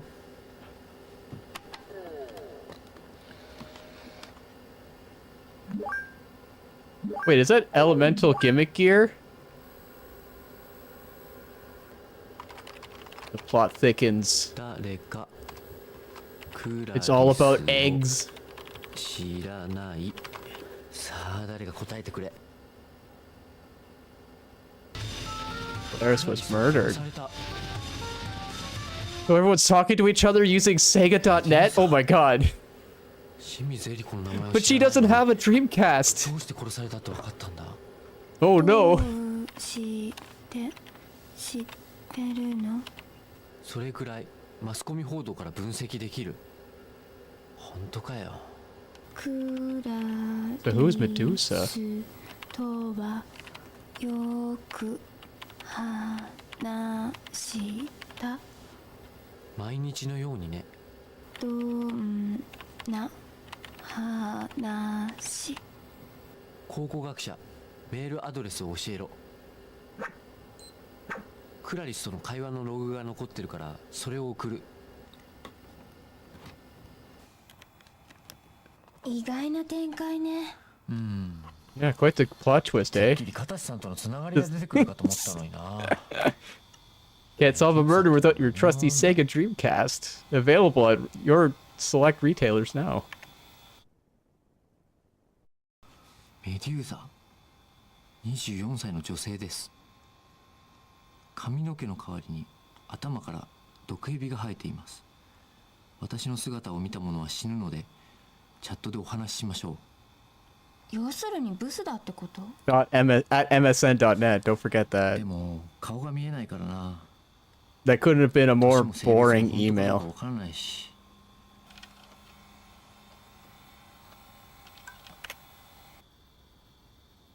クラリス、東京に住んでるゲーム好きの女です。医療関係の仕事をしています。クラリスが清水恵理子さんだったのは本当みたいね。うん。メデューサからメールは？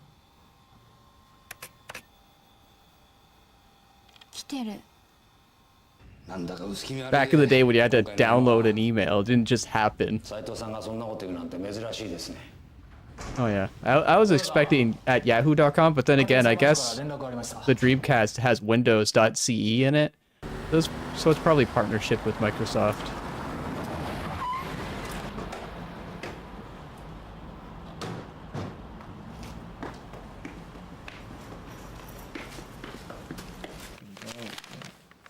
Atta, グラウエンハイム。土地登記が書き換えられています。建物の登記もだ。横溝？どうしてあの弁護士が雪村冴子の遺産を相続したんだい？まさか遺産目当てで雪村冴子を殺した？食いつりに見せかけて。 Oh, I don't think that old man could have hung that lady. That seems like a lot of effort, you know what I mean? Busy for an old man. なんてこった。メデューサが犯人なのかも。メデューサが犯人。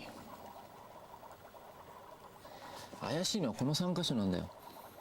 去年の9月2日、クラリスが今度グラウエンハイムっていうマンションに引っ越す。メデューサがそこはきっと呪われているわ。次に9月23日、クラリスが鳥類図鑑で鳥の名前を覚えなきゃならない。メデューサ、焼死体のことを焼き鳥っていうらしいね。それから10月1日、つまり清水さんが殺される前の晩、クラリスが引っ越したけどカラスがうるさい。カラスをいじめると仕返しされるよ。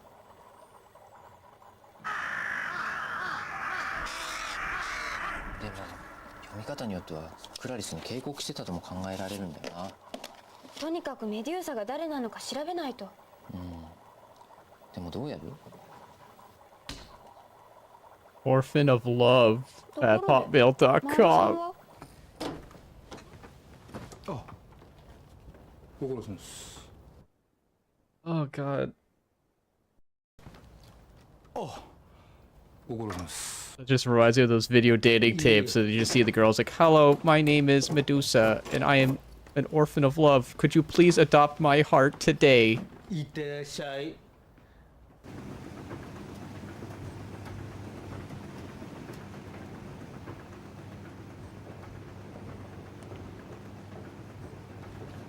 失礼ですが、弁護士の小林さんですね。ええ。あ、刑事さんですね。ご用件は何ですか？雪村西郷さんの遺言執行の件です。ええ、確かに雪村西郷さんの遺言書は預かってました。それは本人が依頼を？そうです。お預かりしたのは実質証書遺言で、法律的にも問題のないものでした。変ですね。雪村さんは横溝という別の弁護士とも契約してるんですが、なぜ彼に任せなかったんでしょう？横溝というんですか、その弁護士は。その名前に心当たりが？相続人も確か横溝でしたよね。ええ、同一人物です。あ、それなら話は簡単ですよ。遺言執行者と相続人を分けようとしたんでしょう。本人の死後、横溝さんという人にあらぬ疑いがかかるといけませんからね。じゃあ雪村西子さんの遺産相続には何の問題もない？ええ、親族もいなかったようですし、あのマンションの所有権は極めてスムーズに処理できました。そうですか。最後に見ていただけますか？ちょっと分かりにくいんですが、小林さんの前に現れた雪村さんっていうのはこんな感じの方でしたか？Shows a dead body. でしょうね。Oh yeah, I noticed that gray ass skin anywhere. That's her, all right.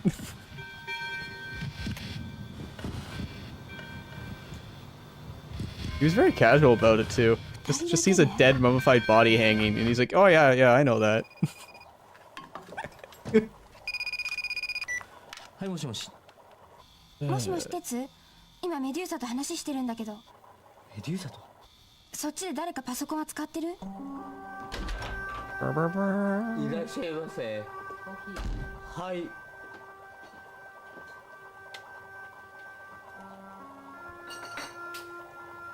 いや、全員いるけど誰もパソコンは使ってない。ようこそ考古学者さん、あなたと話したいと思ってた。今は何も話せない。どうして？ Yeah, it's been going in weird directions for sure. あなたに会いたいから。どこかで会わない？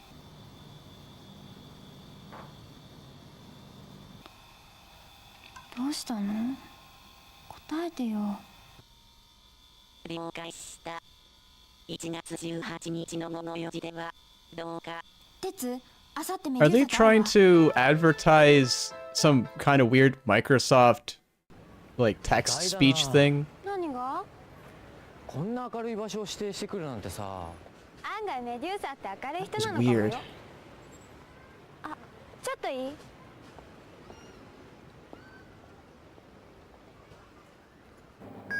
通称をお受け取りください。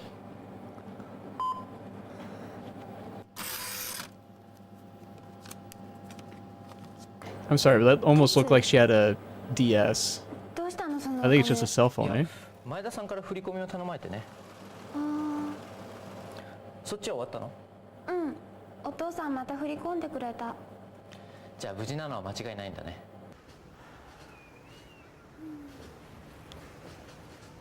15分前。I've noticed a lot more like advertisings inside this one too. 向こうは何も言ってなかった。こっちは2人で行くって言っといたけど。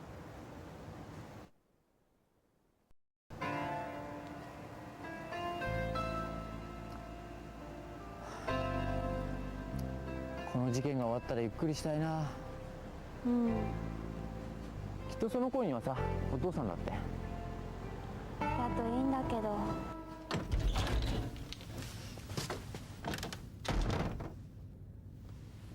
何ですか刑事さん。ノックしないと不法侵入になりますよ。失礼、慌ててたもんで。雪村西子の遺産グラウェンハイムについて聞きたいことがありましてね。時間だ。 I swear to God, if this is a cliffhanger for part 2, I'm gonna lose my stuff. About that time though. That's rough.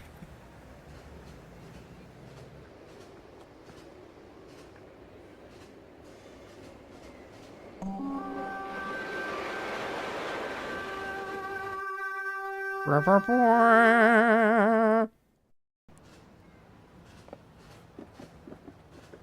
ジ悪い。もう遅いよ。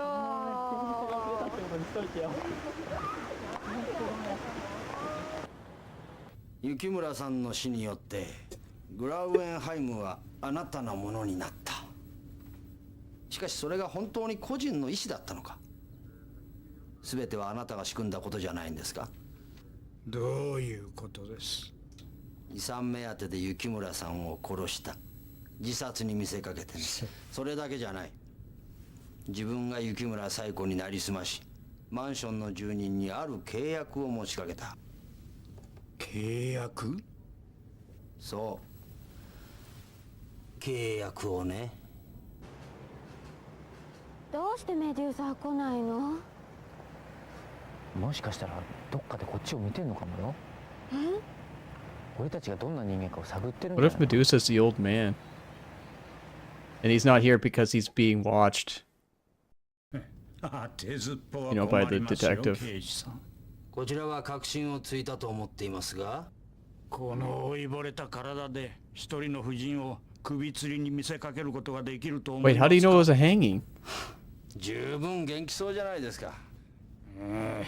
私は雪村さんの依頼を受けてあのマンションの住人にある契約を持ちかけましたよ。その契約とはまあマンションの賃貸契約とでもしておきましょうか。雪村さんはそれを秘密裏に処理しようとした。そして私を代理人に選んだ。私があのマンションを相続したのもあらかじめ雪村さんが考えていたことでね。自分が死んでも契約だけは生き残るようにとね。契約だけは生き残る？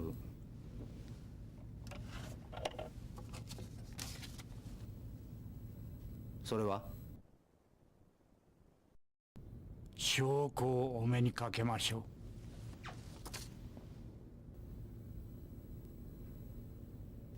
遺言書？雪村さん自らが書いたものです。マンションを私に譲るとね。証拠にはなりませんよ。誰も雪村さんの筆跡は知らないわけですから。Uh-oh. Here it comes. 今度は何です？診断書です。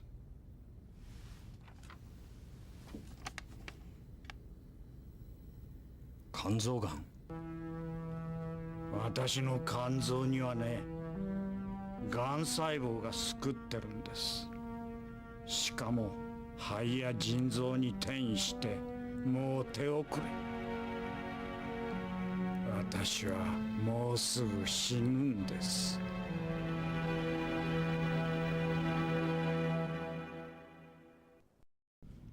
雪村冴子という人は恐ろしいほど頭がいい。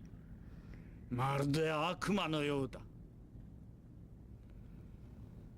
すべてを隠密に運ぶため、口封じの必要のない人間を代理人に選んだ。末期がんに侵された弁護士をね。刑事さん、あの人に立ち向かおうたって無駄ですよ。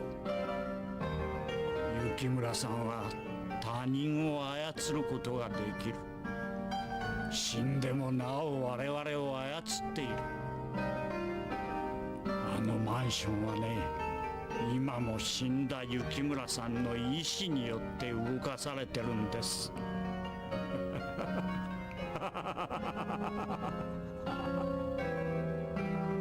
Oh shit. Another dead end. 今日どうして来なかったの？私はあそこにいた。私たちを見てたのね。どんな人間かを知りたかった。声をかけてくれればよかったのに。それはできない。どうして？あなたたちはまだ容疑者だから。何の容疑者？ブラウエンハイムの連続殺人。もしかして事件のことを調べてるの？そうだ。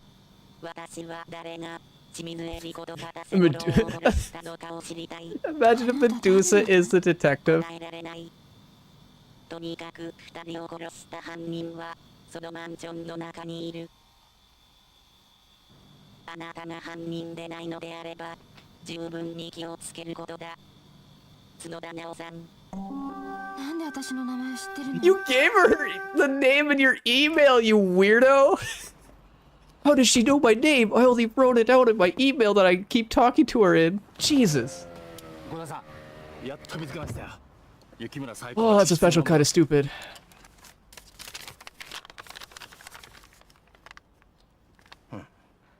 筆跡は間違いないようだな。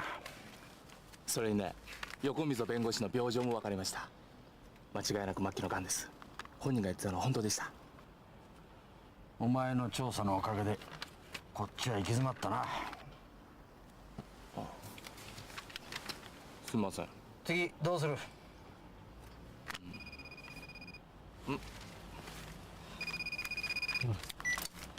はい、もしもし。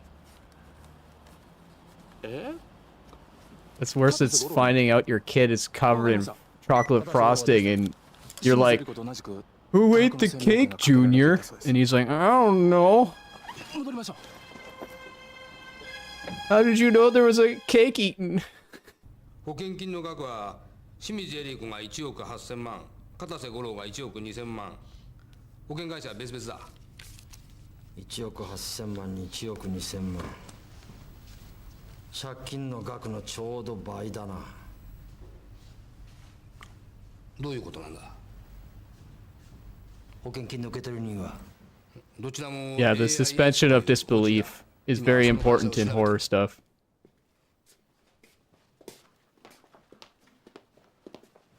ありがとうございました。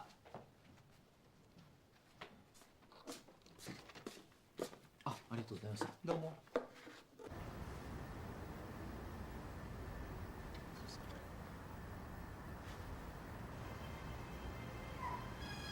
住人じゃないな。誰だろう。 Isn't that...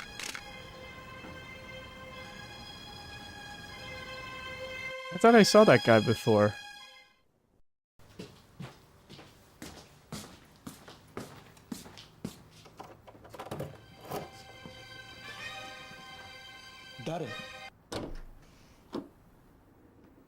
Oh, how convenient. Gonna find another dead body.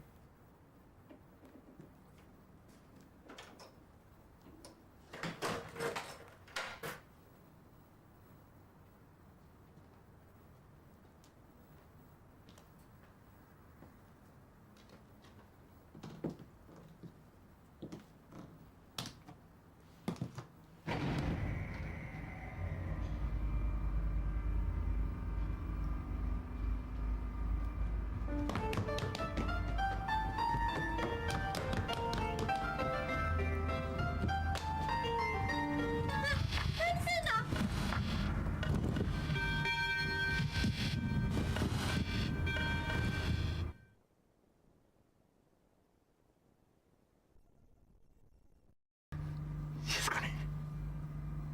何にもしないから静かにするんだ。いい。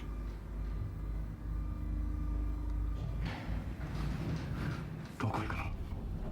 カフェノワール。鉄に会いに。やめた方がいい。どうして？ 1階に誰かいる。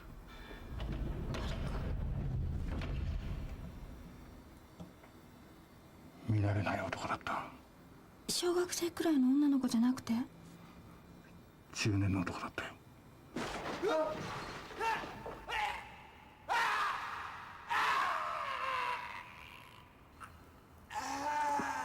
狩野さんが。どうしよう。今言ったら危ないよ。でも。 Yeah, that wrestler's only good at grabbing people in the crotch. He's not gonna fight this guy off.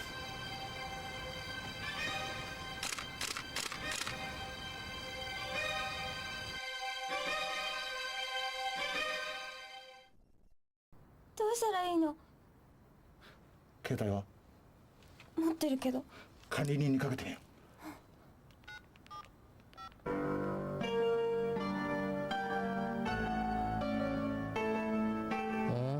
何があった？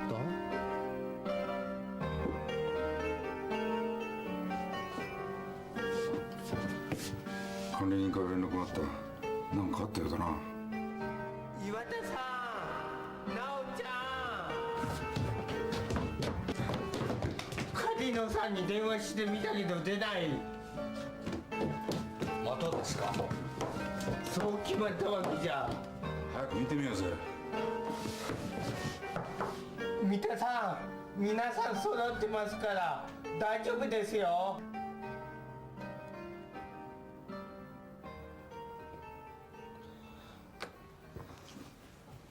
悲鳴が聞こえましたよ。狩野さんの。Wait, why are you in there, old lady? とにかく開けてみましょうか。 Oh, was that her door? Okay, never mind. 開いてるぜ、おい。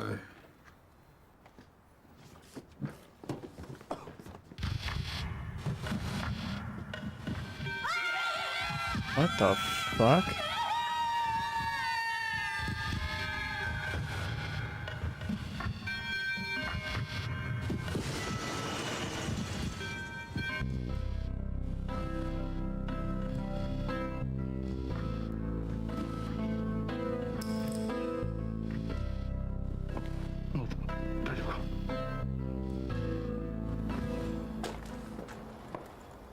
Hmm.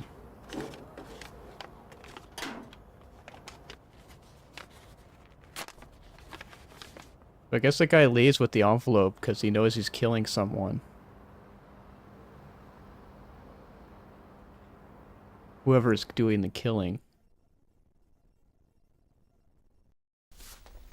どうもありがとうございました。それじゃ。お世話様。ダンケシェン。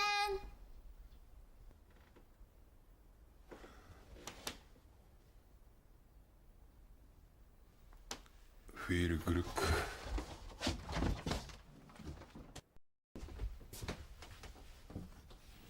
大学では何勉強してんの？福祉活動とボランティア。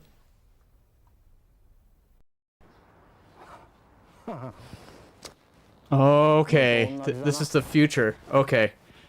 何もしない方が世のため人のためになることもある。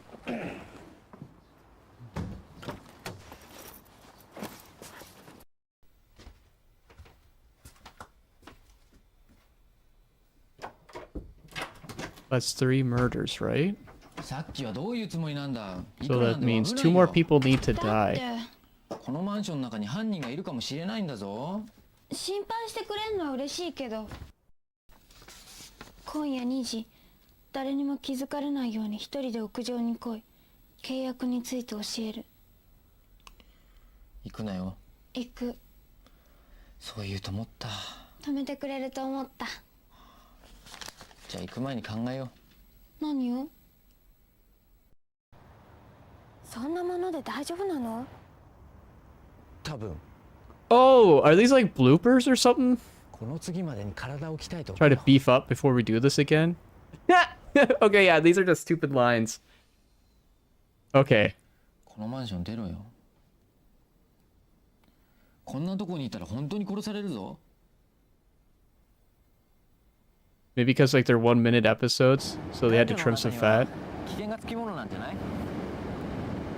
どっちかって言ったら溶けちゃうような危険の方がいいの？溶けてる。え？アイス。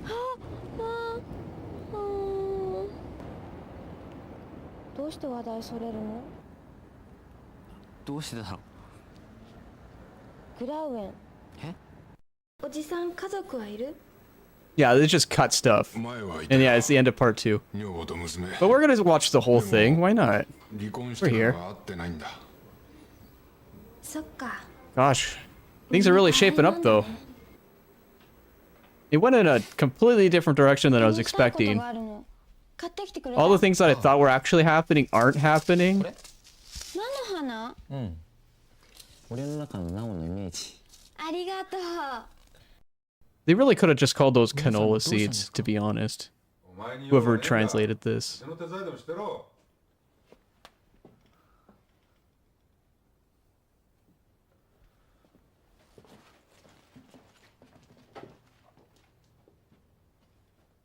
そんなに怖がらなくていいから、ちょっとみんなで話し合いたいことがあってね。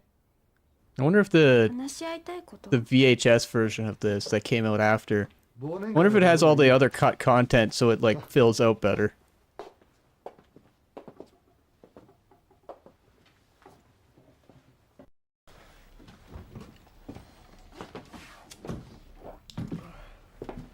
お先失礼します。あ、いいよ、お疲れ様。お疲れ様です。良いお年を。来年もよろしく頼むよ。はい、こちらこそ。 That manager's voice. I say. 急に仲良くなったの。 Very very warbly. 大晦日だけは別なんだろ。それにここしか安心できる場所ないし。さあ行こっか。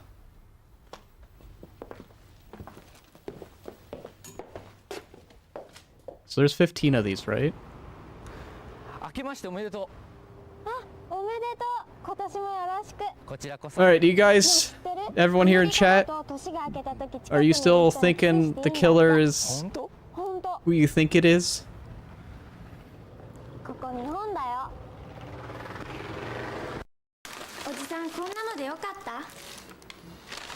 新年に客が来るとは思わなかった。お互い寂しい者同士だもん。仲良くしよう。あ、変なこと言っちゃった。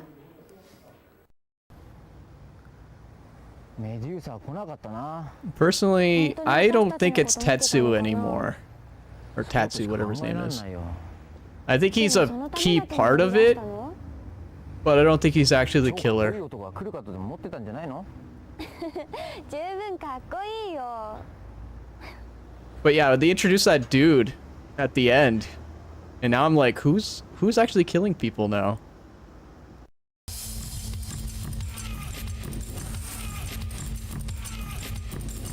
It could be though that that dude in the trench coat was just the guy who puts the mail away. I don't know. Ah, here it is. Here's the brains. The script boy. You know, they could be making it too obvious on purpose. Yeah. そういう意味では非常にもう自分では納得する出来でしたね。基本的に謎解きの話ですと、登場人物がこうストーリーのためにいるような感じになってしまいますので、なるべくその生きてるような人格を持ったキャラクターにしようというのは注意してました。このグラウェンに限らずですね、脚本の文体という問題があると思うんですが、 It is what it is. My hands were tied. I had to make it this way. 自分はあんまり好きじゃないんですね。その簡潔すぎて分かりにくいっていうのがありまして、その点ちょっとアメリカ映画の脚本の書き方に近い方向で、細かなニュアンスもある程度立ち入って書き入れるというような文体で書きました。例えばイライラしていれば貧乏ゆすりをするとか、そういうふうにその目で見える描写には徹したつもりですけれど、まずキャラクターを出すという描写がですね、通常は何て言うんでしょう、話を進めてる段階では出ないものなんですよ。それは話を進めるためのシーンですから、結構その無駄話とかの合間にキャラクターが見え隠れする場合が多いんですけれど、それはその時間のわけで区切られてしまうので、かなりやりにくかったことはやりにくかったです。1人目の清水恵理子というキャラクターがですね、首をちょん切られて声を出してるんですが、実は自分が Your father told you that story? What? 私のひいおじいさんが亡くなった時にですね、その死体を棺桶に移そうとしたら、Oh, okay. God damn it. で、周りが驚いて考えてみたら、その肺に残ってる空気が押し出されて声帯を震わせたんじゃないかという。That could have went in a completely different direction. の話があってですね、そこからあれは思いついてですね。I thought the father was like, "Hey, I'm gonna tell you the story about this chick who they put a tube in her so she could talk but she was dead." Like, whoa. 対策の夫人だとかですね、胸事情でした。から何か細かいニュアンスとかで非常に勘のいい動きをされてる